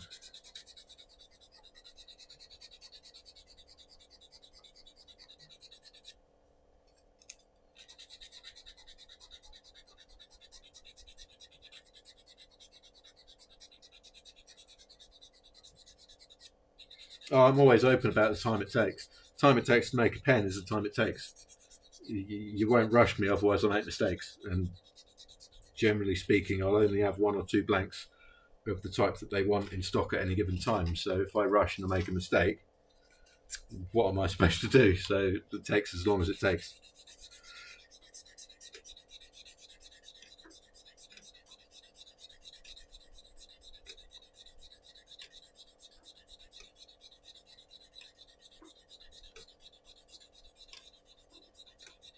Although now it depends on the model. The model that I just showed you of all the different flat edges can take up to 12 hours from beginning to end. These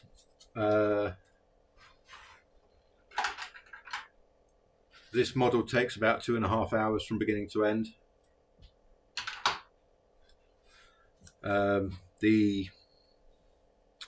My most popular one, which is his use, which has got slanted ends, that takes an hour and a half.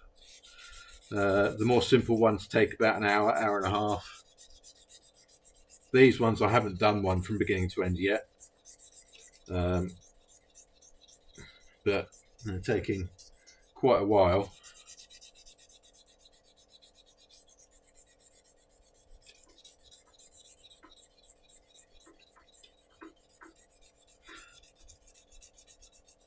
It's the sanding that takes the while. It's once these are sanded once, I check them all over, and if there's scratches or stuff that have been left on the flat bits or on the concave bits, or there's something wrong with the finish, then it's back to the beginning and start sanding again from scratch. That's what takes the time.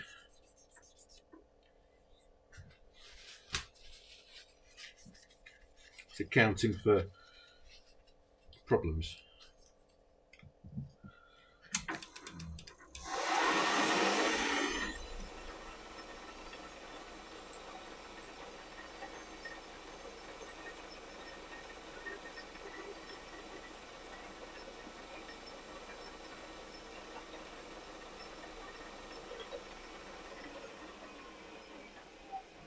I tend to make them as no,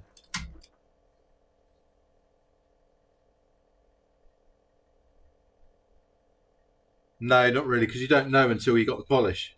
Once the polish is on, you'll find all the little niggly scratches that you've missed on the sandpaper. Because to you it will feel fine, but then you put it under a light and there's a big old scratch going straight down it.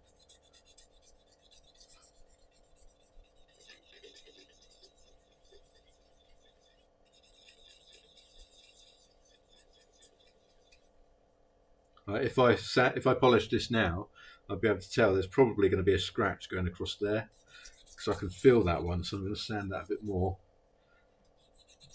But it might just be where the file was. I don't quite know until it's got polish on there.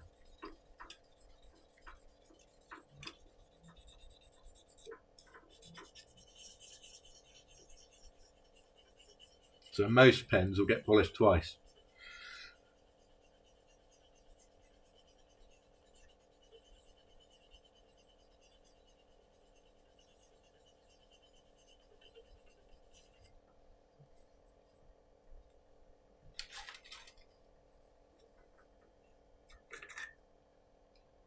And you can sometimes shine the light on it and you can see any scratches. Yeah, that's got a little scratch from the inside of that. But then you're only seeing the deep ones.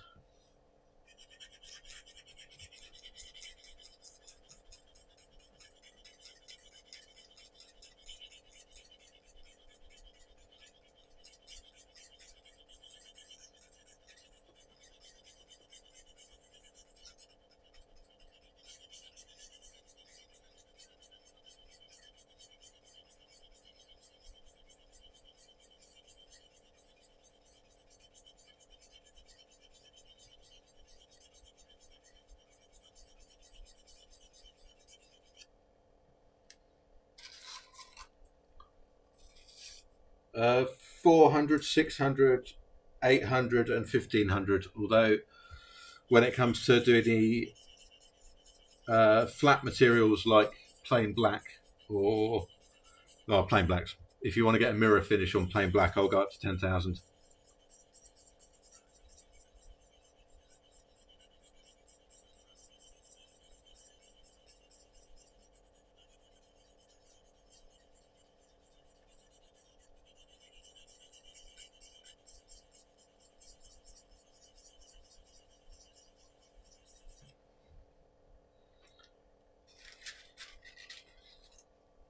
Generally speaking, the plainer the material is, the harder it is to get a decent finish on it, because it will just show up any problems. So any tiny scratches will show up.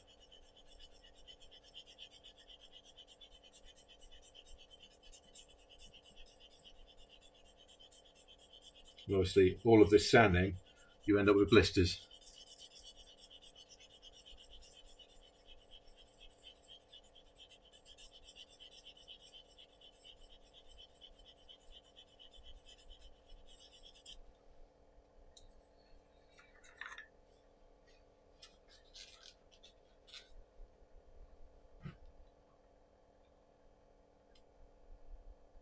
Oh God, there's scratches all over that.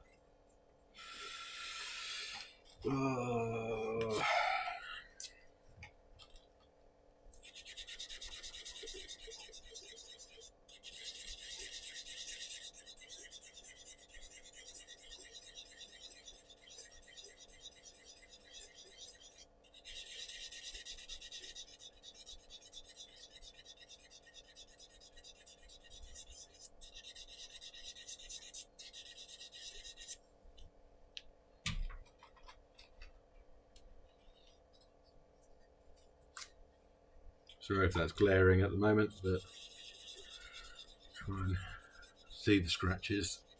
I need the light shining directly on it.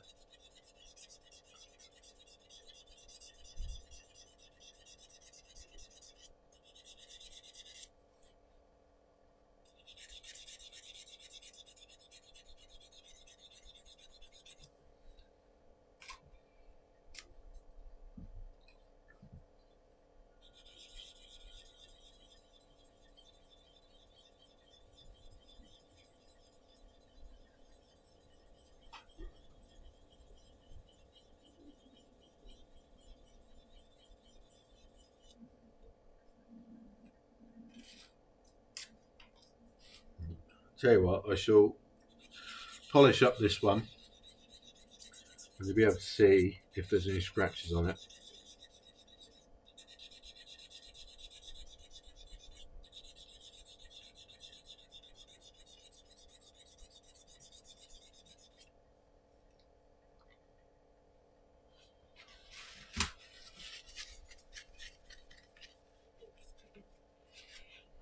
Back in a sec.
Right, so that is polished up.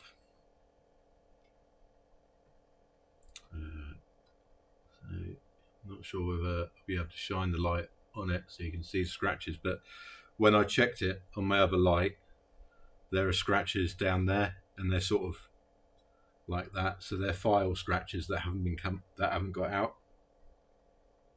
Just down here, this bit's relatively fine.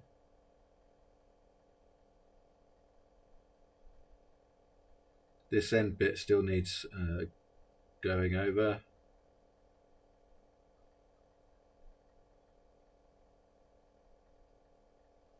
And there are just some very fine scratches going down like that from the sandpaper. So that one will have to be polished again, which is fine, it's part of the job.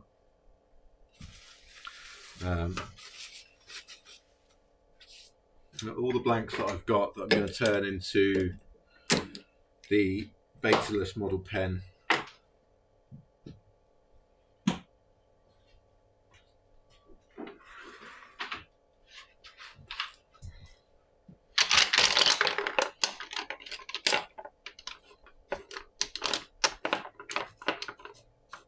All them.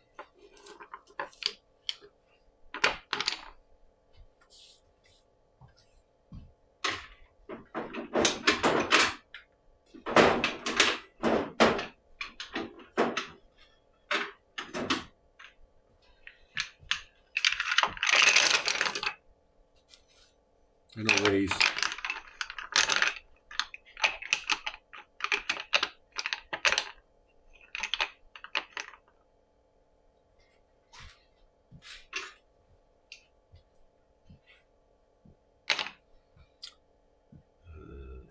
This one right next to this one.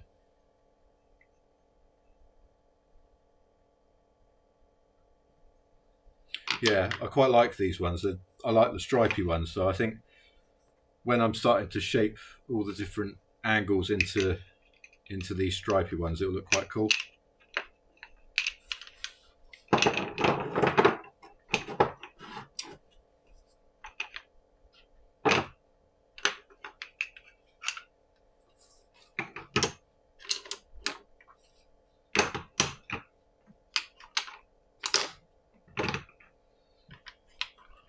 Yeah, all of these. So I made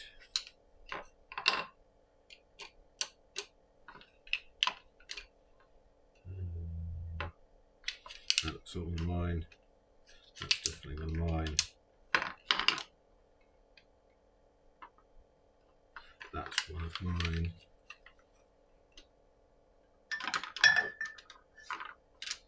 I made those ones.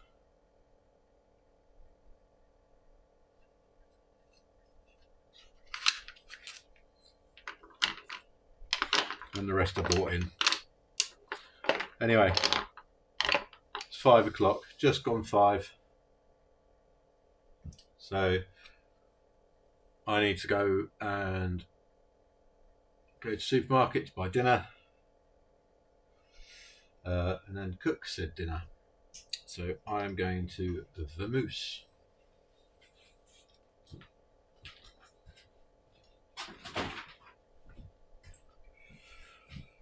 So thank you for watching, thank you for chatting, thank you for popping in, Mushroom Guy, and have a good weekend.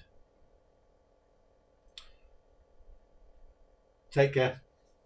Thank you very much. Yeah, it's been fun. Take care.